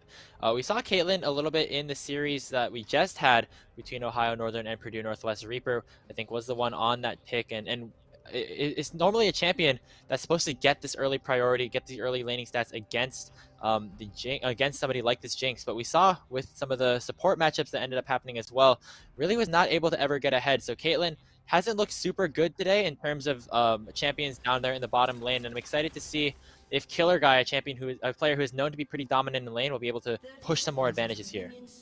Yeah, they are going to establish early control of the bush with this 5-man stacks. You can see some resources already invested. And I do like this, right? Like what we saw earlier from Reaper was a distinct choice by Ohio Northern to try to impact the top side, even with the Caitlyn. I'm with you, Grapes, in that I think that is a bit weird in that normally when you're taking a Caitlyn, you want to path down to at least cover the lane so that Caitlyn can do her thing. Push forward, get poked down, take turrets. I feel like if you're going to path away from her, you just pick another champion, right? That doesn't mean you have to gank the Caitlyn. It just means that the Caitlyn and Killer Guy need to feel comfortable enough in their wave position that they can kind of relentlessly push the lane, which is where we get the concept of you path down to the Caitlyn lane. It just gives you safety in the early game and knowing, even if they gank me, we will turn the tide. So I expect to still see it, but I don't expect ganks to come through just because of the nature of trying to gank these bottom lanes. But speaking of, I mean, this is just a straight takeaway on the red buff. They should know this is happening, so we might just see a split map here. And split match, definitely not a bad thing for the side of Drury, especially considering the Caitlyn Morgana having a lot of prio early on, like theoretically at least. And so we'll see what Othkirk decides to do after taking away the red buff. Exod not running straight over to the enemy red, instead going for that Gromp take, and so will Othkirk. So still not sure if Othkirk will try to commit for the 3 buff or just, you know, settle for this vertical jungling, this split of the map. But either way, a bit of an interesting start to start this game 3 off. It is interesting to see this split map. We haven't seen split mapping in quite some time, and it does very much favor the Caitlyn lane, right? We talked about pathing down. Well, this accomplishes the same thing. You know that Evelyn's on the top side. You know she can't come bother you, so guess what? You just get to shove on up. You cannot die. And this is what we see as level 2 comes in. Trap. Yep, Killer Guy gonna get the trap on top of the binding. Seer Tuttle already taken very, very low. We forced a flash away. I look at Tree's taking a bit of an extra shot there as well by stepping on that trap, so some added poke damage given over to this Kate Morgana lane, getting a lot of early priority as they are just continuing to rain havoc in onto this Arkansas bottom. And now you see why you pick Caitlyn and why it is annoying and why you path towards it. And we also see there in that trade why Renekton is good into Wukong in the early stages. So things going very well in these 2 winning lanes drafted by Drury. And as we mentioned, they want to be ahead in the early game. They're not as out of options this time around. If they do kind of let the game drag on, they still have a lot of zone control that can be useful around objectives, but it is very a lot more difficult for them to team fight straight up against Arkansas's comp still in this game 3. Just barely gets it. Not even close there for Othkirk, who was able to secure both red buffs as well on this early clear path, and now Exod might be in a bit of trouble as Baymax has priority around the middle lane. But taking a look back towards this bottom lane, I look at Trees, already chunked down dangerously low, has no more potions, still has the heal, but still a very oppressive laning start for the side of Drury. They're getting the advantage that they want in this early game. Yeah, it's just that 300 gold still waiting for any sort of first blood, but as you mentioned, Grapes, this is exactly how Drury would have wanted this game to start with their draft, and it would have been expected from U of Arkansas. They know that this top lane is losing. They know that this bot lane is losing without any intervention, and this mid lane, largely just a farm lane if you're just going to stay safe unless jungle intervention does come. But before Anivia really gets her ultimate and some mana, it can be tricky to still gank the lane. So I think everything kind of playing out as expected. It's just where it starts to break and whether this bot lane can really break the bot lane of U Arkansas with the pressure they've been given. Just about a 10 CS lead here for the Killer Guy and Fat Cat. Down here, we see Exod around the area, just channeling that recall, so allowing another wave to crash in is Drury. Doing a decent job at trying to deny a lot of the CS as well, keeping the wave in as much of an even state as they possibly can. Just makes it more and more oppressive as we keep going through this game. It's nicely done so far by Killer Guy and Fat Cat. They've got the wave in a good spot. They're forcing recalls on this wave. See, wow, Tuttle's not even going to complete his. He has to protect the recall of I Look at Trees, and this is a very positive start for Drury. It's just laning again, but this does add up. I mean, look at the CS difference from the junglers and what Othkirk has been able to do with the pressure from his lanes. Absolutely, and for a champion like Exod on these Evelynn, getting these early levels, getting these clears as fast as possible is so important, especially on a player like Exod who's known for his Evelynn play. And it's just snowballing him further and further behind in this early game as this advantageous jungle matchup with the Vi. Definitely going to be important as Othkirk also now making his way over to the Dragon, securing another crucial objective here for the Panthers. Yep, good early game pressure leads to first Drake. Again, I think Arkansas will be fine. They have the way they pick the scale, they'll be fine losing the first Drake in pretty much every game they play, but it is something that you just should take if you are winning the lanes, if you are pressuring the lanes early on, and it is a good start for Drury. We'll see if they can chain this one into a bigger threat of Dragon Soul than they did in game 2. Still on the table. The next one will be that Hextech Drake up obviously in the top left corner, a bit of a bug, I believe, but just due to the new season. But right now, gold in the hands of Drury, right, up about 1k. We're seeing significant laning advantages in both the top and the bot lane. We saw Yoda go pretty even against Silver Dream's Wukong in game 2. Definitely has been able to capitalize a little bit more on this matchup now that he has maybe a little bit more space to work with. I do have a little bit more breathing room, but it might get a little worse. I mean, look at the buys coming through here, Grapes. I was kind of waiting to see the recalls complete to see what they we're going to get. And while there's breathing room now because of the recalls, like, I mean, it's a pickaxe to 2 long swords, right? We got double amp tome in the mid lane to 1 amp tome and a crystal. We got 2 iron spike whips in the top lane. I mean, the only one who really got the buy he wanted on the side of Arkansas was Silver Dream getting that sheen. And we talked about the sheen gaming yesterday, of course, but this is just the items really showing how well this early 4 or 5 minutes of the laning phase have gone for Drury.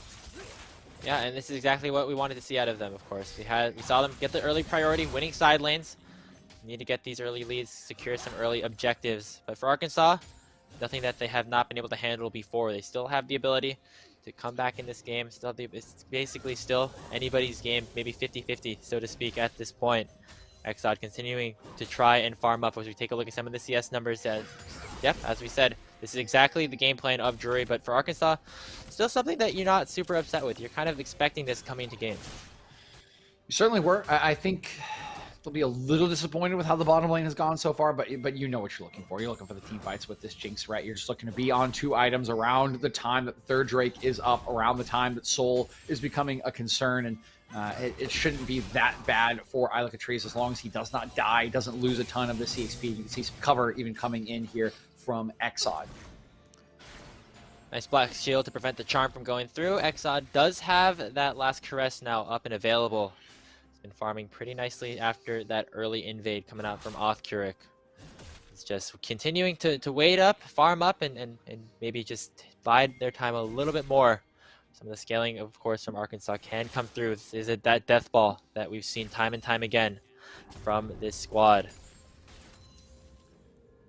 Base comes in, Assault and Battery now available as well. So we talked about this. There is no first blood. So Othcuric deciding just to go for that enabling ability on his kit. But now they are both available. Last Caress and the Assault and Battery are up, which means the junglers are unleashed to make plays. Keep your eyes on them on the map. How they will pap, where they will look to go. For you of Arkansas to get them back in the game, and for Drury to get this snowball even bigger. If I'm Drury, I know I'm at least hovering bottom lane. Yeah, have to. I mean, it's 25 CS lead here for the killer guy. Ilakatrice finally unlocking that ultimate as well. The poke is just continuing to happen here. That's another route. Not going to be able to get the trap on top of it. But just the continued pressure is really starting to show, especially down here in this bottom side. Now, got to focus our attention, though, towards the top lane. As we see both the junglers in the area. Baymax also looking to maybe make an approach. Rift Herald has spawned, and it is going to be Drury that started up, but looks like Exod doesn't really want to contest this. Instead, maybe just looking for a recall. Yeah, it was a base timer. That means that Baymax has the first move, so they are just going to secure this one for free. Their top lane's winning. They know that Yoda could get there first, and Exod not thinking the gank was a good idea. That will be a secured first Rift Herald, and that is just extra fuel to the snowball that is building for Drury. I'd be dropping that bot lane, by the way. Yeah, I mean, makes the most sense, right? Oh, Lazy Lambo forced to flash away. Nice usage of that wall. Ton of crowd control available. Oh, ace in the hole for first blood. Killer guy picks it up. Oh, that feels so bad for Lazy Lambo, but my, oh my, how worth it is for Drury. They're just going to pop the Rift Herald immediately. This is a ton of plates that are going to come up this turret as they use their bottom lane pressure to move up and impact the mid lane. So much gold going into the back pockets of Othcuric. He's even going further. For more, going for the Assault and Battery. Exod doesn't have an escape. Finally, last caress, but the Ignite's ticking. Othcuric didn't have to flash for it. Will trade his life in return, but still very worth it. The wave continuing to crash in. Teleport on the backside. Lazy Lambo will take a whole lot of damage off the return from base. Welcome back to the mid lane. We're just going to get continuously pressured out by the killer guy and Fat Cat. Drury, once again, extending their early game presence. Now gold up to about 2.5K. Just gonna swap lanes. Oh no. Oh, I look at trees. Nice flash away. But Baymax showing he's very proficient on this Anivia pickup, using this Glacial Storm to zone out as much as possible. Now Yoda making his round to the mid lane. We're just playing, what is it called? Just back and forth. We're just trading everyone through all of the lanes here on the side of Drury as another wall nearly takes down Tuttle. Yeah, Baymax starting to get a little scary here. I mean, when you don't play against Anivia a lot, you sometimes forget the wall range, and once the wall is behind you as an immobile carry, like, you really don't have a way out. Like, I can't tell you how many times I've been playing Victor and just gotten like stun locked into death, like just every single time I step too far. And same way almost happened here for Isla Catrice. 2 flashes already earned, and while those summoner spells are down, you cannot miss position for even a second, where that zone control, that power will just come out. And now there's a Caitlyn with a Gale Force to finish you off, already completed on the killer guy. We haven't seen that many kills this game, obviously, DJ. About 3 in total across the first 12 minutes. A little bit more representative of what we saw during some of the other series yesterday, but earlier on we saw a lot more blood.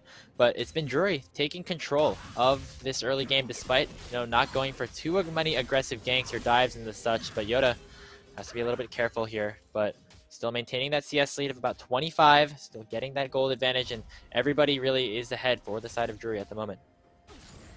Yeah, they really are, and I would hope that Yoda's going to head on back here to pick up some tabbies as well, really reduce some of the damage. Trap. Let's see. Bind, trap, headshot, continued autos, soul shackles, Gale Force. That's a dead Kate. That's a dead Jinx right there. Oh, I love it. It's a beautiful combo. It is everything you hate to see when you're playing against it, and everything you want to see when you are Caitlyn Lux, when you are Caitlyn Morgana. The pressure continues to mount from Drury. They have gotten everything that they want and need in this early game. Caitlyn is accelerated way ahead of the Jinx. That is just more turret plates in her back pocket, and while none of the turrets have fallen just yet, they are very, very low, and they will fall soon with just a couple more kills or picks. Power of Caitlyn really starting to show here as now Arkansas maybe trying to make their presence known in the top side. Cyclone already used. There's the charm, and there is the final ultimate proc. Yoda healing up a lot. Almost ends up taking down XOHD, and let's see if Oscar can try and turn this. One more punch will secure that kill. Silver Dream has a lot of damage here with the Sheen, will not be able to finish the job, as Oscar will use that dash to get away with the Q. Killer Guy and Fat Cat on the backside, still continuing to pressure in. Still 30 seconds until these plates fall.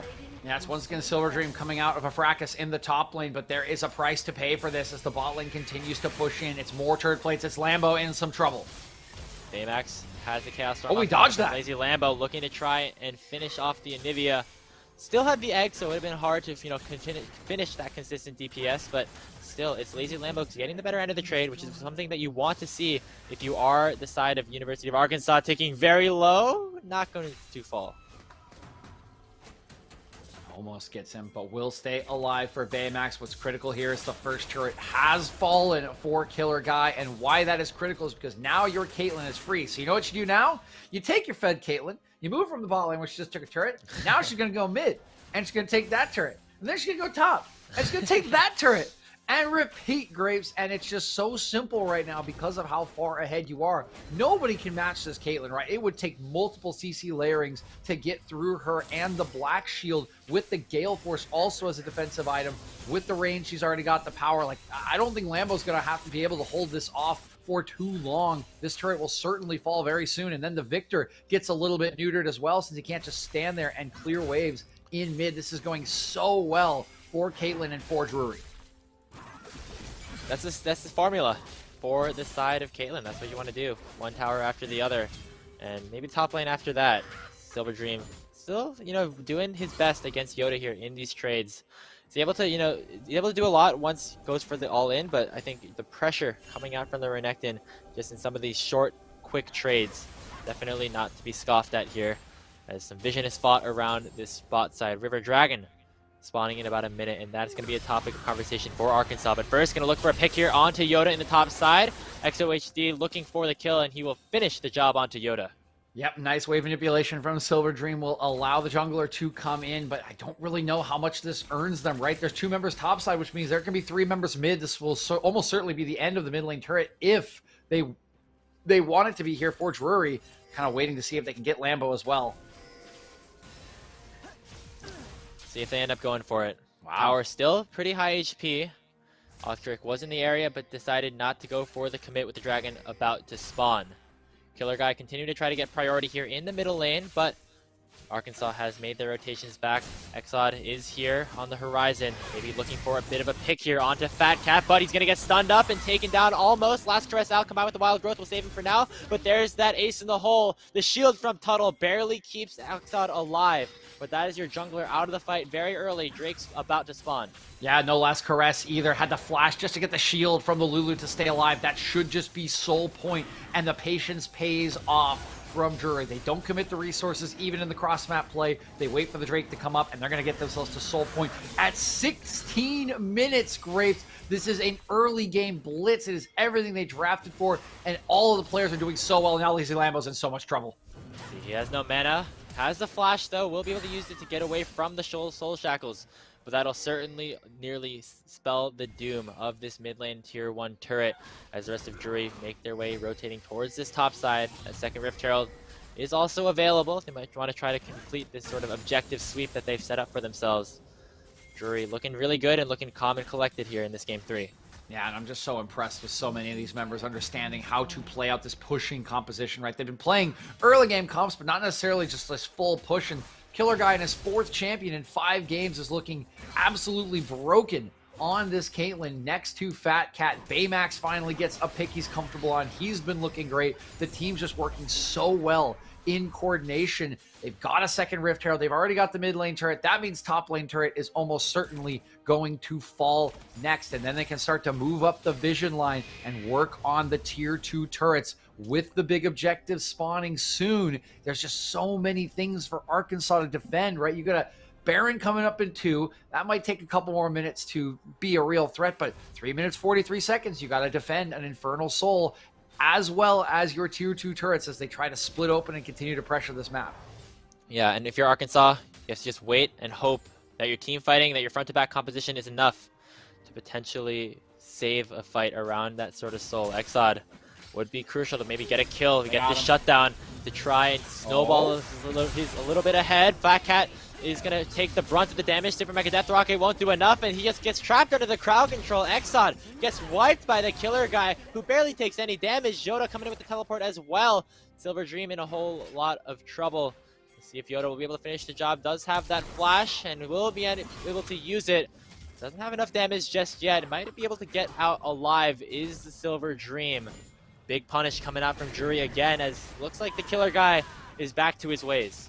Man, how does Silver Dream get out of all these? Like how many of these has he gotten out of with a sliver of HP? That's doesn't really matter because Drury is just winning across the map. They still have the second Rift Herald. They take the tier 2 in mid. This TP's not going to get anything done. There's no follow-up. Baymax actually is significantly behind on this Anivia. One of the shining lights here for Arkansas is Lazy Lambo, up about 2 levels in the game. Similar in gold, I would say, but still in a decent spot to maybe try to carry some of these later game team fights. But if you were Exod, you really wish you got that pick on the Killer Guy. Did burn some of the summoner spells, which of course will be important upon this objective spawning this crucial Infernal Soul. But if you were this Evelynn, falling behind is not where you really want to be. Nearly approaching that Lich Bane, but you don't want a lot more than that when to try to take down some of these bigger people.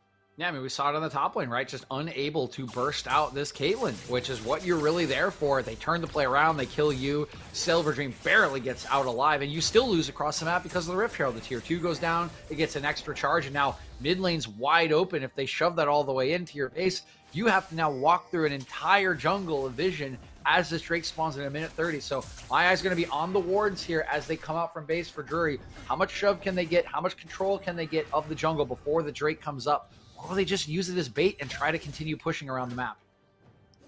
So it's an interesting question. No, they're not baiting. They're going for it. I mean, getting the soul definitely helps you snowball on top of just getting the gold in general. And speaking of gold, look at Killer Guy, man. 2.5k above anybody. I think almost doubling up on I Look at Trees at some point. Looking very, very scary on this Caitlyn, and this Caitlyn is going to have to be the target for Arkansas. They want to have a chance of coming back in this game. Baymax going forward, landing the stun onto Tuttle, and what the hell? I Look at Trees just gets instantly bursted down. Fight continuing to go through though. Cyclone onto Silver Dream will chunk Fat Cat down pretty low, but Silver Dream ends up finishing off Fat Cat in the process. Double kill though onto Ostrich, and Killer Guy still left untouched, still left unscathed on a rampage now as He takes down the Wukong. A complete ace coming through for Drury as they take control of the map. They're going to head their way over to the Soul, maybe over to the Baron as well. And Drury has done so well. They planted their crops in the early game, and the seeds have sprouted here at the 21-minute mark. They are going to get everything, the cake, the pop, the ice cream, all of the dessert at the party is theirs. It's a Baron, it's a Dragon Soul. The map is wide open, and they have played this pushing comp so well to near perfection thus far. They are so very primed to take this game, to take the series, and to get themselves their first win of the MEC season. Dragon's still actually up. Doesn't look like Othric was able to take it down pretty low before the rest of the Arkansas team was able to respawn. Might get another bit of a fight here. Reminder, even though Baron did go over to Drury, still is this soul that is so desperately desired here by the Panthers, and Arkansas really does not want them to take it. We'll see if the fight ends up erupting here. Lazy Lambo on the flank. Yoda returning as well from the base. Dragon is taking pretty low, but Othric comes in. Finally, it is claimed by Exod. And now take a look at the Glacial Storm, doing so much to zone out the rest of Arkansas. First kill goes over and it's onto I Look at Trees. The rest of Drury are on the chase. Silver Dream maybe looking for a bit of a flank, but has to run away. The ace of the hole nearly takes down Tuttle, and he will certainly be very dead in a couple of seconds. He's still continuing to run away. Has the whimsy to maybe buy some time. Will escape maybe with his life, but Drury still continuing to push. Yoda coming through. Tuttle pops the Wild Growth to try and bait out the rest of Drury. But it doesn't matter too much. They lose the Dragon, but they still have this Baron buff. They did not lose anybody in the fight. And they're going to continue their pressure here on the siege. Okay, so you lost the cake, but you kept the ice cream. I'm not a cake fan, so that's a better, worse anyway. for better. Yeah, 100%. Ice cream better. They still have the ice cream. They still have the Baron. They still have push in this bottom lane. You can see Baymax is already headed back to push out the mid lane. Full control of the map exists. They're just going to have to wait 4 more minutes. And time is valuable to Arkansas, but I mean, look how far behind they are, Grapes. It's 9K gold at this point. Like, you are nowhere near contesting. Caitlin's about to get 3 items. She hadn't even backed at the Drake fight. Like, everyone is just stacked. There's 2 items on Othrid. He's got everything he needs. There's 2 items on Anivia working towards 3. Everyone is at the point they need to be to take this game down. They just need to be clean in their push. Make sure that when that next Drake comes up, they get their setup. They force you, Arkansas, to walk through vision, to walk through their pick. Get that pick, get the Drake, and they should be on their way to a series win. Absolutely, and it's been very impressive to see this game plan that Drury constantly have set up for themselves. You know, getting Killer Guy ahead and allowing the snowball to just start to roll from minute 1. It's resulted in 2 very dominant early games so far for the Drury Panthers. Still have some work to do to close this game out, but if they execute properly, definitely well within their grasp of clinching their first victory of the MEC season. Arkansas, though, still have to maybe look for some scaling. Silver Dream is sitting at a decent scoreline with 2 completed items. Has to find a really good engage onto some of the backline if they want to have any chance of staying alive. Yeah, he does have that 2 item, as you mentioned, Grapes. He and Exod really need to make something happen, whether it's an assassination or a massive cyclone. That's really the only way this turns around, and even that's pretty difficult when you're running into an Anivia of all champions. So we'll see if they can find that clever flank. You can see him hanging out here, waiting. Here's his moment.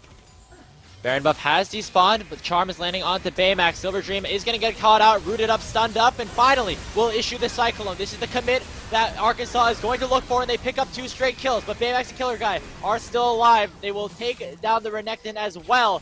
Big flank coming out from Arkansas as they will stay alive in this game. That is big time. There is the flank that you just talked about, that we just highlighted. They walk a little bit too far, and while Killer Guy gets out of the engage, he's too far split up from the team. And the clone actually does a lot of work from the Wukongs that draws 2 or 3 autos before Killer Guy realizes that that is the fake. Can't join the fight, can't get the kills, and now there is a way back into this game with extra gold, with extra map control for Arkansas. The bounty is definitely going to be crucial as well. Just getting as much gold into the pockets of these late game carries for the Razorbacks. Going to be crucial. They'll get 1. They're going to back off for now with the death timers slowly starting to fade. It's important to note that Arkansas, again, did not give up that soul in that last fight. So they have another dragon to fight for in about 90 seconds. Going to get the priority around that, but for now, by taking that Scuttle Crab, maybe go for that reset, pick up some more items, and then fight for the soul again. Yeah, I mean, look at what a chunk that did there, Grapes. We went from 9K to 6K. That's a 3K swing already in favor of Arkansas, and that is a second item now for I Look at Trees. It's still not a great place to be in. He doesn't have any crit whatsoever, but it still is nice to have that rapid fire cannon compared to not.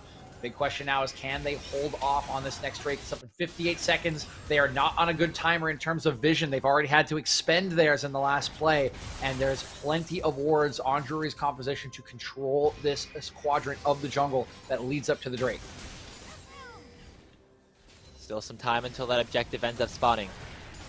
About 30 seconds now, as the priority for Drury still remains around this pit. They know that it's such a big advantage for them if they're able to pick up this soul. And even if they lose it, I mean, they get the fight that they want. Arkansas don't get too much off of another Infernal Dragon. Definitely, the cards are still in Drury's hand, but we saw what happens when Arkansas get the fight that they want. Just have to hope that they get that here. Yeah, the big thing here is because of the control around the pit, they're going to see Silver Dream coming, right? There's no clever flank this time around. They know exactly where he is. He's going to have to walk right into him, so he will not be able to split up the fight like last time. There we go. Binding, though, landing onto Lambo to start things off. Storm doing a decent amount of work to zone out the rest of Arkansas. Dragon has spawned, and it looks like Drury are immediately on the case. Drury looking to try to secure the smite. It doesn't look like the Rocket will be able to steal it. That is Infernal Soul going over to Drury. Take a look at the back line, though. Big damage coming out of Exod. Killer Not Guy's able untouched. to chunk down Killer Guy, as the egg will come through from Baymax to keep himself alive as well. Reset. Still a 3v3. The double kills are coming out from I Look at Trees, who is maybe starting to open up. Double kill, though, onto the Killer Guy, as now the Got Jinx him. will have to run away. Has the shield, has the speed, but might not have enough damage. Killer Guy gonna use a 90 caliber net over the wall to pick up the triple kill for himself. And Sir Tuttle is the last remaining survivor here for the Arkansas Razorbacks. Osteric will secure the deal, continuing to try and rein these autos in. That is the Gore Drinker for the ace, as Drury win the fight in the soul. And they're looking to end here as they TP into the bottom lane. They have a wave. They need to work through the turrets, but the respawn timers are pretty high. 11 seconds on the top laner and jungler, 20 seconds on the bot lane and the mid laner. This might be one Nexus turret and a retreat. No, they're just going to call for 2 inhibitors, so the game will not quite end. It's not late enough just yet at 30 minutes, but that is a broken base, and one more fight is all it will take for Drury to take this series. Oh, Exod. He's looking. Blocking the charm, potentially onto Octuric. Will be able to hit it. Don't know how much damage he's able to do. Only has 2.5 completed items for himself on this Evelyn. Did not get as snowballed as he might have liked in this game, in this crucial, decisive game on one of his most played champions. Instead, we'll have to work things out a little bit harder for himself and the rest of Arkansas. They're now once again back behind. Gold not as bad as it was in that last fight before they ended up winning. So still, the possibilities are there, especially around this Baron pit. Baron Nashor obviously can deal a whole lot of damage, and we know that both sides want to be around this objective right now. Yeah, I's got to be on Silver Dream once again. He needs to find one of these flanks. You can see that Exxon is just not doing enough damage to really be a threat. I don't think he can 100-0 Killer Guy through the Black Shield at this point in the game. So it really is about Exxon splitting up a fight, getting Killer Guy to have to flash away, getting Baymax off of his positioning so he can't just keep this Glacial Storm running while his team runs into it. It really needs to be him on a clever flank. Otherwise, it's just way too easy for the power of Drury to just push them out with all of their items, with all of their strength. Othkirk looking for the engage. Not going to find it. Instead, eyes turn to the Baron Nashor for Drury. They're 5 strong here. Teleports available for both Lambo and Silver Dream. The objective has been started up. No real opportunity for a flank, so they have to go straight forward. And Baymax already taken very, very low, but Killer Guy one-shots Lazy Lambo before the fight really gets a hold of itself. Baymax falls on the backside, but XOHD now has to run through the hills. Killer Guy is getting trapped off, and he does fall to the side of Silver Dream. And now I Look at Trees has the potential to do the damage here in this fight. Picks up another round of Fat Cat. Has the resets necessary. 3 are dead for Drury, as Arkansas, they might be starting to scale a little bit here, DJ. Yeah, they still can't take the Baron. They have supers pouring into their base, but it's just going to be farm and EXP to I Look at Trees. That fight was so close. Lazy Lambo did a ton of damage. He took Baymax completely out of it, but Killer Guy was still set up to take the fight. He stepped on the Jinx traps. It was a huge, huge mistake, and he was taken down. 1,000 gold shutdown over to Silver Dream. That allowed I Look at Trees to get a reset as well, which means the fight is won for Arkansas, and they can defend their base. And suddenly this game got a whole lot more interesting. Arkansas now have shown twice that they can win some fights if they are put in the right position. Obviously, Killer Guy, a bit of a misplay there, stepping on that trap, locking himself down, allowing for the rest of the team to collapse on him. But if he gets caught out again, I mean, does have the flash here for any future fights, but something you have to watch out for. The collapse from Arkansas still is huge. This is still that sort of death ball that we were talking about, with an added bonus of Exod just always being a threat on your flank. So still a lot of potential here for Arkansas to try to turn this around. Gold now only about 4.5K in favor of Drury. Minute 48 now until the Elder is also part of the equation, Grapes. As the gold is a little bit closer than it used to be. The items are coming through. We have 3 now on to Ilika Trees. Oh, that is right enough to start doing damage, and yeah, they're just right back on it. They don't want to wait for the Elder Drake. Eyes have to be on Killer Guy. If he stays alive, the fight is won for Drury. Baron ticking very low and will end up going down. Rocket not able to steal as it was blocked by the side of Baymax. Now, see Exod on this flank, does not want to look to go in the line of traps, was very successfully put down by Killer Guy, and they will get out with the Baron in tow. Okay, simple call here from Drury should be go up mid with 4 members, down bot with 1 member, likely going to be Yoda, then fall back, place some wards, and get ready for Elder Drake. You see the wards already going down for you, Arkansas, so they can know where they are coming. You do not want to give them a chance really to fight on even footing around that objective while you are still in control power-wise, while you're still in control with the Baron. They're just 5-ing it down mid. To just look for maybe the base before even considering the potential for an Elder flip. I think Drury knows if they go forward and if they don't get collapsed on from the backside, they have the opportunity to really win these fights pretty hard. Instead, just going to be corralling these minions in. Have to keep an eye out for Exod. Nice use of the ace of the hole. Doing a bit of damage here. Will be up pretty shortly. Has a relatively short cooldown at this stage in the game. Just Killer Guy and the rest of Drury working their way around. They're playing slow and methodical. They want to try and choke Arkansas out of their own base. Yeah, and this is kind of what we were looking for, right? They've kind of split it up now. They're going to fall back with 5 seconds before Elder. They're going to set up where they're actually going to set a trap here, This Grapes. is so genius here from Drury. They know that Arkansas has to face check this Elder Dragon. Good clone. They barely get out. Is Silver Dream there with the Wukong clone. Got that cooldown. Now Drury might have their eyes set back onto the objective. Exod still unseen on the flank. Nice TPs, boards available for them. Doesn't have that summoner spell, is Silver Dream, so they're going to have to just fight this front to back. Elder Dragon hasn't started up. Wow, it's Very, already very half low. HP. Yeah, 33,000. Here comes Exod, not being able to steal it. These are the crucial burns now into the hands of Drury. Great smite out of Ostrich to secure the objective, and now Drury might just take one more reset and then look to end the game with this Elder buff. Yeah, I don't even think you want to reset. You have 49 seconds on this Baron. Get in there. You can see the TP coming out. Since Baymax had it, he goes back. You just got to use the power. It's nigh impossible to win a fight against Elder and Baron, but that is what Arkansas is going to have to do to get this win. Arkansas need to find some magic here with Exod on the flank. We see the charm onto Killer Guy, but he's positioned in a way to prevent him from getting tagged by the ability. He's going to Gale Force forward and assassinate Exod. Killer Guy just killing some guys here on the Rift. Lazy Lamb, but the next target, the Wild Growth, will not do enough to save his life. Silver Dream onto the backside, trying to get something onto Killer Guy, but he will not be able to do so. Only I Look at Trees and Sir Tuttle are alive, but Drury is still 5 strong and looking to end the game. Another goes down on the side of the Caitlyn, and the ace comes through as Yoda will finally get on the board with a kill. It took 35 minutes, it took 3 games, but Drury finally have their first win in the NEC.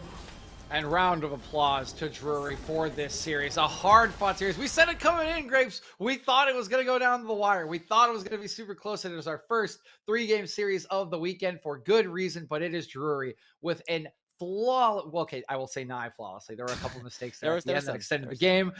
A nigh flawless execution on a pushing Caitlyn composition, and a Killer Guy, again, role swapping from mid to bottom lane on his 4th different champion in 5 games this weekend, looking like an absolute god in that bottom lane. Up until like 22 minutes, everything was flawless, Grapes. There was that little bit of a hiccup stepping on the trap around the second Baron. There were a couple missteps in their setup and push for siege. But at the end of the day, They were in control of that game from start to finish, using their pressure and pushing winning lanes as to the best of their ability. And I think this is a deserved Game 3 win for them, and a deserved first win of the series in the season, excuse me, for the Midwest Esports Conference. Yeah, really great job. Congratulations to Drury as they tie up Arkansas now in the standings at 1-1 very early on, but shows kind of level of power that we have here in this space. We do have an interview with the killer guy. I think that's coming up rather shortly, so we're gonna get things ready to go in that regard. But once again, really nice job to the side of Drury. Looking forward to seeing more of them later.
Welcome back, everybody, here at the Midwest Esports Conference. And we have an interview with Killer Guy, the 80 carry for Drury University. Killer Guy, congratulations on your 2-1, picking up your first win here of the collegiate season. I got to ask you, though, first, before we get into the game, I mean, you've been at this LAN here at Grandview. What's that experience sort of been like so far? It's awesome, man. Well, first of all, thank you, and also, yeah, it's really cool. I was actually here a couple years ago for a LAN, for Unified LAN, so it's cool coming back, and it's awesome seeing, putting faces to names and getting to see all my friends and stuff. So it's really, really fun, and they set up a whole bunch of other games and just like some casual setups too. So there's a lot to do here. It's really cool. Yeah, man, that's good to hear. We kind of wish we were there with you. I don't know if you've heard us kind of whining over here in the Squidward meme. You know, we're up in the house while y'all are playing down there. But it is great to see all the competition going on. And for you, right, we know that you role swapped from mid lane to 80 carry this year for Drury. So talk to me a little bit about, what do you like a little bit more about playing 80 carry for this team versus mid lane? And maybe what do you dislike a little bit more about playing 80 carry versus mid lane? I hate everything about 80 carry, and I miss mid lane so much. No, but I like being able to be really aggressive in ADC, and I think it's more rewarding. Getting the outplay and the 2v2, obviously, it's one more person to kill, so snowballs a lot more out of control. I like the communication dynamic with my laner. things I don't like is everything one-shotting me and Yeah. and everyone targeting me. I don't Ah, like yes. that. Welcome to my life. Yeah, I mean, talking about aggression though, Killer Guy, you've had some very aggressive 2v2 kills so far, and a lot of that comes with your support in Fat Cat, who I believe is new to the university. I was just wondering what that kind of experience has been like in building up that chemistry, and how you guys are able to take down some of these really strong bottom lanes in by yourself, basically. It's been great. I feel like we have a really good dynamic because I've been playing for a while, and I'm older and more of a veteran, and he is really new to competitive, and he's just a younger guy. So it's a good dynamic because he gets to grow and learn, and I get to kind of micro someone and kind of let him be like an extension of myself. And it wasn't, it wasn't easy when we were like boot camping and stuff at first, but it just takes time, right? So we just have to be patient and be open to criticism, and it's been working really well. And he's super open to criticism. Anything it's always the way it's always been is I tell him what to do and how to do it, and he does it. And he does it perfectly. So and I play off of him well too. So it's been really great. It's good to hear that the synergy is coming along, both for you and Fat Cat in the bottom lane. And of course, Yoda, also a freshman coming in on the squad. Coach Jones told us before the LAN even started that the veteran presence from you, Baymax, and Othkrick was going to be so important for these rookies. And we see the growth just in one day here before, game 1 yesterday, now game 2 today. So how are you guys feeling after this first set of games going into the rest of the season? What are your expectations for, how far you guys can go? We feel great. I can't speak for everyone, but I see a top 3 in their future at least. I don't feel bad about our loss yesterday. I think Grandview is by far the best team in this conference, and I saw some holes, so I feel pretty good, and I think the team does too. And yeah, our top laner, Yoda, he really stepped up and he keeps stepping up and he gets to improve so much. He's playing against higher ranked top laners every single scrim, every single match, and he's playing with higher ranked teammates. So and he's just a sponge. Like he's just absorbing it all. He's super passionate about learning. He's a great like student of the game. So I think we're just going to keep improving, and the way it looked now, knowing that we're going to keep improving, I think we're just going to keep winning too. Love to hear that. Really love the confidence that you guys have, bouncing back after that tough loss yesterday to even up your record here at 1-1. We don't want to keep you here too long, Killer Guy. Want to let you enjoy the rest of the event there over at Grandview. But is there anything that you would want to shout out or mention before we head off for our next series? Yeah, I mean, shout out to my team. Everybody played super well, and I'm super proud of them. And um, shout out to Drury and my coaches, Michael Jones and Tyler Clanton. They're awesome, and they've been so helpful. Um, and shout out to my friends in Twitch chat, Torben, Scuzzrat, Trent. Love you guys. Thanks for all the support from all of you, and Joey too. Love you, buddy. And yeah, that's about it. Love the support from inside the LAN and out. Thank you very much, Killer Guy, for stopping by for the interview. And once again, congratulations on that 2-1 that you guys had over Arkansas. We're going to take a short break to get ready for our third series of the day, but it's Ohio Northern up against Illinois College. You're not going to want to miss it. We'll see you then.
Welcome back, everybody. We're here once again at the Midwest Esports Conference, coverage brought to you by Unified, here at the Grandview LAN event, virtually, not in person, for our third series of the day. We've got Illinois College taking on Ohio Northern University. I'm Grapes, once again joined here by DJ to take you through the action here. DJ, these are two teams that have yet to pick up a win so far in their weekend. One of these teams finally will do so here. Yeah, and of course, Ohio Northern has had 2 chances thus far. Grapes so far has not been able to come up with one. Illinois going into just their second series, but we've seen a lot of positives from the Ohio Northern series. It just hasn't quite all come together for them yet. And of course, the more time you spend on the Rift, just like we kind of just heard from the killer guy, right? The more time, the more scrims, the more opportunities, better things kind of come together for these sides. So maybe now is the time for Ohio Northern to finally put all those puzzle pieces together and show us the beautiful picture that is waiting on the other end for either their 1-3-1 or their team fighting drafts. Yeah, I mean, we've seen some really good stuff out of Ohio Northern. We've seen glimpses of success in their recent games, most notably in the mid lane. We have Kato on their team, like pulling out a lot of different kills, a lot of different styles, whether it be on that Vex that we saw or one of the more split pushing champions like the Akali. Still has the ability to really perform in a lot of these games, despite the rest of his team not really being as successful so far. So I think eyes are going to be on him and his matchup there as they look to try and, continue the success down in the mid lane and maybe hope that that spreads to some of the other parts of the map. Yeah, I completely agree. I think Kato has been a standout player, particularly on day one, of course, with the Akali, which I imagine will be banned away from him as it largely was this morning. But we'll see if that is the case, and we'll see if they can kind of, again, step up and put some of these pieces together. They haven't put a lot of resources into their bottom lane just yet. Maybe that is an avenue for them. They've had 2 1-3-1 drafts, which means you want to invest in your solo laners. And we remember in the last year, Reaper really kind of left on an island on the Caitlyn, which is not something you typically do with a Caitlyn, as we saw in the last game when you invested in the Caitlyn and it took a bunch of towers and won a game. That's not the only way to win with the Caitlyn, of course, and a 1-3-1 does need investment in the solo lanes, but it could be an avenue for Ohio Northern if they are feeling like that is the way to go. But we've seen good flashes. We also have seen some flashes from Illinois College, but we've seen less of them because we have not seen them yet here today, and they're going to need to step up as well. They had some good stuff coming out from Lone Force and Subsidized last game. I think even Temporary was pretty solid in game number 1, but largely we're just kind of bowled over in that 2-0 series against Arkansas's Scaling, which we saw on that center, right? The center that persisted all the way until today.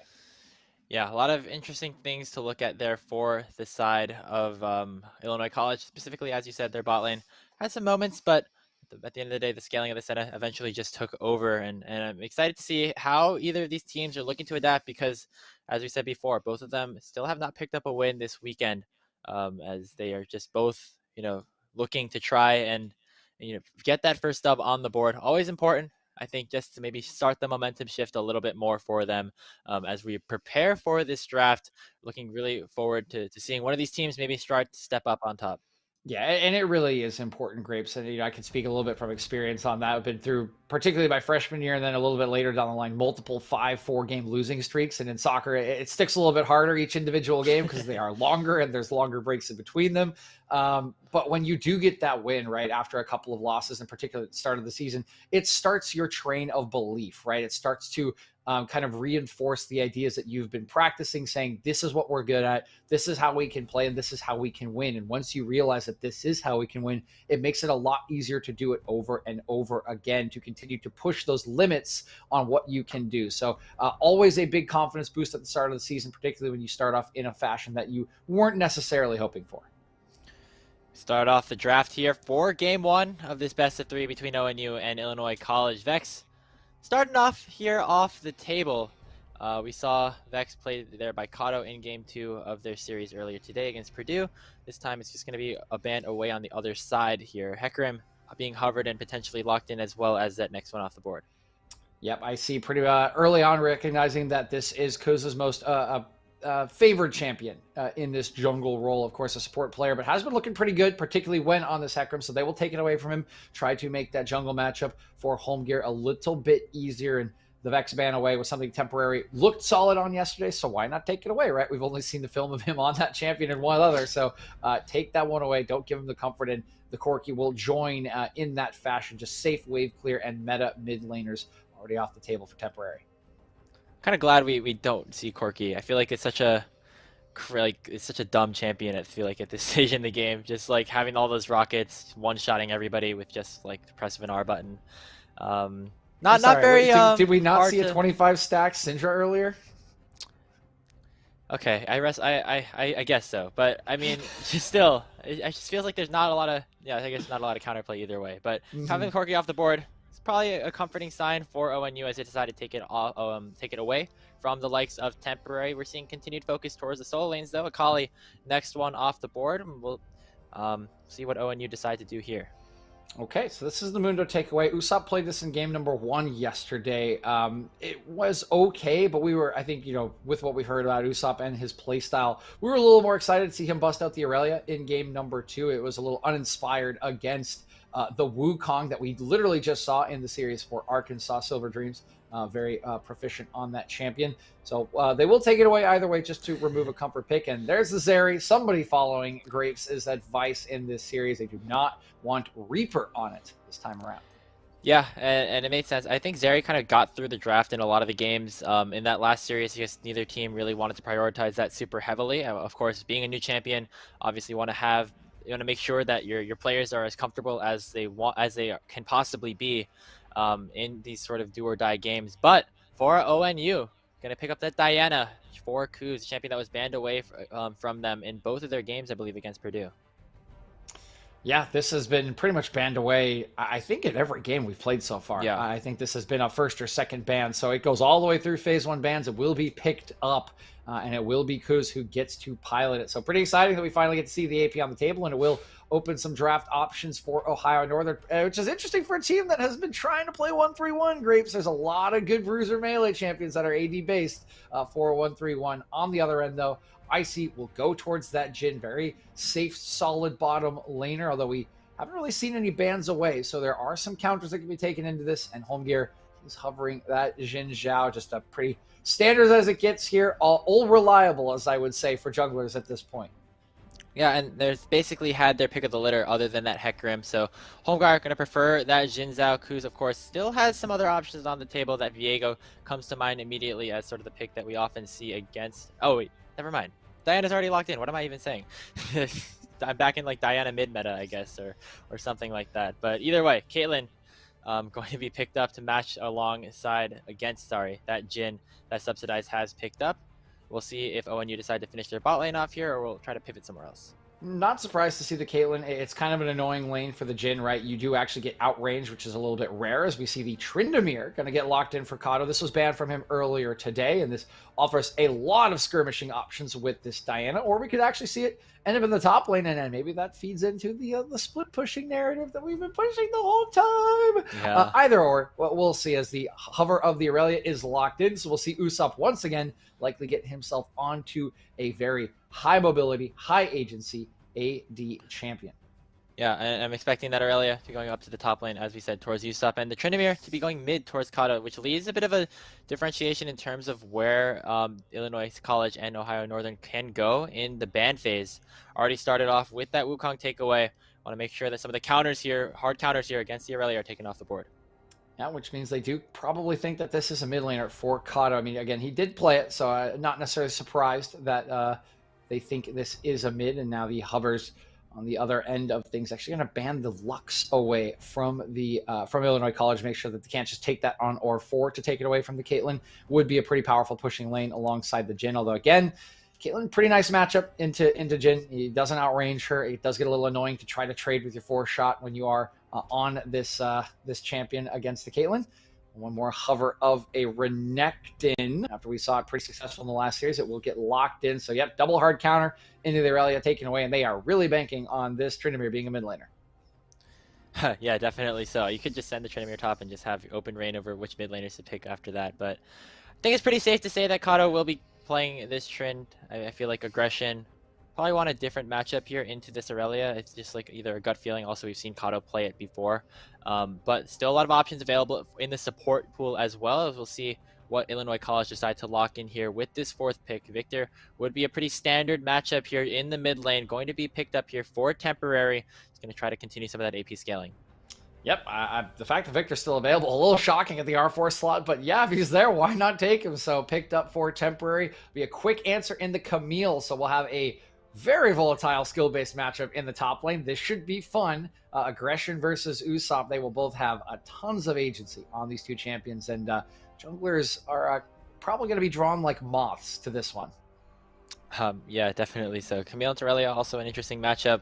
But we do see the Thresh lock in here for Motors, and this is the 3rd game in a row where we see Caitlyn for the side of Ohio Northern University picked up and not with a very solid Enchanter support to kind of back it. And we'll see how that ends up going, especially now with Zillion locked in here for Lone Force.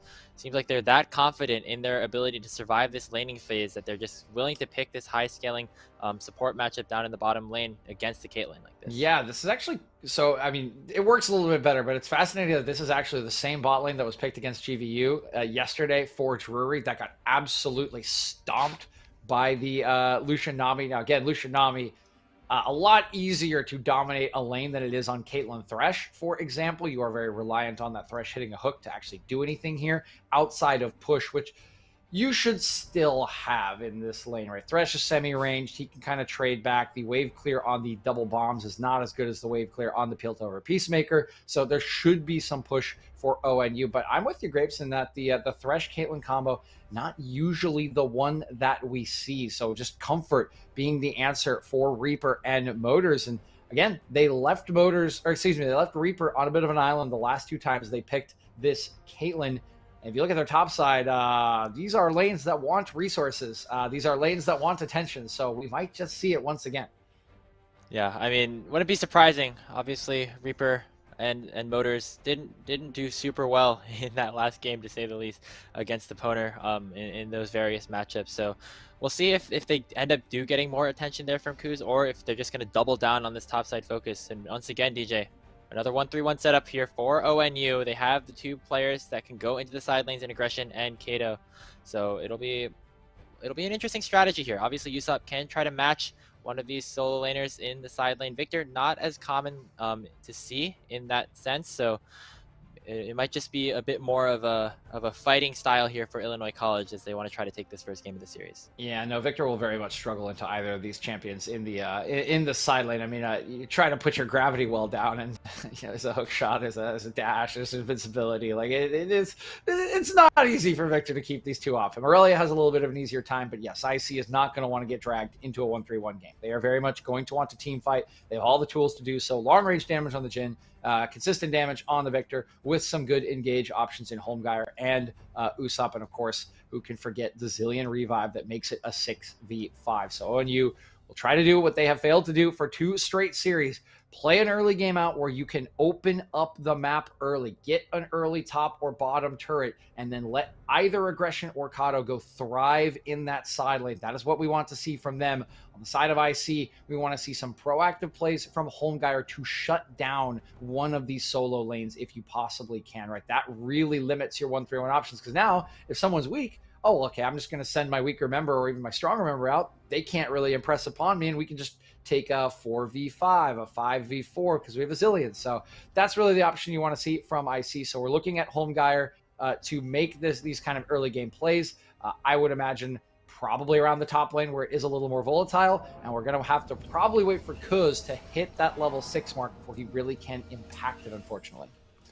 Yeah, and for the side of Ohio Northern, even if they don't want to opt towards this split pushing strategy that we haven't really seen work very well, they still have decent team fighting here with the Camille, obviously combined with that Diana and Caitlyn. Tryndamere can get into the backside and be a nuisance as well. So not the end of the world if they don't want to opt for this strategy, but it does give them options, does give them flexibility. As we have loaded onto the Rift, Ohio Northern going to be taking blue side to start off. Illinois College on the red. See a good best of 3 here, DJ. Pretty excited. You can see that Temporary is excited there, getting a little dance on with the Mechanical Menace in the mid lane. Everyone else just hanging out in a pretty standard formation.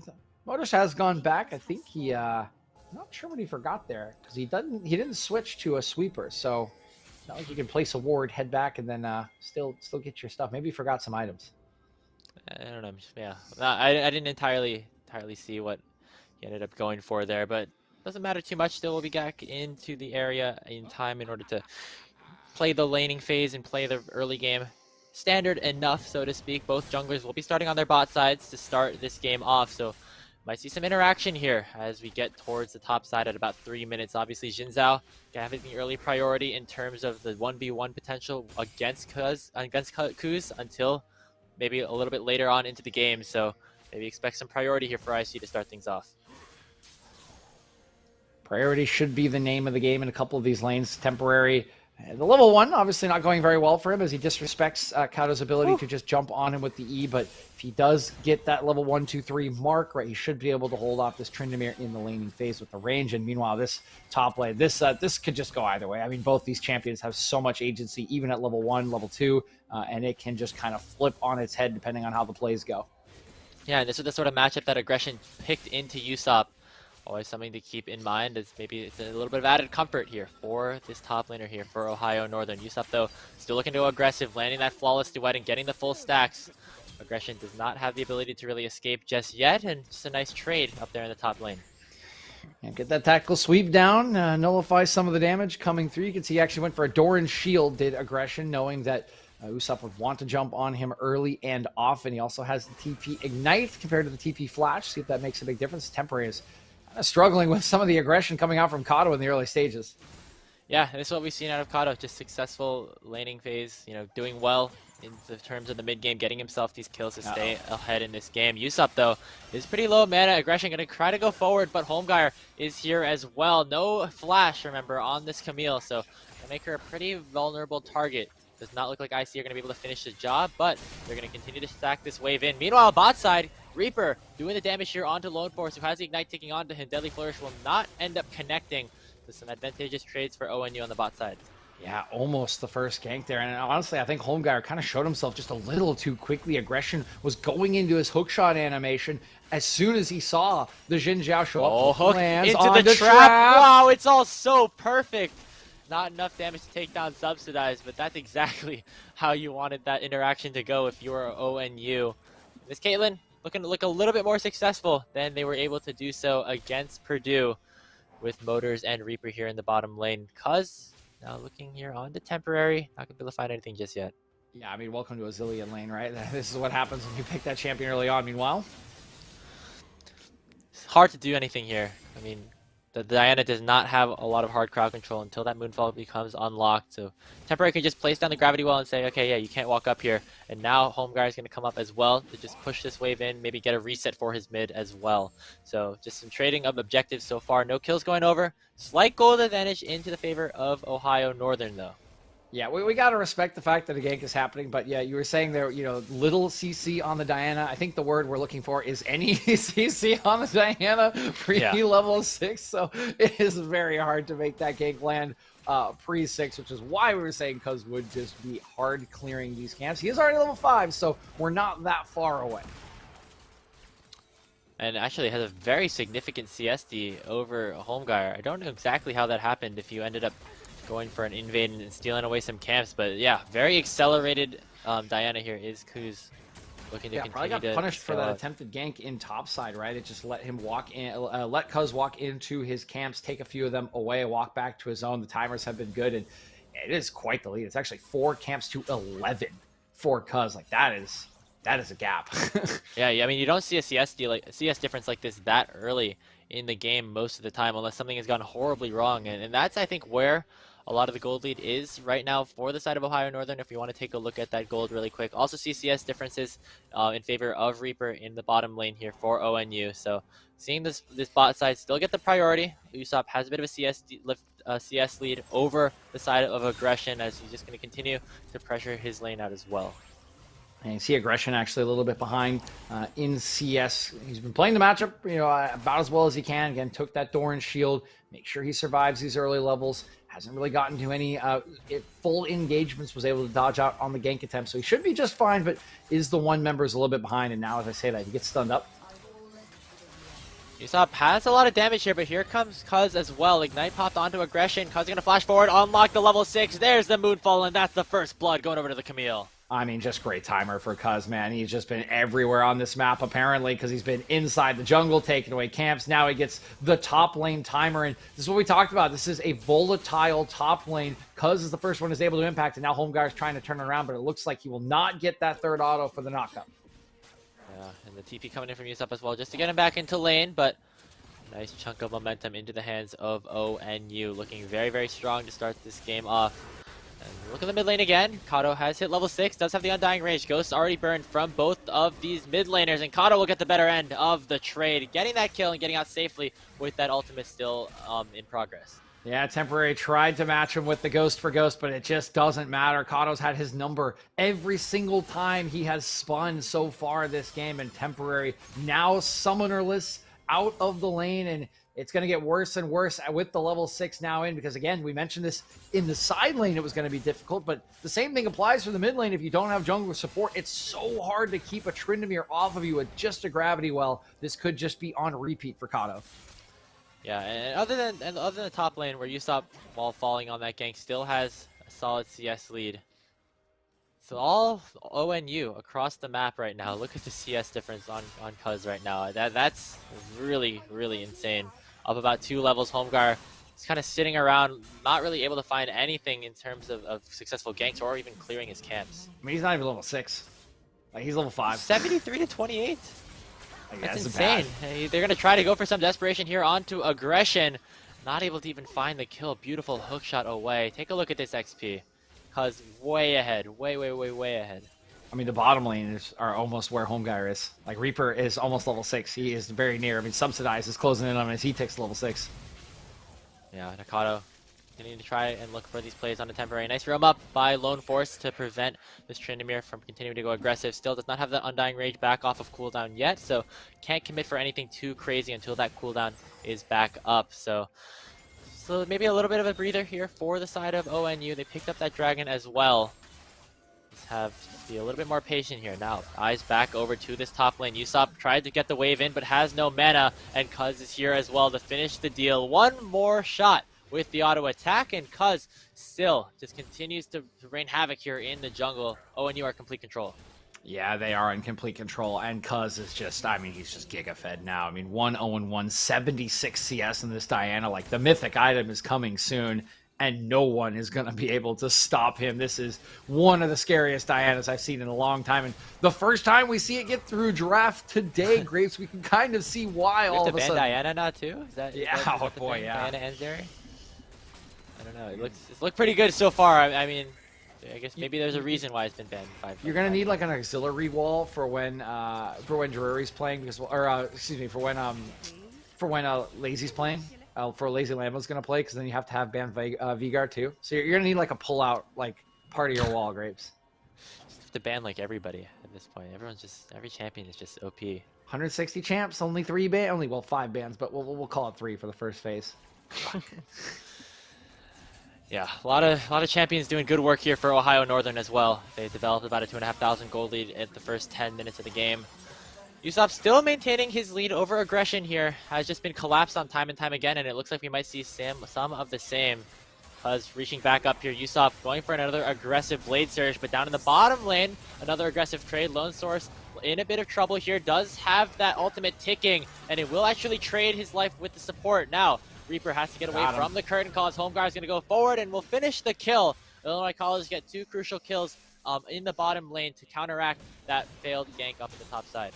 Yeah, Usopp did go down again for the 3rd time as Cuz walked up, helped to get the kill over onto aggression, but it is a nice bait by this bottom lane using the level 6 on the Zillion, right? You always get over eager. You feel like you've got him, right? We're going to get him down, but it's usually a bait to let the jungler come in. You could buy so much time with the revive, the extra life, and it is Motors who just gets caught out trying to go a little too far.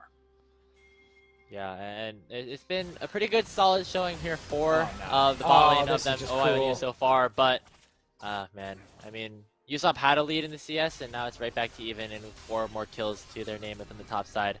Definitely looking good now for aggression. We take a look at the gold here as the Rift Herald will spawn. Gonna get another big chunk in favor of Ohio Northern, and it might be even more as Homeguire is in a bit of trouble as well. We'll see if they are able to take him down without any of the ultimates. Will not be able to lock down the Jins out enough, but it is another tower. The first one at that, going over to ONU. Yeah, I mean, that was just brutal. They didn't even let him come back to land. They're just waiting in the brush with the Rift Herald as well. And we talked about this top lane being a volatile match. Oh, he's going right back. Okay, he's just going to walk out. Just bullying him out of his own wave, his own jungle. Can't take anything. Half of his CS right now. And Cuz nearly has as much farm as the rest of his farming lanes, actually, which just shows how accelerated this Diana already is this early into the game. Very, very strong, looking to be even stronger when the late game comes. He just bought Rocket Belt Sork shoes and had enough gold to buy an extra Namp Tome. Oh no. Oh no.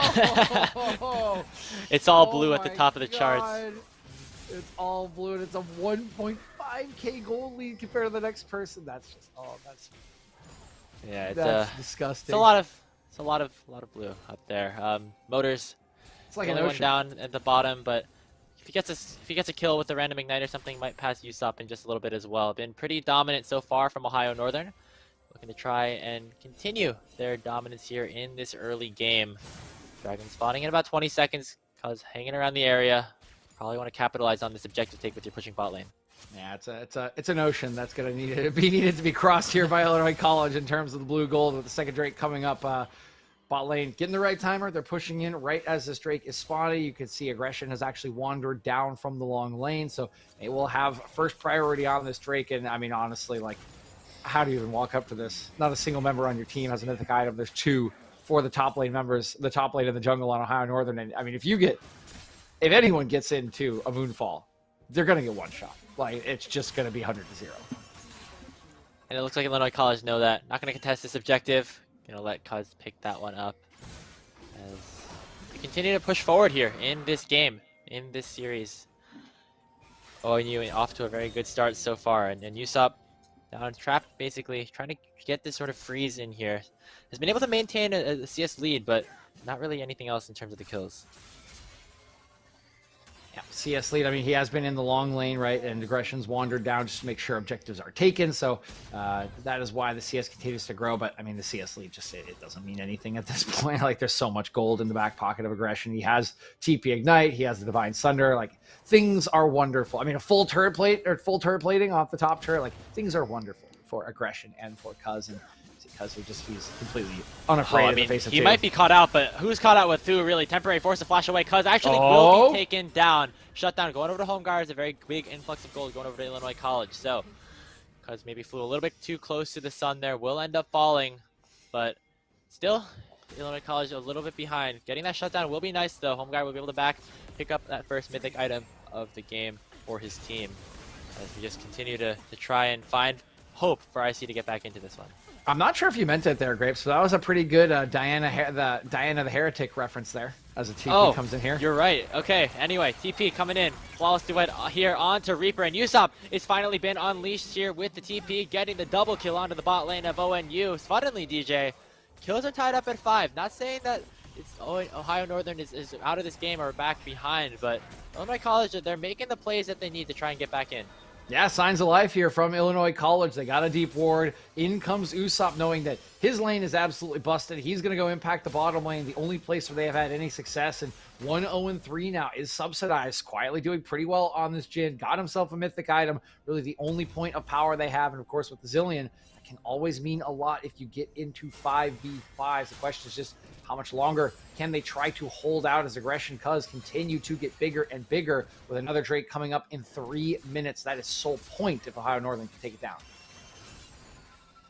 see if they end up going for it. I mean, even though it's a nice TP coming out from Usopp, picking up those kills. The gold still going in favor of the carries here for the side of Illinois College. They're getting their resources in the right places. Unlocking Usopp to try and dive onto the back line will be important if they want to try to win some of these fights around these Drakes, around these later objectives as we continue to go through this game. Not the matter. Here's something here. I think there's a bit of an audio delay here, but Subsidized is in a bit of trouble here from Kato. Force the kill, force away, the flash in to follow. Kato still has the Undying Rage and will finish the kill. Will get out with his life as well. So really nice played out of the Tryndamere. Subsidized really didn't stand a chance. Yep. As soon as that Tryndamere comes out of the bush, you know, the memes begin basically like, you know, the hold up meme or like, well, you know, like you know you're dead. I mean, as a Jin player myself, as soon as you see that Tryndamere come out of the bush, you know you're dead. And sure enough, Kato will chase him down. Meanwhile, top lane, that's another kill. Yep, not much to say about that. That's aggression getting the better end of that one as Usopp falls again. Home Gyre and Temporary though. Looking to try and make this turn. Red turret has been destroyed up here on the tier 2. Aggression trying to get away, but a nice crescent guard out of Home Guard to secure the shutdown in onto the Victor. Another crucial pick in favor of IC. Rift Herald was able to get the gold, but a nice trade back, getting some more resources in their hands. But Ohio Northern, they still have the priority. They're still pushing the tempo here in this game. Getting another tower here. You also see Kato pushing down bottom. Continue to get these resources, get these objectives all over the map. Get ready for that dragon spawning again.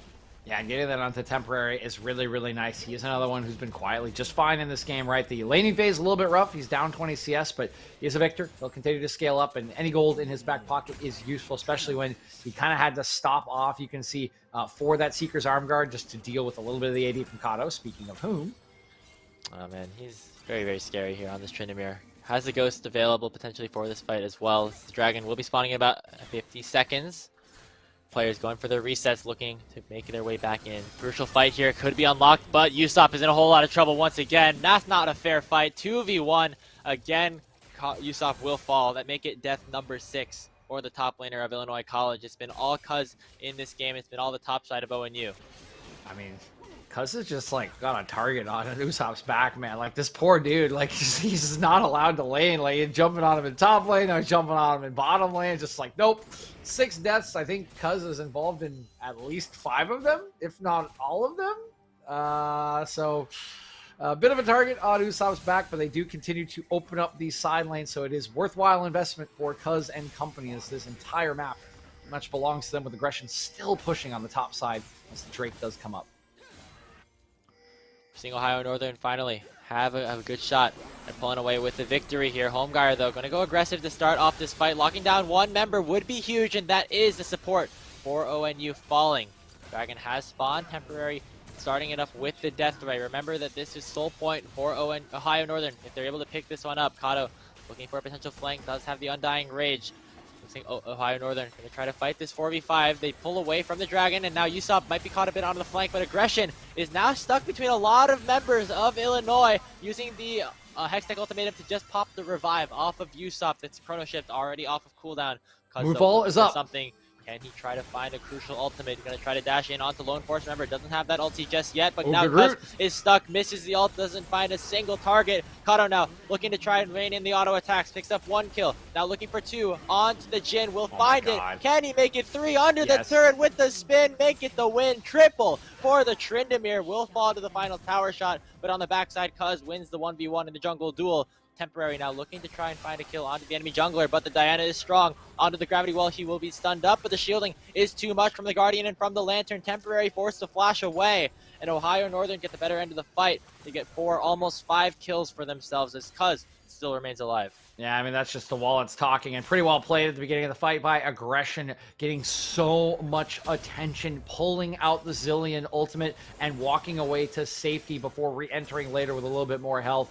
I mean, the Moonfall whiffed in that fight, and Ohio Northern still dominated it. That is how fed they are. This time around, it's Kato who gets the highlight reel play with the classic Tryndamere. Spin on one guy, kill him. Spin on another guy, kill him. Spin on a third guy, kill him. And oh yes, I'm invincible. Almost got out too. I think it was just like that last turret shot barely ended up tagging him at that point. Unfortunate there for Kato, but really well played by him and the rest of Ohio Northern. Picking up this soul point. They end up getting this soul, adding some extra shields.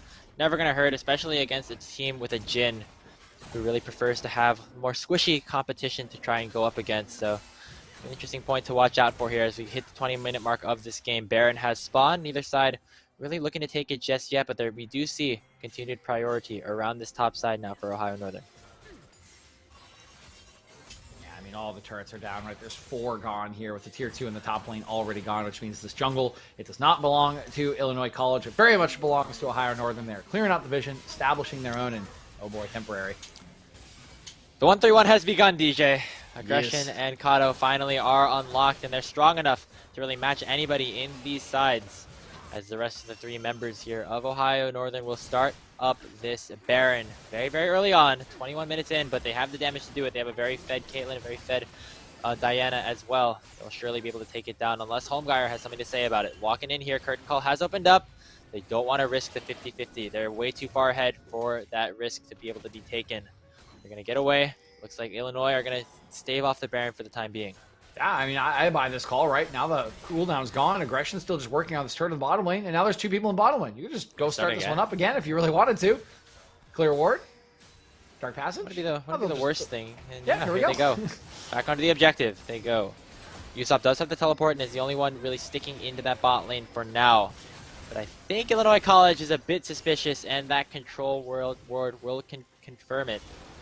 And once again, with the members coming up, no need to try and risk a big fight around an objective that was able to burn you down a decent amount as well. So they're just going to decide to back away, maybe look for some other plays across the map before they get a little bit stronger to try and close out. Good stuff. Fuck no. Got the Bork proc. Oh, no. Could have been something, but you hate to see it, Grapes. You hate to see it. Doesn't cost them anything really. Just you know, you were on camera, right? You wanted to take a good photo. your big instead, moment. you got the high school photo where, like, you know, you're like getting an itch in your face or something. It's unlucky. It's unlucky. Hopefully Usopp will have some more chances to try and show off his skills down the line. But right now for Illinois College, might not be this game, as Ohio Northern have a pretty firm hold over it for now. Cuz looking to go in aggressive as well. Holmgeier already popping the Crescent Guard, but Kato gonna flash over the Gravity Well to secure the kill onto the enemy jungler. Now in this crucial 4v5, I guess we're ONU are gonna go right back to the Baron. Yep, no jungler to steal it this time. No pesky smite available for Illinois College, and that will all but secure the Baron. I don't even think the Jhin is going to walk over and try to steal this one away with the curtain call. Instead, we'll just try and take the mid lane turret, but Aggression has already recalled. He's walking out there, and oh, they're overextended. Could this be a punish here? Aggression does have the ulti, going to use it in onto Lone Force. The Zillion did not even use the ultimate on himself because he knew he was dead. Just going to be one pick onto the support there, as now Baron buff in the hands of Ohio Northern University can look to try and close this game out here on this push. Yep, 4 full recalls, 5 full members with the Baron, and this just puts the icing on the cake to what has been a dominant game number 1 from Ohio Northern. They've done everything we asked for, Grapes. Finally, we got to see the powerful early game. We got to see the early turrets go down and this 1-3-1 take full effect, where nobody can really match Aggression in the side lane. You could slightly do it with Usopp, but on the other end of things, you know, who is going to match Kato? I mean, he has just been given temporary the work since the laning phase, and at this point, it is just about the clean finish for Ohio Northern so that they can continue to improve and start to work towards that first win of the MEC season. With their side lane prowess, Ohio Northern going to be able to push on multiple fronts throughout this Baron buff. See what Cuz decides to do here, landing that Q in onto the bottom lane. Hook will miss from Motor, so we'll buy a little bit of time for now, but you got to take a look at the bot lane. Kato taking down the inner turret already. Gonna wait for another wave to crash in. It will not be that cannon wave, so the siege minion will have the range and have the extra advantage. Might wonder if Ohio Northern will go for the push here now. Doesn't look like it just yet.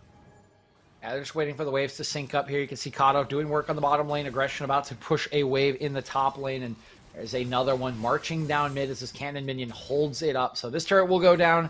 Just a couple more autos from this empowered cannon. There it goes, and now the waves that's perfectly synced. Reaper. Temporary. Has to be careful. There's a flash into the deadly flourish. Chaos Storm on top of him. Reaper has to use the Gale Force to get away from the Gravity Well. Here comes the curtain call, though. But look at the backside. Cuz has caught out the Jhin and will take him down. First kill of the fight going over to ONU. Now, take a look at the rest of it. Temporary in a bad spot. The hook from max range will secure the kill onto Temporary as well. And Aggression lands another onto Usopp in a bit of a 1v3. Homeguire, the last member alive and not for long. A double kill for Cuz.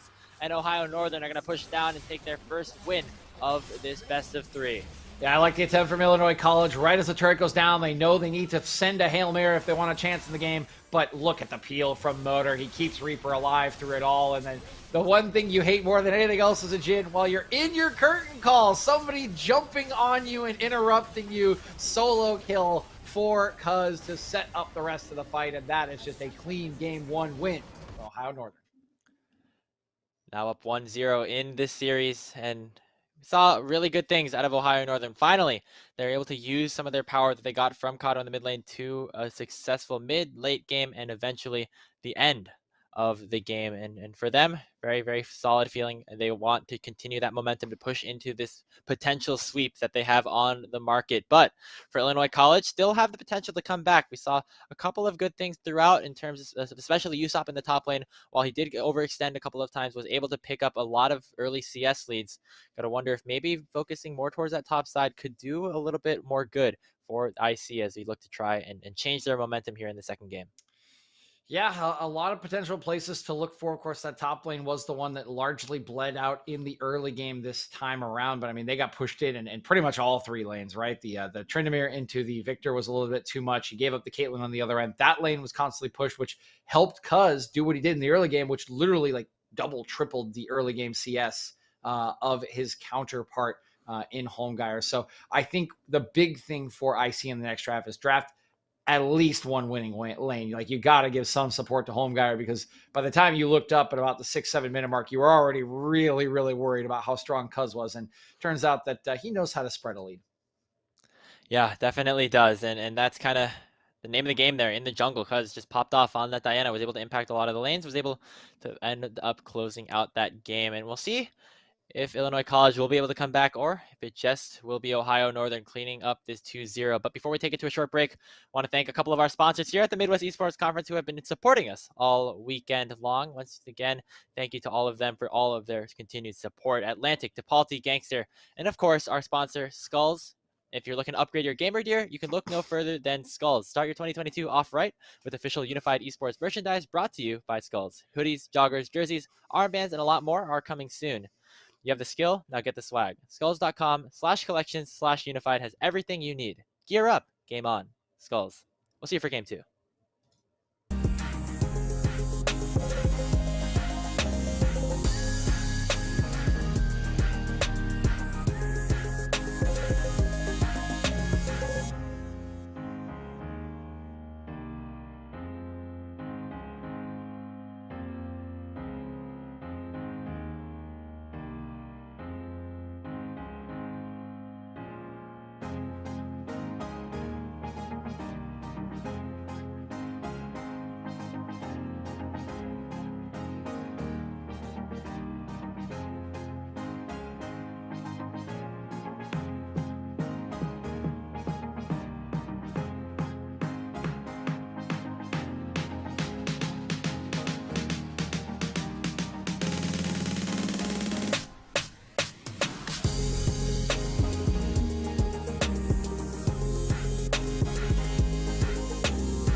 Welcome back, everybody. We're here for our second game of the third series of the day in the Midwest Esports Conference between Ohio Northern University and Illinois College. ONU took a very dominant game one in our last game in case you missed it, but Illinois College is going to look to try and bounce back here, try and get some of their skills back on their feet. They look to try and send us to a game three. DJ, this is it was a pretty dominant win overall, I would say, for Ohio Northern. They got ahead early and they just continued to push that going forward. I mean, when you take a look at the composition that Illinois College has set up, what are you looking for as we head into the draft? Yes, as Fuzzy DJ likes to say, just sitting my camera right now, if you win no lanes, you will win no games. So please pick some winning lanes, please. Pick any winning lanes, please. Holmgar is a very sad man right now trying to play that game number one against Cuz. Please pick some winning lanes for Holmgar, please. Yeah, that's the name of the game. I mean, Holmgar had a decent performance, was able to find kills when he was in the right position, and he seemed to find himself in those correct positions a lot. But in terms of success through the rest of the lanes, didn't see a whole lot. We saw the bot lane, get a couple of kills off of a couple of TPs and things like that out of somebody like Usopp. But in terms of just the pure laning stats, definitely had a lot to be desired there for Illinois College. And I think just maybe in terms of the draft, prioritizing some counter picks could definitely be impactful. We saw how Usopp picked that Aurelia blind basically on that R3. While I did ban out some of the counters, did allow again for Aggressive to get his hands on that Camille and show his worth there in the rest of that game. So something you got to watch out for. Just take a look at that early game. Take a look at the laning phase. Yeah, I mean, the laning phase was, again, as mentioned, just very problematic. When you don't have any pushing lanes, it's really hard for your jungler to go get camps, which is probably why Holmgar went for that top lane gank. I do think he got a little happy on that top lane gank because we hadn't had the commitment yet coming in from aggression, but tis what tis. And by the time you looked up, he had 16 CS to about 40 for Cuz. And again, that's really where the spiral began for Illinois College in game number one. There were a lot of moments after that did not look super pretty as they got snowballed upon, but it all starts from somewhere. And that's really where it began because they just could not get their early game skirmishing jungler into any kind of position to do anything. So we need some kind of winning lane. And, Usopp has been kind of that mechanical player they've looked for. They drafted him in Aurelia, but as you were kind of mentioning, right, if it's not a counter pick, you could still lose the lane. So yeah, we saw.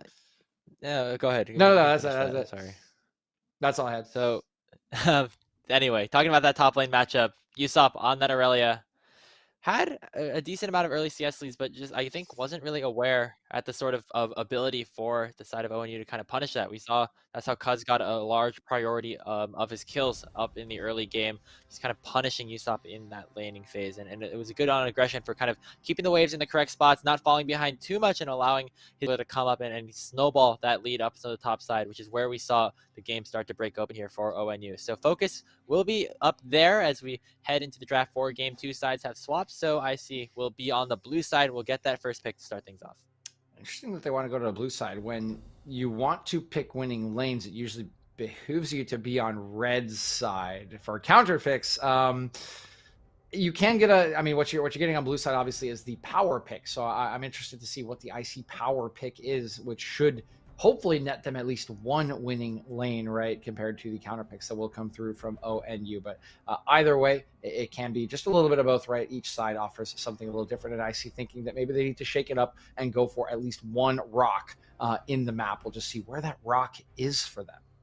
Yeah, I mean, there's a lot of different power picks available in the meta that can, pop up if some of these bans start to go through one way or the other. Right now, though, we're seeing a lot of focus towards that mid lane. Akali and Vex all taken off the board.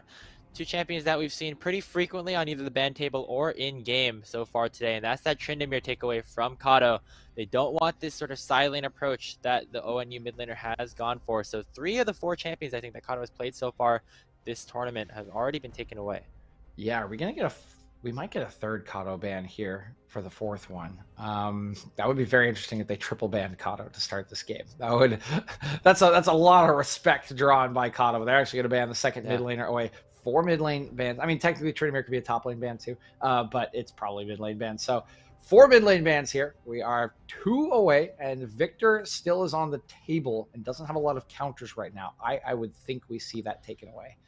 Probably by red side here for ONU, just to make sure it's not an easy lane for temporary, because the counters have kind of been taken. So it will be the Diana takeaway again. We saw it one game. It doesn't look like Icy want to see it that again. Mundo, the final takeaway here away from Usopp. So they don't want him on this sort of safe play style. We saw what happened when he went a little bit more aggressive, maybe overextended a little bit more. So maybe forcing his hand onto something that can try to fight a little bit more into the hands of aggression could be valuable for the side of ONU. First pick, though, as we said, a lot of power picks still available, that Zeri being one of them, to say the least. And it's going to get locked in here. Doesn't look like ONU were listening to that rule, but they're up a game. I'm going to give them a little bit of a pass this time, I think. I mean, we'll see what you're saying at the end of the game, Grapes. You know, a rule's a rule for a reason. We'll see if Subsidize has what it takes to pilot this. We know the Poner definitely practiced on it. I don't think we've seen Subsidize on it just yet, if I'm thinking correctly. But here's his chance to show us what he's got. And oh my, that's Elise. So no Hecarim for Cuz, instead going to be that Elise pickup here for him. Really aggressive early game jungle, needs to get kills in order to become relevant later on. Very similar to something like that Rek'Sai that we saw a little bit earlier today off of a different player. So we'll see if he's able to pull that one off. Obviously, Elise works best with things like the Renekton that can provide a lot of hard lockdown crowd control, but instead for aggression, going to be an early Wukong lock-in. Yeah, Wukong will be the lock-in. It does not quite meet the stun criteria until level 6, which you really don't want to wait around on Elise, but at least we do have AD/AP in the jungle and top lane. And of course, that can allow Kato to get back onto another AD champion in the mid lane. Illinois College, though, kind of tried to get this decent counter pick here. They will get Usopp onto Camille this time around. I'll be going into the Wukong. Of course, it should be decent in the laning phase, particularly if you take Ignite Teleport, but can get a little tricky once the Cyclone does come out at level 6. Looking for one last pick, and they are just going to... what did I say, Grapes? Hovering it. Will they lock it in? I won't say it until they lock it in, but as soon as they lock it in, you know what I'm saying. All reliable, baby. All reliable Shinzao once again shows his face on the draft here in the MEC. It's been very prevalent over the past couple of years throughout the meta as just a strong early game jungler. Going to see more of the same here as we round out the first phase of the draft with that Jhin going down over the Reaper. So no Caitlyn in this game for the bot laner here for ONU. Going to go for a little bit of a different approach. And I like the setup here. Maybe a little bit more dominance to try and kill the Zeri before she ends up getting a little bit too strong. Yeah, I like the Jhin pick here. It does add a little bit of extra CC or follow-up CC to a Cocoon or for a Cocoon. So I do like that synergy already. It still fits the bill of long range for Reaper and kind of being safe in lane, having the ability to push in general. See if they, with Zeri already in the lane, right, that this should work out pretty well for the laning phase. Of course, you will get kind of like playing against Vayne. You'll get kind of hard outscaled by that Zeri in a team fight later on because she's just going to run circles around you and you're going to be crying as you try to reload your force shot. But hopefully what OU is hoping, right, is that we never get to that point. We have an Elise. They are going to be very proactive in the early game. And the question is what they're going to round out their proactive comp with to get Cuz ahead one more time so that he can try to really show off on these AP champions. Give us some good burst damage numbers, Grapes, as Lulu will be taken away because of that. Mid laners and supports going to be the target here as both sides have yet to have locked those in for their team. I see with the final ban of this draft. See what they end up going for. Going to be targeting that mid lane of Kato once again. That LeBlanc taken off the board. The options are really starting to thin here for the ONU mid laner. Wouldn't be surprised if they even just try to lock something in right now to just make sure that they get Kato onto something that he's comfortable on. They're going to hover a support. Still 19 seconds on this selection. Looking across, there isn't a lot to deny a Rakan engage at the moment. Could go for a Morgana if they really wanted to. That will be locked in as their engage option. So primary engage, secondary engage now on the table for Ohio Northern. They will have that mid lane counter pick saved for Kato. I'm a little interested to see the LeBlanc ban, considering I really think they're angling for an AD pick here, but maybe they're right. Maybe he is onto something kind of just double AP for mid jungle, and Janna going to be the answer to try to disengage that Rakan. No, I wouldn't be this wouldn't really be up Kato's alley specifically, but I think a pick that might work really well here for ONU is something like that Twisted Fate in the mid lane. Can get some immediate lockdown in the crowd control with that gold card to combine with that cocoon over for Cuz. And speaking of which, there's a hover there. Lock in Galio actually for temporary, so it would give TF a pretty easy lane if it ends up going through. Obviously Kato more known for some of his more melee bruisery picks that he likes to play. We saw him play a Silas in one of the last games, and this is another answer here with the Lucian. Some more pure damage to go into this Galio, who really wants to play into magic damage. So really like the adaptation that Kato went for. Going to try to punish this mid lane as much as he possibly can. Yeah, and I didn't quite expect a Lucian either. I don't think Illinois College did, and this looks kind of masterstrokey to me, Grapes. The Galio matchup, the Galio-Lucian matchup is really bad for Galio. I mean, really bad. It's not bueno. It's like almost as bad as Gangplank Lucian. So this is pretty scary if I am laning against this Lucian. I did think they were angling for an AD pick, which I was surprised the LeBlanc band came in, and now they have got everything they want in the early game, right? They will have priority in mid lane almost certainly.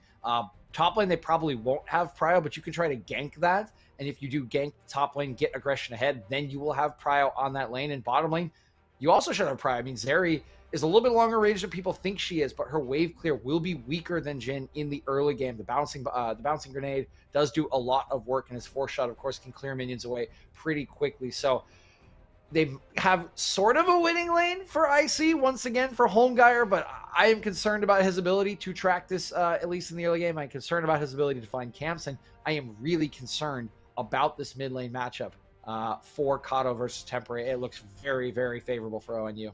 Yeah, and ONU, once again, kind of need to snowball pretty hard. They have these winning lanes here in the mid and bot lane. Also have Cuz on this Elise, who, as we said before, really, really needs to get ahead. And when you're taking a look at some of the lanes that he could possibly gank, might see a little bit of early push from everyone here on ONU. So it might be have to require a little bit more creativity here for Cuz, but they definitely will have the stronger side laners in some of the early games. So just making sure that the waves are bouncing in the correct timings could yield some success here for ONU as they're going to look for the sweep here over Illinois College. The one very nice thing about Elise compared to other junglers, Grapes, is normally you want people to be pushing into you to gank them, but Elise is the queen of diving turrets, man. I mean, you can just kill them and then repel on out. Like, you can gank a pushing lane as an Elise. So Cuz very well set up to potentially find some of those dives in some of those pushing lanes, clean up some kills, and get himself going. And again, I think he will have the freedom to do what he wants to in the early game because of his mid lane, because of his bottom lane. I think there are a lot of options available for Cuz, and we'll see if he can deliver on them once again, just like he did on the Diana in game 1.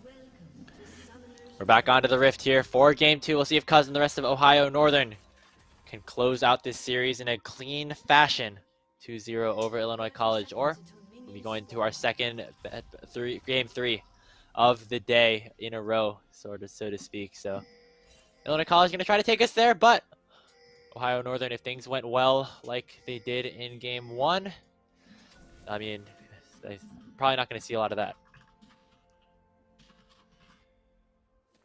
Yeah, we're not seeing a whole lot just yet. Just a pretty standard start here from both sides, and don't think anything needs to get too explosive, even with the Elise Cocoons coming out. She will just get that solid start, and Ohio Northern, you're not wanting too much chaos in a game that they want to try to close this series out on. Just play out the comp the way that they have drafted it and go from there.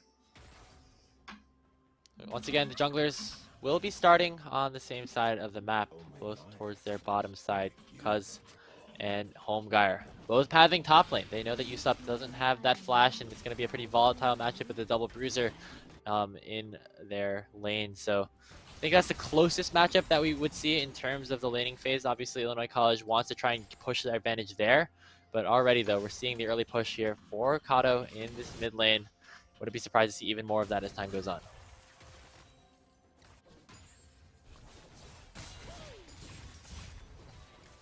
A standard start in all these lanes. We see the junglers pathing bot to top here for Cuz, which is a little bit surprising, but for aggression, I'm not sure we'll be able to get the push. There's actually a lot of damage coming on here to Motors.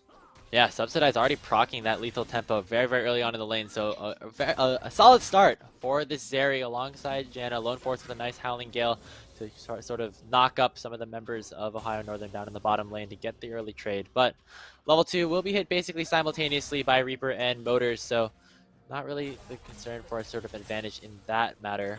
Both the junglers just continuing to path towards this top lane as we take a look at how the lane is going. Aggression chunked pretty low, but always got to remember, got to watch out for that Elise.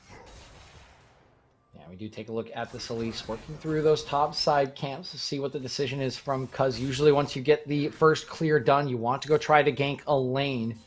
And where those lanes are, Aggression getting pushed into a little bit as expected. And of course in that mid lane temporary, definitely getting shoved back towards his turret. Now Cuz hover around this mid lane here. He's walking into the enemy jungle. Will they meet each other at the Wolves? Looks like Cuz wants that to happen. He's in the area, so potentially could go for it, but instead, maybe just getting some vision, trying to secure one of these scuttle crabs instead. Don't want to go for the aggressive, super aggressive trade just yet. Want to be a little bit more patient here. We'll take that crab, go on with his day.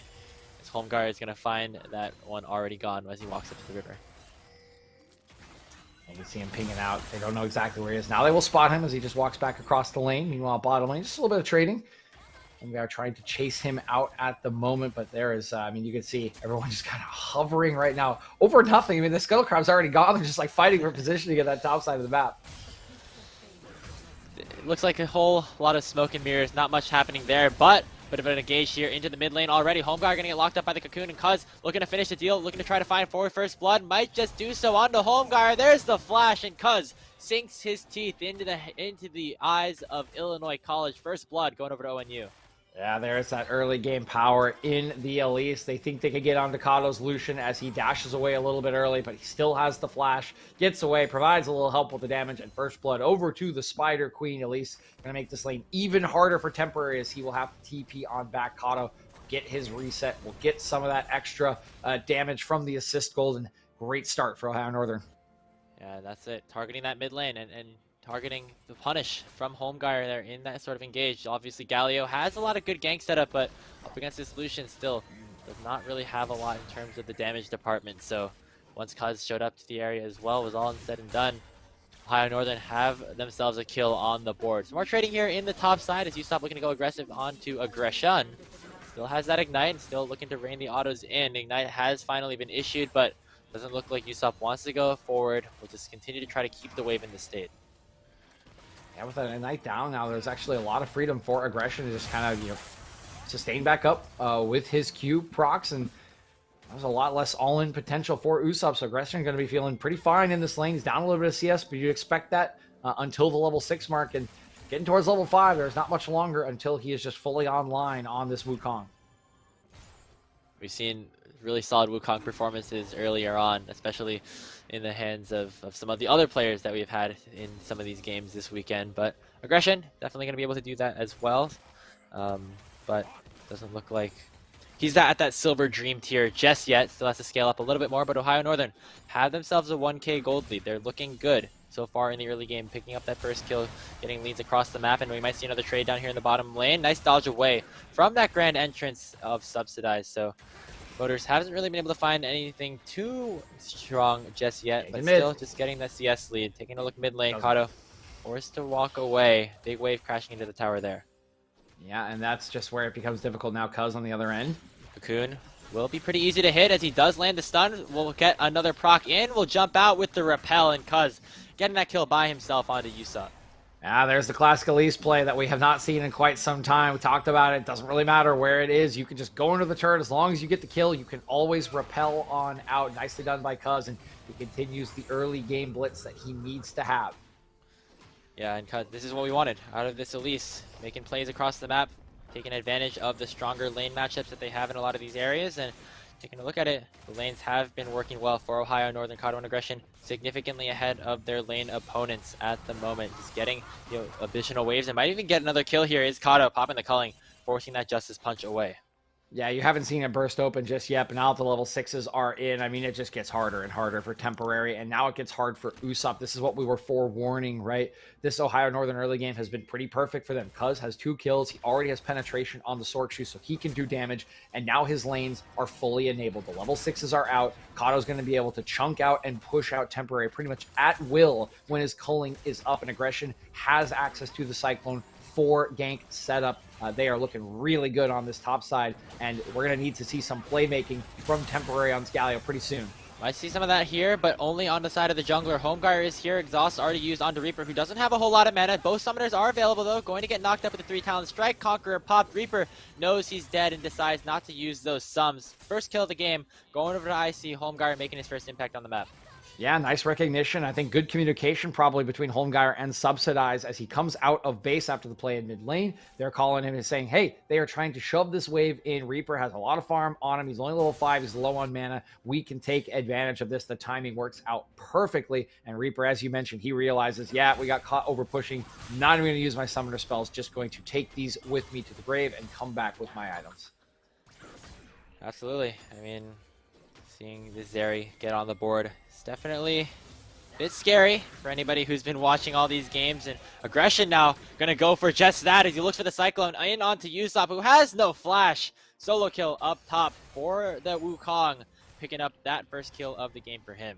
Yeah, nicely done by Aggression, recognizing the lack of flash, knowing exactly what he needs to do. Just interrupt that hook shot, and I will get my solo kill. His patience has been rewarded. He is now in control of the lane and the matchup, and he will continue to annoy Usopp as this game progresses with the Cyclone, with that passive armor, and start to spread that down to the team fights when they do come as next Drake. We're missing the timer here, unfortunately. I think it's another Hex Tech Dragon bug, but looks like it's actually still... It's up. Yeah, it's up. Okay, that's why we don't have a timer. I'm dumb. I think this is the Riot client hasn't had new icons up there for the Hex Tech Drake. Obviously didn't have it for the Chem Tech Drake either, but I mean, we all know how that ended up working out. So maybe it was for the better. It didn't end up going for that additional... I don't know what you're talking about. Yeah, wait, what Drake are you talking about? Did I say... They had another... There was another else? Drake? No, only 5 Drakes. I don't... Yeah.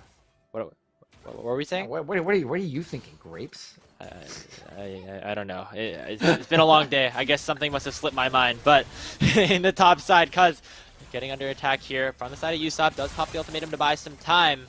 But it looks like a dive could be imminent up there. Meanwhile, taking a look bot side. The rest of the wave is pushing in from Subsidized, but we got to focus our attention back top. But hold on here. Ultimate popped already by Subsidized. Monsoon doing a whole lot of healing onto the Janna, but Hero's entrance has been issued onto the top side, onto Usopp. Cuz now getting taken dangerously low and will get shut down by Temporary. And now Homeguire and the rest of IC might be looking for a bit of a turn. The Audacious charge forward onto Aggression, and he will not be able to die. Double kill now onto the Galio, and Kato has to try to outplay this. He flashes away from the crowd control, picks up a double kill. Temporary will finish the job, a triple for himself. As down in the bot side, Subsidized ended up falling to Reaper as well. It's a 3 for 3, I believe, at the end of the day. So very, very even stuff. All right, Temporary, picking yourself up a triple kill. I see you there with your first Hero's entrance being absolutely gorgeous. Nicely done.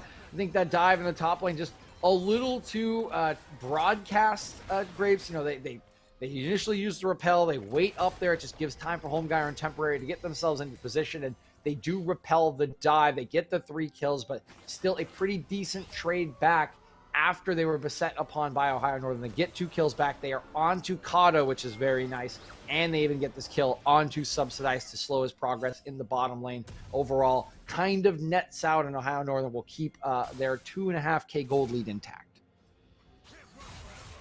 Definitely so, and they're still in control of this game, and Kaido still looking for those aggressive plays as the wave crashes in finally. Still, though, completed Everfrost for the side of Temporary. Starting to come back a little bit in this game, getting that first mythic item, actually, of the entire game, alongside Reaper with that Gale Force. So Temporary still going to be pretty strong. Obviously, still disadvantaged here in this mid lane matchup against the Lucian. But we've seen Galio fed in the Proving Ground circuit, actually. I remember Sword had a really great Galio game and taking down Golden Guardians Academy. Just comes to mind right now. But not always just a supportive champion here, but might be in a bit of trouble now in the 3v1. Charmed up by Motors and stunned up by Cuz. The exhaust is ticking onto Temporary, and there comes the culling. The shots are coming through. Cuz will finish the final attack. Will he die? No. Turret shots were not enough to seal the deal. Nice, successful dive as Cuz continues to try to punish these Illinois College players.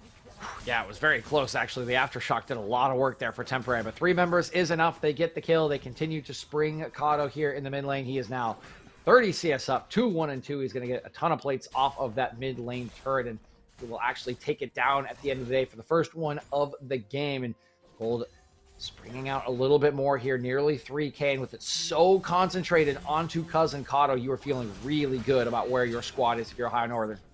Cyclone pop there for aggression. Usopp has to be careful under the tower. You know how much damage that Sheen can do, but aggression is going to queue that tower instead. Might have been a misclick, might not have been, who knows, but doesn't look like solo kill is going to come through just yet.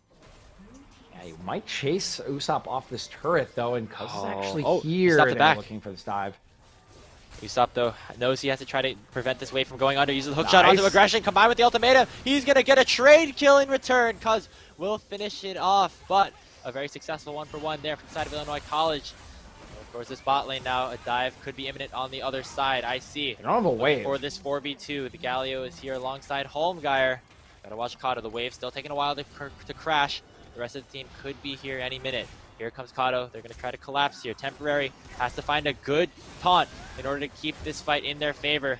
Motors going to be able to just dash away with the battle dance. Holmgeier not going to find much. So just pressure drawn away from that tower from Illinois College to try to take this turret down. But now teleport coming in from aggression. They could look to actually continue the chase. Kato doesn't have enough after the Gale Force, but here comes the curtain call. First shot will land, but don't know if the chase really is enough just yet. The 4th shot onto Holmgeier combined with the calling, and Holmgeier will finally fall. Kato looking to just continue to push down, doing very, very good work here on this Lucian. And the tides have turned here in the bottom lane for ONU.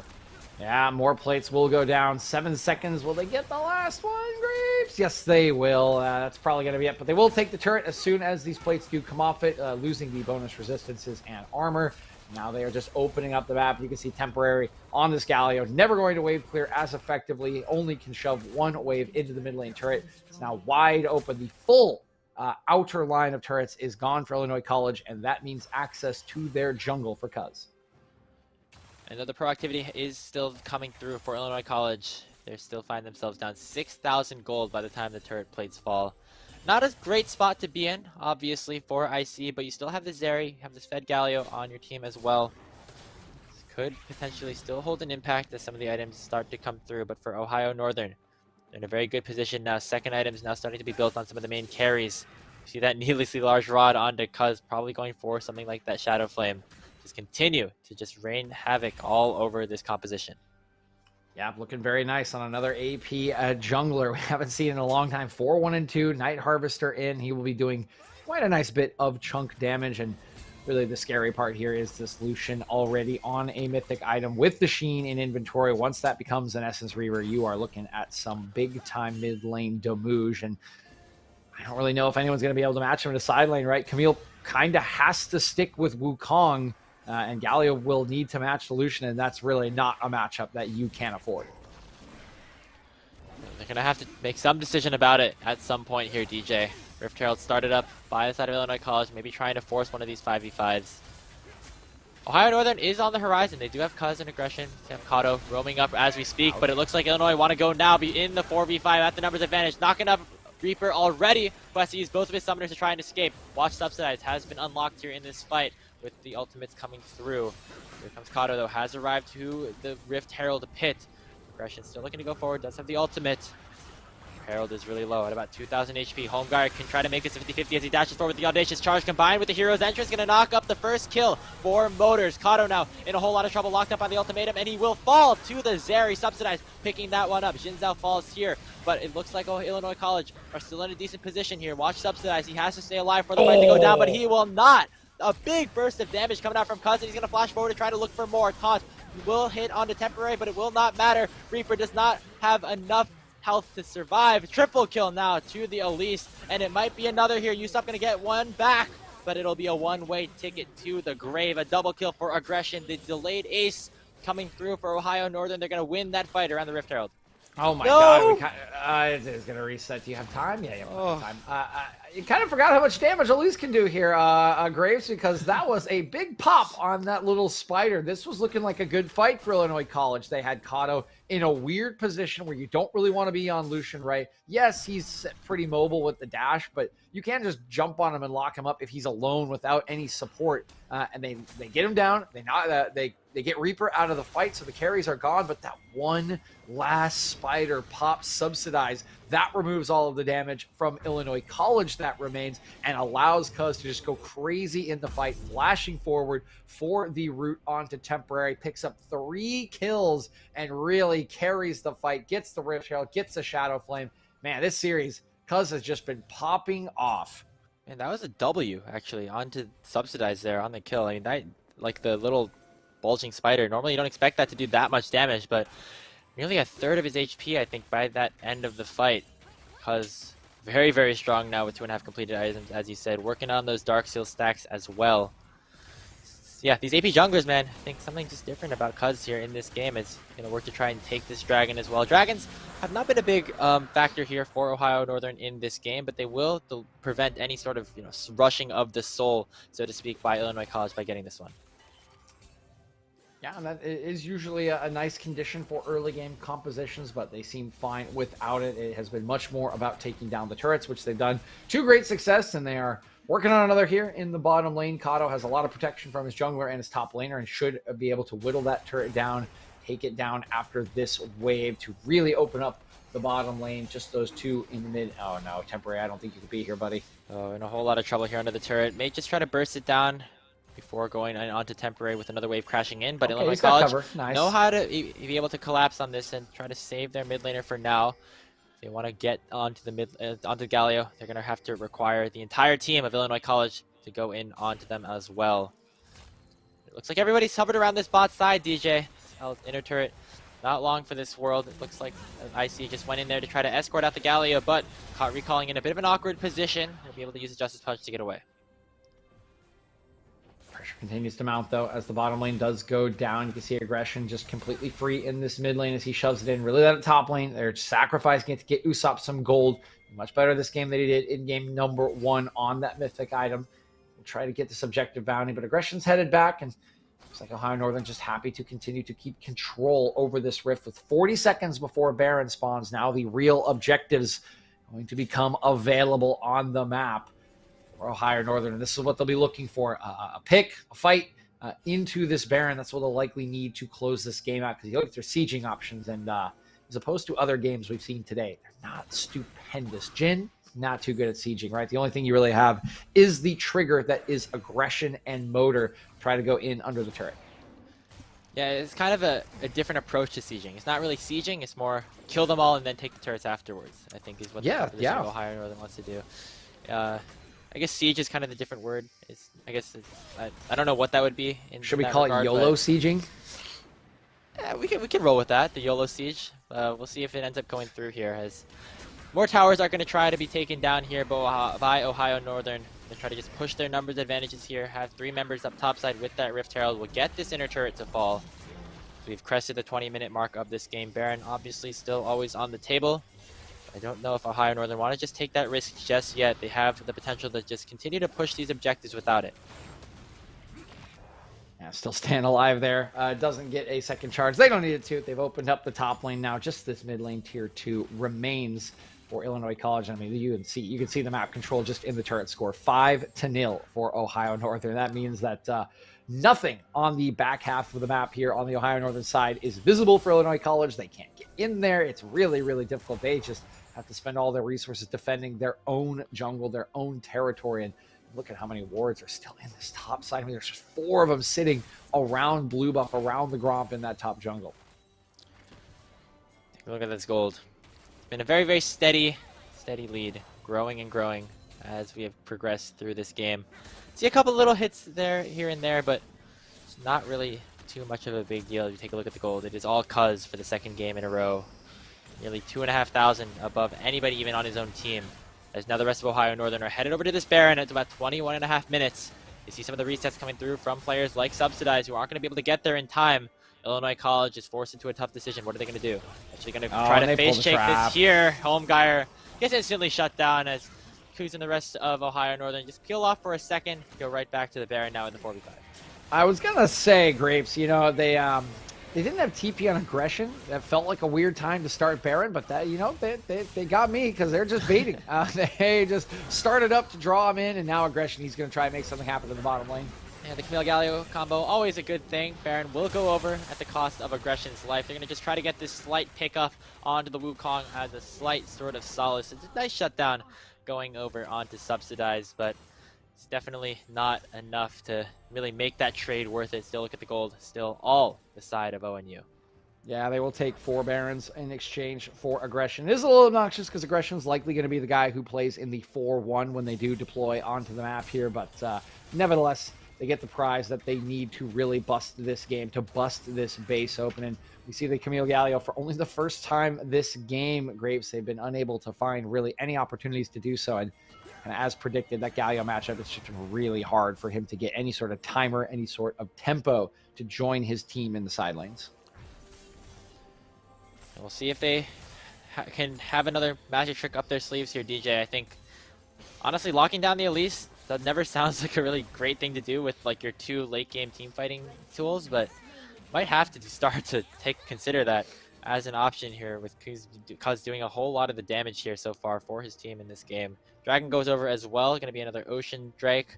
Not the biggest deal so far for Ohio Northern, but a little extra regeneration won't hurt, especially on this Baron push.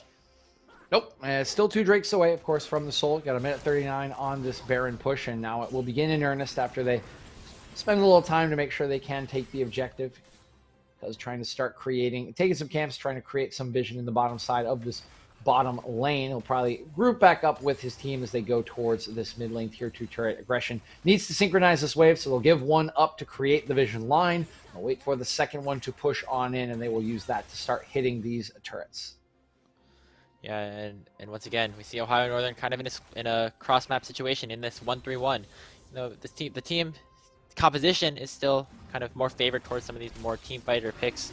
Still able to go for the split push with the Baron buff with all these players so strong. Look at the culling coming out from Kato, forcing that stopwatch out of Temporary. Will not be able to get the kill, but look at Cuz here to support Homeguard on the backside. He was just such a juicy target into the hands of the Elise, and another kill going over to Ohio Northern now fighting in this 4v5 across the map. Aggression still raining pressure in. Remember, doesn't have that Baron buff, but not going to matter too much really for Ohio Northern as the inhibitor has been opened up. The itsy bitsy spider came down to bottom lane and one-shot your jungler. That was a nice little trap set by Kato and Cuz, as they've been doing all game. That's the first inhibitor going to fall, and now Aggression. He's just holding it down on the top side while his team does the rest of the work. They're busting into the base in the mid lane as well. Very shortly, there's the second inhibitor to fall, and the third one cannot be long for this world. 10 seconds left on the Baron buff, so they might have to retreat, but they might be able to just bust open the last turret before they do. See what happens here. Usopp in a bit of a scary spot. Just uses the hook shot to get a little bit of poke damage onto Aggression. Baron buff has despawned, so doesn't look like he'll have another enchanted wave to sort of try and take down this final inner structure of the game. But looks like they're going to continue to stay around this top side. Maybe just try to work this out the old-fashioned way. One small little thing I have to say here, Graves, is did Reaper actually take Collector to 3 Ninja Tabbies? Looks like he did, and let's see if it'll pay off here as the fight already has begun. Nice hero's entrance coming out from Temporary, but it's not looking like enough damage is going to come through as the Cyclone from Aggression does so much. Reaper actually picking up that kill to maybe get a little bit of use out of that Collector, but now Usopp looking to go forward, looking to try and finish off somebody here, try to get any sort of trade back. Not going to be able to do so. 5v4 now still for Ohio Northern. They're going to continue to push down. There's that third turret. Third inhibitor will shortly fall. If you can't find a turret, can't fight near the inhibitor. One thing that I do need to mention is we do have 2.5 items for Subsidize, and there was a game yesterday that was about at this state, that was about at this item number when the Poner started to pop off against GVU. So do keep your eyes on Subsidize. He could be that hero, particularly if he can finish the third item before this next Drake comes up, before the next Baron comes up in 1 minute 40 seconds, which is likely what will be the prize for Ohio Northern, so they can cleanly close out this game as they do all reset, come back out on the map with their resources. And take a look at the items here, see if we get a fourth one for Cuz. Not, oh, yeah, went for the Medjais. 10-stack Medjais. Oh, my, wait, he brought a lot more. Good God. Why is he so strong? Decided to go for something else, it looks like. A big rod, so to speak, instead. And Cuz looking to try to just continue his dominance throughout the jungle and finish off this incredible series that he's been having for himself. But still, on Illinois College, options are starting to run dry. Obviously, Zeri is a pretty good champion, to say the least. There's a reason it's had a very high presence throughout this tournament in the MEC so far. But when you're up against so many people and down so many levels of XP, everybody on the side of ONU is up on this Zeri, except for, of course, Motors. A little hard to, get into the faces of this composition without just immediately falling.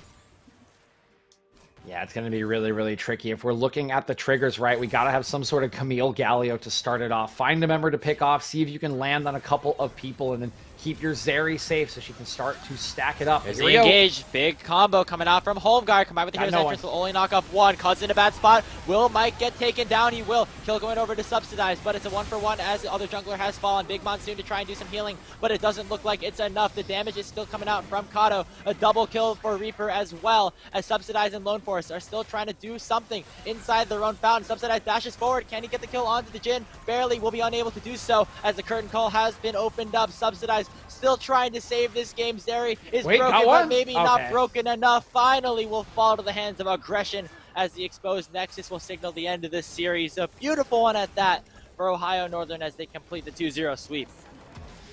And there it is, 28 minutes, 19 seconds. Ohio Northern will put their first win on the board in the Midwest Esports Conference for the spring split. Congratulations to them. It looked fairly clean. They even bust out an old classic in an Elise. Not something I've seen in quite some time, and Cuz makes it look very good, proving that, yes, you do need to ban AP junglers away from this man, and Heckram would be on that table as well. So congrats on that first win in pretty clean fashion, and be a nice way to end the weekend for them after a rough start in their first two series. Yeah, obviously going down 0-3 would not have been a very happy place for Ohio Northern University to be in. So glad they were able to pull off this win. Once again, big shout out to Cuz on the jungle matchup, just being able to do so much work on both the Elise and also on the other champions that he was able to play throughout the day. And hopefully we'll see more of him throughout this season.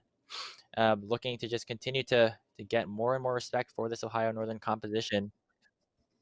We do have a quick interview set up for everybody. We will be taking a quick break before headed right back into that. We'll see you in a little bit.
Welcome back, everybody, to the Midwest Esports Conference after a solid 2-0 victory in their second matchup of the day. We're here with Kato, the mid laner for Ohio Northern University. Kato, congratulations on your victory over Illinois College. Being at this LAN at Grandview obviously must be a pretty exciting thing for you. I mean, just kind of gauging sort of what the event's been like so far. What has there been any specific moments and memories that have stuck out over the weekend? Well, the first two things is that, like, just crazy being here. Like, I grew up playing League and then didn't expect to, like, be here at all or play in college or like, anything like that. It was just for fun. But, like, the biggest thing was we had, like, the competition's really good. And I I've already learned a lot, and I have met people that want to learn as well. And like we can like work together, learn together, and I'm excited to see where it goes. And like this is only like what the first weekend, second weekend, Yep. so I'm excited. Yeah, it's been an exciting start. We've seen some learnings already. 3 series in now, picking up your first win. So, kind of talk to me about what the progression has been from your team in those 3 series. You've had a couple of games get away from you, but a couple of very close games that, for a couple plays going back and forth, might have gone your way. So, what's it been like on these first 2 days progressing through these 3 series? Well, first off, we like learned a lot about each other because like our team has switched a lot over like the past few months. I mean, a whole new bot lane. We had Cuz, which was our support, and now he's in the jungle. So, and we're learning like a whole new like playing style. So it's like these games are like important to us, but also like a good way to learn. And I feel like since we have these really close games, it's like really helping us. It'll really help us in the future. So we'll see what we can do with it. Yeah, and while some of the games weren't as, didn't give you the result that you expected or maybe wanted earlier on in the weekend, you've had a lot of really solid performances in the mid lane, so much so that a lot of your opponents have started to issue a whole lot of bans towards you, towards the mid lane on some of these, melee bruiser assassin-y picks. I mean, does it make you feel good that people are scared of you, or just like wish you got your hands on some of these champions? I mean, of course it'll feel good, but like I want to play the comfort picks, Like Yeah, man, I want to play Kali, man. Yeah, I was gonna say we missed the Kali already, man. That was a rough go for Blonde, or I guess I should say Meslo Slayer, as he changed his name to during that Oh, series. yeah, I remember. In game number 1, quite the performance there. I'm sure we'll get to see it at some point here. And I guess one other question with some of the champions that you've been busting out along with aggression in the top lane is we've kind of seen a little bit of focus on like side laning from you guys, which is something that a lot of teams have not been doing at the beginning of 2022. So any particular like reasons for the focus or thoughts about the strength of that? Well, last season we really focused on like we had a really good bot lane. So I'm not saying our bot lane's bad, but like they were just, I don't know, we just focused that way. It just happened to be like we passed bot lane, played like a 4-1, and we wanted to stick with like team fights. But now it's like okay, like maybe some of the stronger suits are in like the solos, or maybe we want to change up the style so we can learn more. And like we're just the champs we like already played or that we were learning, kind of helped to just like transfer into this play style. And I mean, if we learn this, we have like 2 good styles down, and it's a good look for the season. Yeah, always good to try to have some of that experimentation, especially earlier on. But looking down the line here, Kato, as we don't want to take too much time away from you, as you kind of sort of go through some of the remaining weeks of this collegiate season, what are some of the goals that you and your team really have for yourself? Do you think there's a road up to the top for ONU? For sure. I mean, like I said earlier, like we haven't been playing together that much. Like it's been okay, like some flex queue here and there. But like outside of league, our relationships were really good, so it can only go up from here, right? Yeah, I mean, yeah, first week of the season, we got so many more games to come, hopefully more lands in the future that you guys can go enjoy. And speaking of which, let's make sure you can go enjoy the rest of your time at Graham. You got one more series in the day. Any events left in the schedule today that people are trying to get done before they head out? It doesn't look like it. Maybe just some solo queue. Well, I don't know. Well, either way, hope you have a good time at the rest of the LAN, Kato. Thank you so much for joining us for this interview. Have anything you want to shout out before we wrap it up? Keep watching ONU. We'll do some crazy stuff. You heard it here first, folks. Keep your eyes on the polar bears. Thank you very much, Kato, for joining us for this quick interview. And with that, we're going to take a short break and get ready for our final series of the game. Certainly going to be a barn burner. Is Grandview versus Ottawa. We'll see you in a bit.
Welcome back, everybody. Here at the Midwest Esports Conference, we have got one more series to go before we wrap it up here at the Grandview LAN. And DJ, it is sure to be a crazy one, to say the least. It's the one that we've been waiting for all weekend.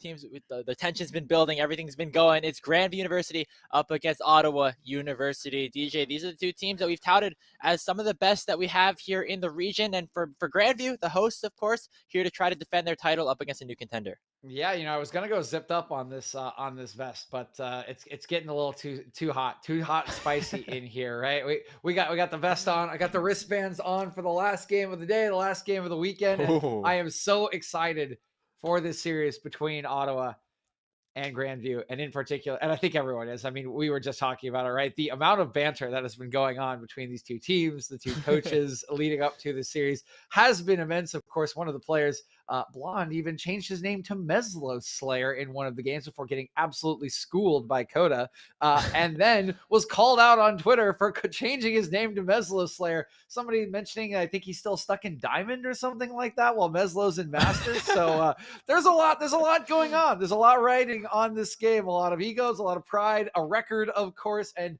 top dog status in the MEC.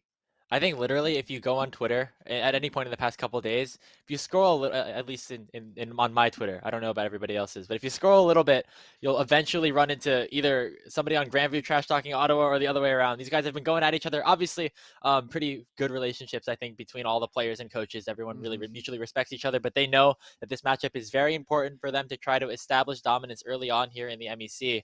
And I'm really excited to see how it turns out.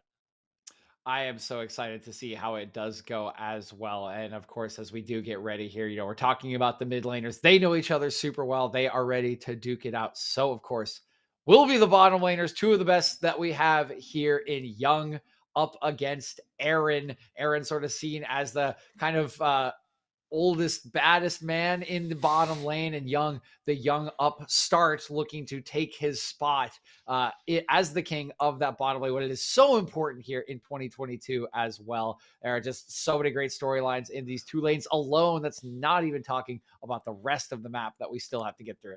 Yeah, absolutely. It's like also just taking a look towards that top side as well. Brixton up against Prankuru. Sterling to be excited.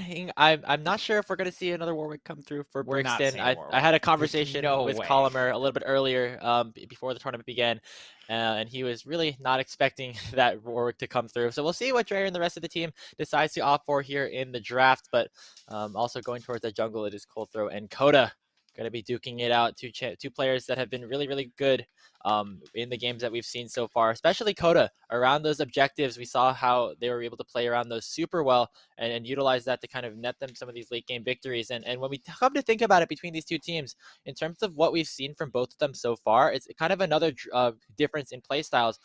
For the side of Grandview, they want to go really aggressive early, get a lot of early kills. We saw them draft those five winning lane players basically in that matchup that they had at the last game of the day against Drury. Or on the other side, Ottawa is down to play it a little bit more slow. They like to just prioritize taking these objectives, stack these dragons up, and haven't really been prioritizing getting a lot of these early kills, like to kind of drag the game out a little bit longer. So we'll see which side starts to get their better hand within that sort of trade of events as we have entered the draft here for this first game, the best of three between Ottawa University and Grandview. Best of three on the table. First bands coming through, and I'm so thrilled to see what these two teams are going to pull out in draft. We've seen multiple different looks, as you mentioned. We've seen a lot of play around Aaron. We've seen a lot of play around Young. We've seen that just like full bully comp from Grandview, but of course I think things will be tempered here a little bit against the opposition that both face. Both will be well scouted, of course, and well coached against each other. And early on, though, it is that respect man over to Prankuru. They saw what that Akshan could do. Not going to let it get back into his hands, and certainly not going to take Tom Kensher to it, I would hope. Yeah, and matching alongside the top lane, seeing some more targets up there. Of course, Brixton's Warwick not going to be a playable champion, I believe, through the entire series, and that's just the first step with that.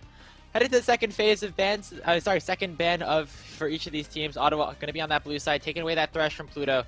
Very well known for that champion, and we'll see if we see some more focus down towards the bottom lane here, or if it'll be, again, towards the solo lanes with the Corki taken off the table. Okay, we did get this taken away. We remember that Blonde did actually play this on day number 1 when he did actually have a really rough matchup against Coda. So interesting to see that one taken away, but of course it is just super powerful, and if it is left open, probably just a really easy B1 for OU to slap up on the board. So not surprised to see it get banned away. On red side, one more ban per team is going to be the Gnar. It's really targeting Prankuru's champion pool. Try to give Brixton the matchup that he wants. We saw Brixton play 2 games of set yesterday that looked really, really good, by the way, but only the set is what we've seen so far. And yeah, that's kind of the play style of Ottawa. You stick Brixton on a champion like this set who can kind of sustain himself throughout the early game, play a little bit more on that weak side, especially when that Warwick is not in hand, and allow the game to flow through that mid and bot lane here for Ottawa. Final ban of the first phase for Grandview will be that Senna takeaway, targeted actually towards potentially Young or 9 Lives, who also plays a whole lot of that Senna down in the support position, as looks like we're going to see a Jinx hover for the side of Ottawa and a lock-in, allowing Young onto one of these famed hyper carries.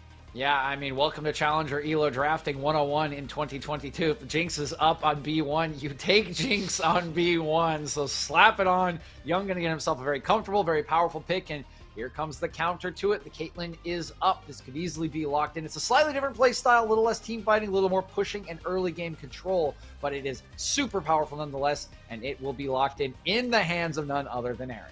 And alongside Pluto, wouldn't be surprised to see another Enchanter lock in, something like that Lux or that Morgana that we saw to enormous success earlier in the day.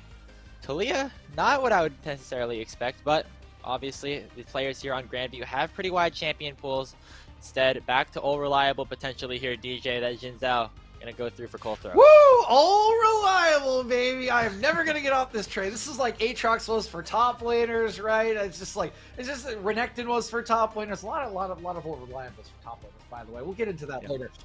But we have the classic one here for the jungle of the last year and a half. It is that Jin Zhao, strong in the early game, strong at all points in the game with the Crescent Guard. And it's the interesting answer, actually, the Trundle, which some people have liked as an answer, others have not. We've seen it be successful and unsuccessful pretty much across the world. So I do like that Coda's getting on a champion he'll know the matchup, and should be able to function well if executed properly into the Shin. Absolutely, and in terms of just early game 1v1 priority, Trundle definitely wins out on the Jin Zhao, stealing away some of those ADs with the chomps on the queue, and so definitely have to look towards that as that is the kind of the way that Trundle could end up countering Jin Zhao in that regard. But focusing again towards that bottom lane here for Ottawa, rounding out that duo with the Jinx, the Lulu for 9 lives, adding even more enchanted power here on to the side of Ottawa. I think we're seeing a bit of a protect the young composition start to unfold here, DJ. Yeah, I mean, it is that classic Jinx Lulu pushing lane that you try to take to control it early on. This might be a respect hover to the Lahen's Singe support, but we'll just be the Gwen left over from the bans, and Prankuru not going to wait any longer. He will snap that one up, but it will leave a support tool to be pinched for Pluto in round 2 here as the Lulu's in. We don't have any partner yet for this Caitlyn in the hands of Aaron. Yeah, and on the other side for Grandview, going to be focusing towards that top side. That's the set takeaway that we saw out of Brixton super efficiently in that last series that they had yesterday. See what Ottawa decide to round out the second phase of the bans with, as both teams have a little bit of a difference of differing roles in terms of where they could potentially target. But looking to what Brixton could potentially play, I think he does have a lot of different play styles, has been preferred to be on that weak side. Alongside that, after that set, we don't really know exactly what there could be. Maybe a bit more frontlining though, to try to match the composition that OU have started to set up. One more ban each now. I do like the ban away from Brixton, of course, kind of the trade for being able to pinch the support pool. I kind of always expected that to go in. We will get to see him on something else outside of the Warwick, and now, of course, this set. Victor going to be taken away as just that safe remaining mid lane option. A little bit interesting that Grandview is the one banning that away when they don't have a mid laner for themselves, and they do have the R4. So clearly showing that they just don't want a standard, I guess, mid lane matchup against the likes of Blonde. So one more ban apiece. We got the Karma now, so the bot lane has been effectively pinched in there. Not a lot of pushing options, so instead of pushing, we're going to go for that engage. Pluto getting onto the Leona to partner with this Caitlyn. Yeah, and in a sort of weird way, Leon and Caitlyn works out pretty well too. If you just jump in, you don't have to do a binding from long range. You can just be a short range bind with all of the stuns and lockdown that you have on the Leona to combine with the traps of Aaron. It'll be interesting to see how that works out down in the bottom side. Obviously, the double range matchup has proven to be effective even on a champion like this Jinx down in the bottom lane. But we'll see if Aaron and Pluto will be able to get that priority here. Seeing a Viego lock in actually for the side of Ottawa. Not sure now where the rest of these players are going to try to take these champions. The Cassiopeia hover obviously towards Blonde could be pretty successful, and he's going to lock that one in. The Meslo Slayer going to try and slay Meslo with the Snake Lady. That is that famous Snake Lady of Blonde / Meslo Slayer, and now we get to see what Meslo has been keeping in his pocket. I'm sure he will have thought about this. I'm sure he will have known that Blonde is always happy to take the Cassio. He's going to hover an Annie. I wouldn't okay, he's going to expect that, swap but... on out. It's going to be a Lux, actually, so they won't put the Lux in the bottom lane. Going to save that for Engage, and he will take this into the Cassio. We actually saw this earlier on this year. I believe it was... I can't remember who was piloting this. Oh, it was in Proving Grounds. Who was... Ivana was piloting Cassiopeia against the Lux, fell really, really far behind, and then found one kill on the Lux and just took over the game. Oh, that was the Immortals AoE series, I think. Yeah, okay, I do remember that. Shout out to Winthrop, by the way, another collegiate team into the top 4 of Proving Grounds. But these teams looking to duke it out here as trying to compete for one of those top spots down the line as we have rounded out the draft compositions for Game 1. Interestingly enough, it will be Brixton taking that Trundle up to the top lane as they're going to give Coda the Viego instead to try and match up against Coldthrow in that way. Trundle into Gwen is going to be an interesting matchup. Obviously, Trundle steals away a lot of the AD, which Gwen doesn't normally traditionally build, but obviously still a very powerful threat in the 1v1. It'll allow Brixton to kind of just play this lane by himself and just maybe get by to maybe some of the later stages of the fight. Yeah, this is going to be very, very fascinating. There's a lot of comfort here. There's a lot of, first of all, on the right-hand side, there's a lot of range with this Caitlyn Lux. It's going to be a tricky early game for the Cassio, as we kind of saw in that matchup in Proving Grounds. The range is really tough for her to deal with the poke, but once you do get online, right, you get that tier, you get that mythic item, as you were talking about, Grapes, you just start taking over, right? You can just start taking over, and Blonde knows his champion. Forwards and backwards, he's got a Jinx behind him. He's got a Viego in the jungle in a classic matchup. And now with this Trundle on top to deal with Prankuru, if you can just hold that up in the early game and not get blown over into the side lane, I really like this team fighting composition for Ottawa. I really, really do. I think they got a ton of comfort. I think they got a ton of late game damage, and I think they can outduel the likes of Grandview, who will much more, I think, be looking to use early game pressure and priority to get Prankuru an advantage in the side lane and let his pressure take over this game. Yeah, a little bit of different play styles, I would agree, DJ, but both these teams have one similar goal, and that is to win this Midwest Esports Conference, and it will start right here with a victory over each other. Could see a preview of a potential playoff series down the line very, very early on in the season.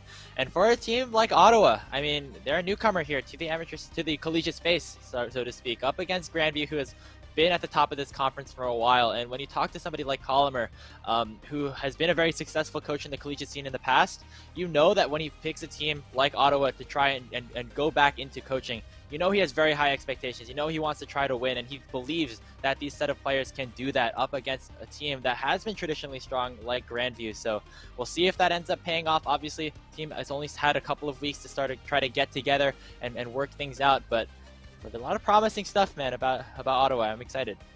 Yeah, this just looks like a phenomenal opening matchup, right? Both of them have different win conditions here. They both have a lot of comfort, and it's just about time, right? We are into the series. It's finally time to see who is going to come out hot in the early season. Both of these Titans of the Midwest Esports Conference going to duke it out in Game 1 to see who can draw first blood in this rivalry.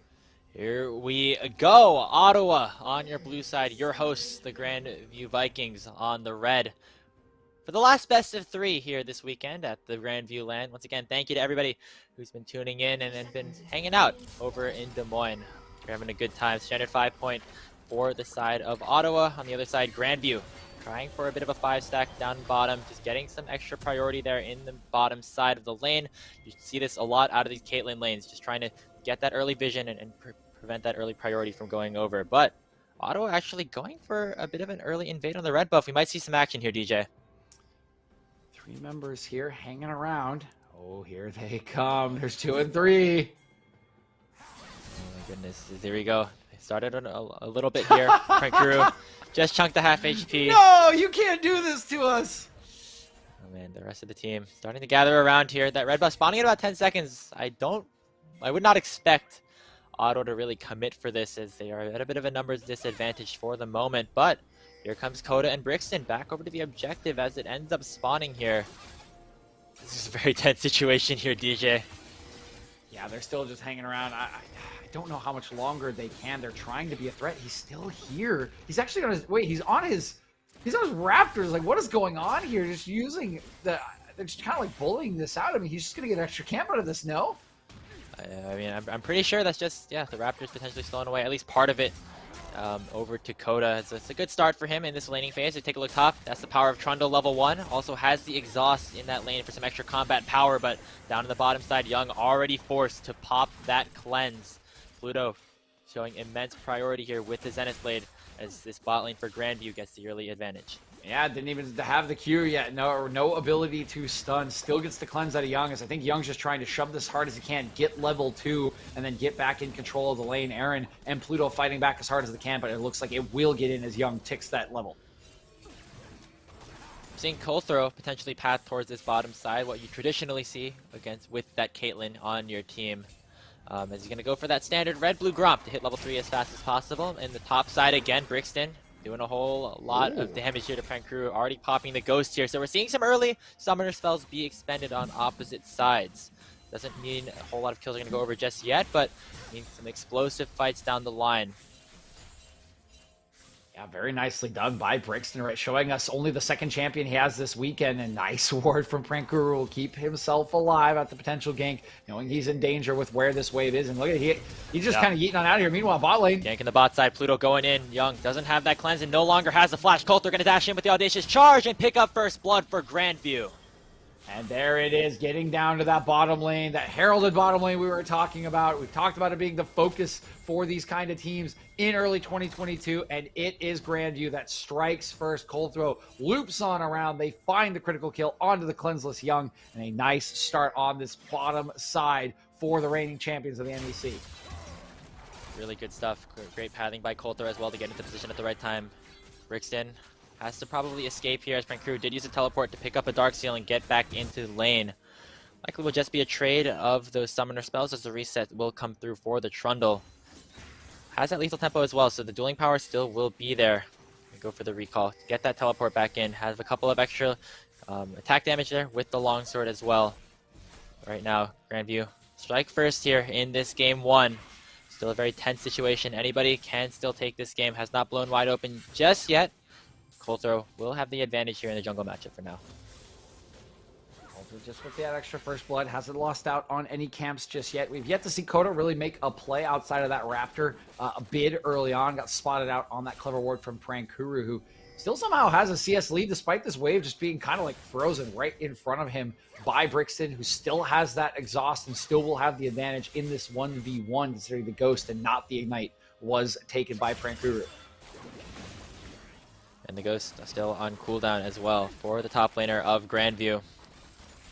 If Brixton decides to go for some sort of pillar play, knock Prankuru back into a disadvantageous position, could be enough damage and enough slows and crowd control. Potentially get that solo kill over to the Braves top laner. But have to be a little bit careful here is Brixton, because Colthrow making another return to another lane now in the top side. Brixton has the wave pushing up, and so has to just be really careful, making sure that he doesn't step too far forward.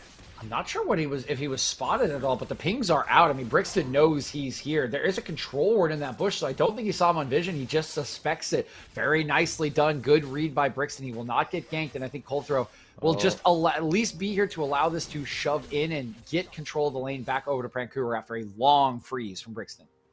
Yep, finally going to try to get that wave crashed in. Brixton survives the potential threat from a Colthrow gank, who ended up channeling the recall, picking up that Iron Spike Whip for some extra damage and extra wave clear in the jungle, as things are looking pretty good here for Grandview, up about 1,000 gold at this point in the game. Ultimates are starting to become unlocked for some of the solo laners here.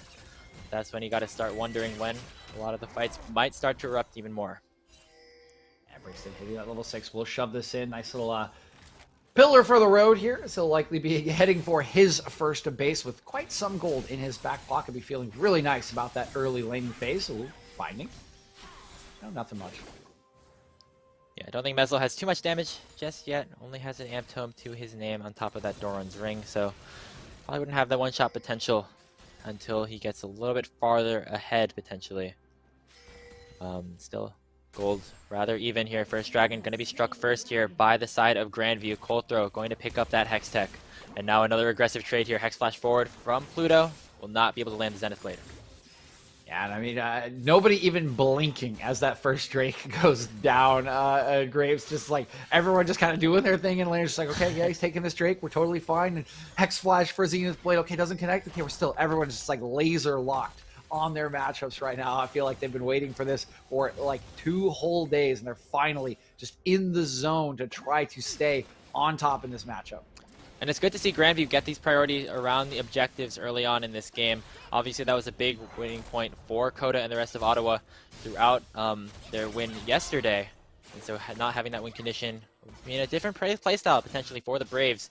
You see Coda go for an invade on the top side jungle of Coulter to try to counteract that invade there on the Dragon. And now Coda might be headed towards the top side here. The Mist still is potentially ready to be used as Prankuru has to use a Ghost to get away. Spectral Maw straight into the Shroud. The Pillar will buy a decent amount of time, but I think Prankuru has enough HP, has enough healing with the needlework to get out safely. Yeah, the Ghost really nicely available for Prankuru. A good timer for him considering he was forced out earlier. He does still get stunned up, but the Pillar placement's not quite there to disrupt him. I don't even know if that's enough for them to pick up the kill due to the speed of that Ghost, and Prankuru will just skip on out as Coda has to go back to farming, finding himself down 1 camp or so, but won't be feeling too bad, just will be feeling a little bit bad that he hasn't been able to slow Prankuru down. Because I mean, look at Prankuru, even with that freeze earlier on in the game, he's just farming like a madman. It's at 62 already, nearly 20 ahead of Brixton. Yeah, it would be interesting to take a look at the gold just to see how much of a lead that has really netted Prankuru for the side of Grandview, because still at about 1,000 right now as Coulter continues to make his path down towards the bottom side jungle. Brixton and Prankuru is still trading it out, but here comes the Subjugate out of the Trundle. Doesn't have any more mana, but still be able to auto-attack. Continuing to go forward. Now here's the Exhaust. There's a Needlework coming out from Prankuru, is going to continue to try to snip with the Scissors. Final proc of the ultimate will not hit, but it's not going to matter. Prankuru picks up the solo kill in the 1v1 up top. Beautiful solo bola while they're on Rift Herald nonetheless for Ottawa Braves, and just so well played by Prankuru. Recognizes that waits for the Subjugate to go down, recognizes he can turn the play, waits for the Exhaust to go down for the 3rd proc of his ultimate, and even though it misses, he's used it to cut off the escape path, easily cleans up the solo kill, and just walks out scotch-free. Yeah, and look at that in the gold department. Prankuru now up 600 over the side of Brixton. Might get punished here, though, as Coda is trying to come in here. Remember that Prankuru doesn't have the Ghost or the ulti. We'll see if Coda has enough damage, though, to try and take down this Gwen, who is rather tanky. Meanwhile, on the backside, Young getting taken down under the turret. Coulter going to finish the job, and Coda is losing out on the trade. Prankuru does it again. And it is Prankuru breaking this one open. He survives the attempts on the top side, turns it all around with 2 kills, another solo, this time onto Coda the jungler. That allows Coulter to go to the bottom lane and punish Young. Once again, nothing he could have done about it without even his Lulu, 9 lives in the lane, roaming around to try to make things happen. They don't find anything. Grandview gets everything they wanted, and they're already out to a 3K gold lead. A fantastic start for Grandview University, the host school of this LAN. Wanted to make sure that everybody still knows they're the reigning champs. They're still to be feared. And right now, a lot of that is coming through their topside. Prankuru on this Gwen alongside Coulter, making an impact all over the map. Doing very good work so far, as about a 3,000 gold lead has opened up for the Vikings. Yeah, I mean, Prankuru has just made so much happen. But one other thing to mention is, 9 Lives has this roaming playstyle. We saw him going up towards that top play when Brixton tried to take the 1v1 with Prankuru and not quite getting there on time. That has led to a big CS gap in the bottom lane as well. You can see it's 25, and it's even worse for Young considering he's been killed twice and forced off of waves. So that roaming style trying to help the map has just punished the AD carry for Ottawa as well, which has further inflated this gold gap. It's almost 2 levels there for Aaron down in the bot lane. I mean, he doesn't have a lot of kills, but definitely is still very, very far ahead of his lane opponent, and that's another area where we see a lot of power given over to Grandview. They're winning on both sides of the map. Got the mid jungle that's kind of even for now, but I mean, with the way that things are going, a lot of that could change really very soon. You want to take a look at some of the scaling options for Ottawa, you know, down in this gap. Keep your eyes on Blonde, of course, still 0-0-0. Has been a little bit unbothered as more trading on the top lane. Don't think you have what it takes to kill Prankuru, who still has that leeching leer. Blonde working towards his mythic item. Remember, it's mythic item and tier when Blonde really comes online and can start to try to make these team fights happen. And that really is what Ottawa has to bank on at this point, those team fights, because laning phase not going great for them. They're going to have to fight at some point, especially with the second Drake now going over to Grandview for essentially free, as their winning lanes are just pushing in, allowing Coulter to walk over and take this and setting up a fight for Soul Point in 5 minutes. Again, it's Grandview taking control of this early game from all assets and facilities. Getting that second dragon as well. Basically shutting Ottawa out of this game so far, and it's been a very clean game so far by Grandview. Looking very, very dominant so far in this game. Taking a look across the map. Not really many avenues for Ottawa to try to look at. All the lanes really are far ahead. You could try to see Coda maybe go for a gank in the mid lane, but Meslo still does have that flash. And speaking of mid lane, Pluto going forward with the solar flare, and that final spark. It's going to do a little bit more once the items start to come through, but wow, still a lot of poke. Yep, quite a bit of poke. Aaron just going to dash on away. Nicely done. And you see that ultimate get thrown out by Pluto. It's a fishing ultimate, right? There's really nothing on the map. They can't really get punished anywhere. And oh no, Prankuru are going to give him a little taunt as the Rift Herald has popped in his lane. They're going to pop it, take the gold, and walk away. It's a full 320 over to Coda, but it's not going to make much of a dent in what is already a very significant gold lead here. Grapes, Prankuru already having a little fun in this matchup. He's feeling pretty good. He's looked pretty good so far in the early stages of game one.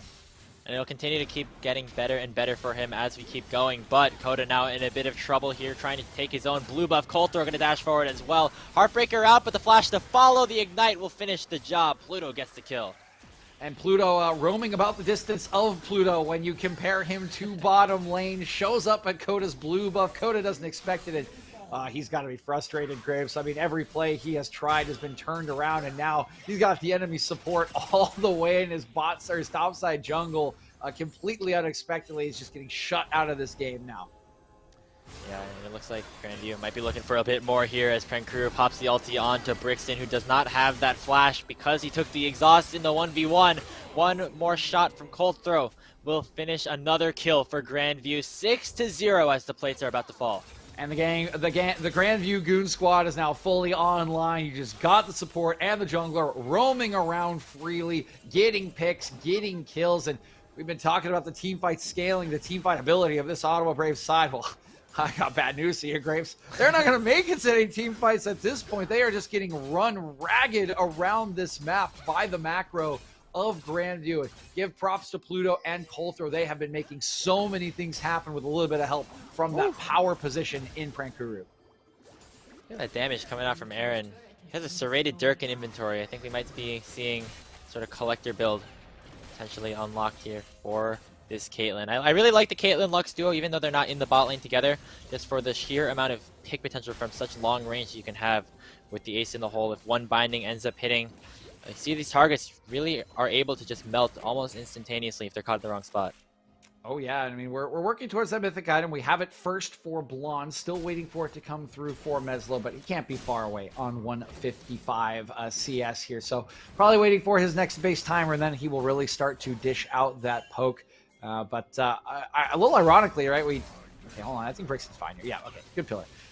We had a lot of trash talk between these two mid laners, you know, friendly trash talk, right? Friendly banter between these two mid laners coming into the series, and this game one has been literally nothing about them. They're both 0-0 and 0. They've just been hanging out here, you know, staring at each other like, oh yeah, you want to fight? You want to fight, bro? Oh, I can see you over there. You want to fight? And then just both like staying as far away as they possibly can, not doing anything. Yeah, Meslo Slayer has not been doing any slaying of Meslo so far this game. Meslo hasn't seen the same back onto Blonde either, but always funny to see that sort of interaction here between these mid laners. But regardless of what Blonde's been able to do, farming in this mid lane has not really yielded much success for his team. As Grandview now find themselves up about 5,500 gold. The number just continues to tick and tick upwards as more and more priority starts to be given around the map. And you can see now teams getting ready for this third objective coming up. It is that third Drake, the soul point for the Mountain Soul. Be available for Grandview. Still don't have a mythic item for Mesloid. He's running out of time to recall, so I don't think that's going to happen. They're just going to run without it. But you can see the warding that they have prepared for this already. I mean, 1 behind the pit, 3 in the river. The entirety of that area is theirs, and they're even going to use the second Rift Herald as a distraction to take the mid lane tier 1 turret. Down it goes. They will walk on over now. 15 seconds. Will Ottawa Braves even be able to get into a good enough spot to fight for this? I don't think they will. Brixton's way away from this. Yeah, it doesn't even look like they want to commit for this. Instead, might be looking for something else in onto Prankura in this topside jungle. Just kind of roaming around a little bit. We'll see if he's able to escape this. Fighting 1v5 currently against the likes of the Ottawa Braves. And, well, Gwen is immune, and he's able to get away. I guess that's all there is. Yep, just costs him a ghost. He just waits for the miasma to dissipate so he can just dash away, and totally fine. And they're doing this all while Coulter just solos out this Drake, moves them onto Soul Point, and oh boy, I mean, Ottawa's got to find a place to fight at some point. I agree with you, Graves, said this one would have been maybe a little bit of a bridge too far. They do all have mythics outside of their support, but the same can be said for Pluto. But now you just got to do farming simulator, right, at 101 as much as you can. Get to a couple of spikes before this next Drake. Otherwise, you were looking at a Mountain Soul, and while you do have good, consistent DPS from both your Cassio and your Jinx, that is still a very big buff to be giving away to Grandview. It's a perfect game so far, I think. Oh, well, Rift Herald went over to Ottawa, sort of, so I guess that kind of counts. But other than that, has been basically full control by Graves, Grandview why so would you far, do this? 18 minutes into the game. What have you done? What? You know that talking about a perfect game okay, for 20 minutes as a Cassio. It's a win-win situation here, DJ. Either we get the perfect game or we get maybe a bit of a closer game here in this game 1. I mean, it's not like I was like super looking forward to like a big perfect game between some of these teams that, you know, we've been looking forward to play against each other all weekend long. Maybe it was an intentional curse. Pulling a little bit of that patented Savenya who's in reverse psychology, reverse curse. Is that what I'm hearing here? I don't know. Tim Tim does a lot of confusing things with his predictions. But, this is true, actually. Well, we'll see what happens here. I said my thing. I said my piece. We'll see what Grandview is able to do. Maybe we can try to close this game out as cleanly as possible. Throughout this, about to hit that 20-minute mark again. Eyes could be on the Baron very shortly because right now, doesn't really feel like Grandview really is doing much other than pushing down these lanes and just doing all of this priority around these objectives. That's another tower going down. Yeah, 4-0 now, all 3 of the outers and in the top lane. They're even working on this mid lane. I don't know if they'll quite have enough time, but Aaron's doing quite a bit. Yeah, they're just going to get it. It's the power of that Caitlyn. Turret number 5 has gone down for the side of Grandview University. Now up about 8,000 gold. It's looking pretty good for this team.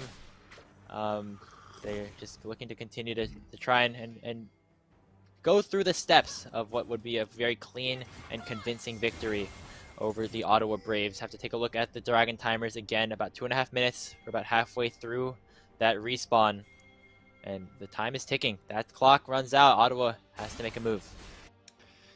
Have 2 minutes, 30 seconds, and I mean, they're trying to get any resources they can. I mean, not even near 2 items is young. Aaron has just completed it. He is 50 CS to the good. It has just been an absolute clinic in how to use a Caitlyn. Just like we saw earlier, Grapes, we saw a beautiful game from Drury, actually, on that Caitlyn. And this one is just another one, this time in the hands of Aaron. They are playing around it perfectly, but they even, Grandview hasn't even, over-indexed into this bottom lane. There's been plays top, there's been plays in jungle. It's just been a complete blitz in game number 1 from Grandview. They are looking so good to start the series, and just now 2 minutes of clean play away from a Mountain Soul and a massive, massive lead in this game that will be so hard to overcome for Ottawa, even if they're able to reach their team fighting breakpoints. Speaking of that, taking a look at some of the itemizations here from Ottawa. Looks like Young working towards that Zeal item. Don't know if he'll be able to complete it before that objective spawns, and everyone's in the works for going towards those second items, but nothing has gone through just yet. Finally, the Rylai's coming in from Blonde Add a little bit of extra slows, a little bit of extra crowd control for the Braves to try and slow down some of the members of Grandview, who now actually turning their sights onto Baron. It's 21 minutes into this game. We've seen a lot of early Baron attempts so far this weekend here, DJ, and it looks like Grandview are the next target. I mean, why not, right? You're so strong. Brixton's on the bottom side of the map. He does have TP, but he doesn't have any flank wards to get to. We'll have to just get in here and run straight at them. No rocket here for Young as well, and yeah, looks like this Baron is just gone for the taking. Grandview seems to be mind controlling Ottawa away from anything that they want it to do. Yeah, I mean, maybe Ottawa just banking on the fact that they can walk over to the Drake, get some control, stop that Soul in a minute, or wait for like a second Baron to defend. But I mean, you have to take a risk at some point, right? I gave credit earlier in a losing effort, I believe, to Drury in game 2. Just take a flip, right? I mean, like, try something. Like, this is a little bit better, right? This is kind of something we want to see, setting a trap around this Drake. If you can get the resets here out of Coda and out of Young, could be a bit of a turning point, but early binding, landing in onto 9 lives, nearly taken down from a million miles away. The ace in the hole will be locked away from, but that is your Lulu without any meaningful HP bar to start this Mountain Drake fight off. Solar Flare will miss by Pluto, but it's not going to matter. 9 lives gets immediately taken down by an Aaron auto attack, and now the resets will not come through at all, as it's a complete wipe from Grandview University. Blonde trying to get something in return, but will not be able to. It is 10-0 in favor of Grandview as they have the Baron on the bush.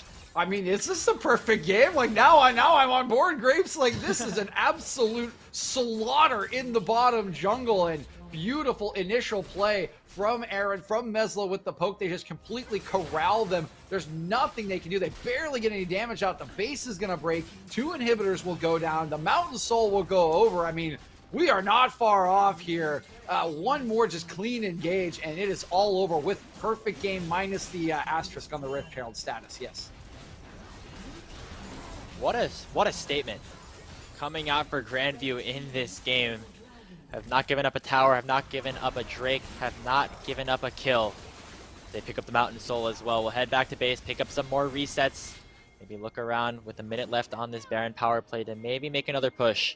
Or if not, still have the time. They still have an immense gold advantage for themselves now at about 13k.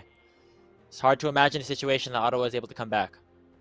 I mean, it really is, Grapes, right? Like, if anyone, right, Ottawa could give it an effort, but it's so far away. I mean, you're at 2 items for Cassiopeia. Blonde does have some power. You're still on 1 for Young. It's just so hard to do anything. Look at that gold difference over time. It's just been consistent. It's just been massive. It's just been completely perfect so far from Grandview, and they're 1 fight away from sealing that perfect victory and really laying down a marker here at the end of the first weekend.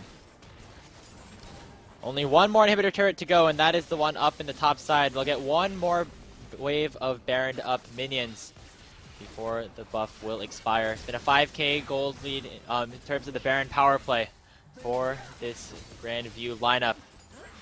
As it will time out before this wave ends up crashing in, but still a lot of pressure on both the sides as Prank Crew is coming in from the flank as well. The rest of Ottawa will have to retreat as they'll let their last outer objective fall. Yeah, there it goes. That is triple inhib, and I mean, any hope of coming back now is almost certainly dead as 6 supers will be in here. The Nexus turrets are just already falling. in a whole lot of trouble. He's just getting melted instantaneously. Already has a wild growth on top of him. Prank Crew is left untouched with the needlework. There's the final spark from Meslo to take the kill onto the Trundle, and Young is out of position as well. A double kill over to Meslo as they're going to try to finish this game off without giving up anything. 25 minutes. That's your perfect game. Every tower, every dragon, and every kill going over to Grandview in game 1. What an unbelievable performance from Grandview in game 1. I mean, we've seen 2 series from them, and this was just like, have they been holding back this entire time? This was insane. Like, this was so unbelievably clean from start to finish. Not a single blemish on the performance. Only the Rift Herald goes over to the likes of Ottawa University. I mean, I could look at this in VOD review for hours and like barely find a flaw, Grapes. Like, this was an unreal statement from Grandview. People were coming to this series thinking it was going to be close, and now you're wondering, can they even take a turret off of Grandview in the whole series? Like, we're perfect game 1. We only need 1 more. Like, it's not that unreasonable. Right. You're talking about jinxing it, DJ. I think that might do it right there. But if you look up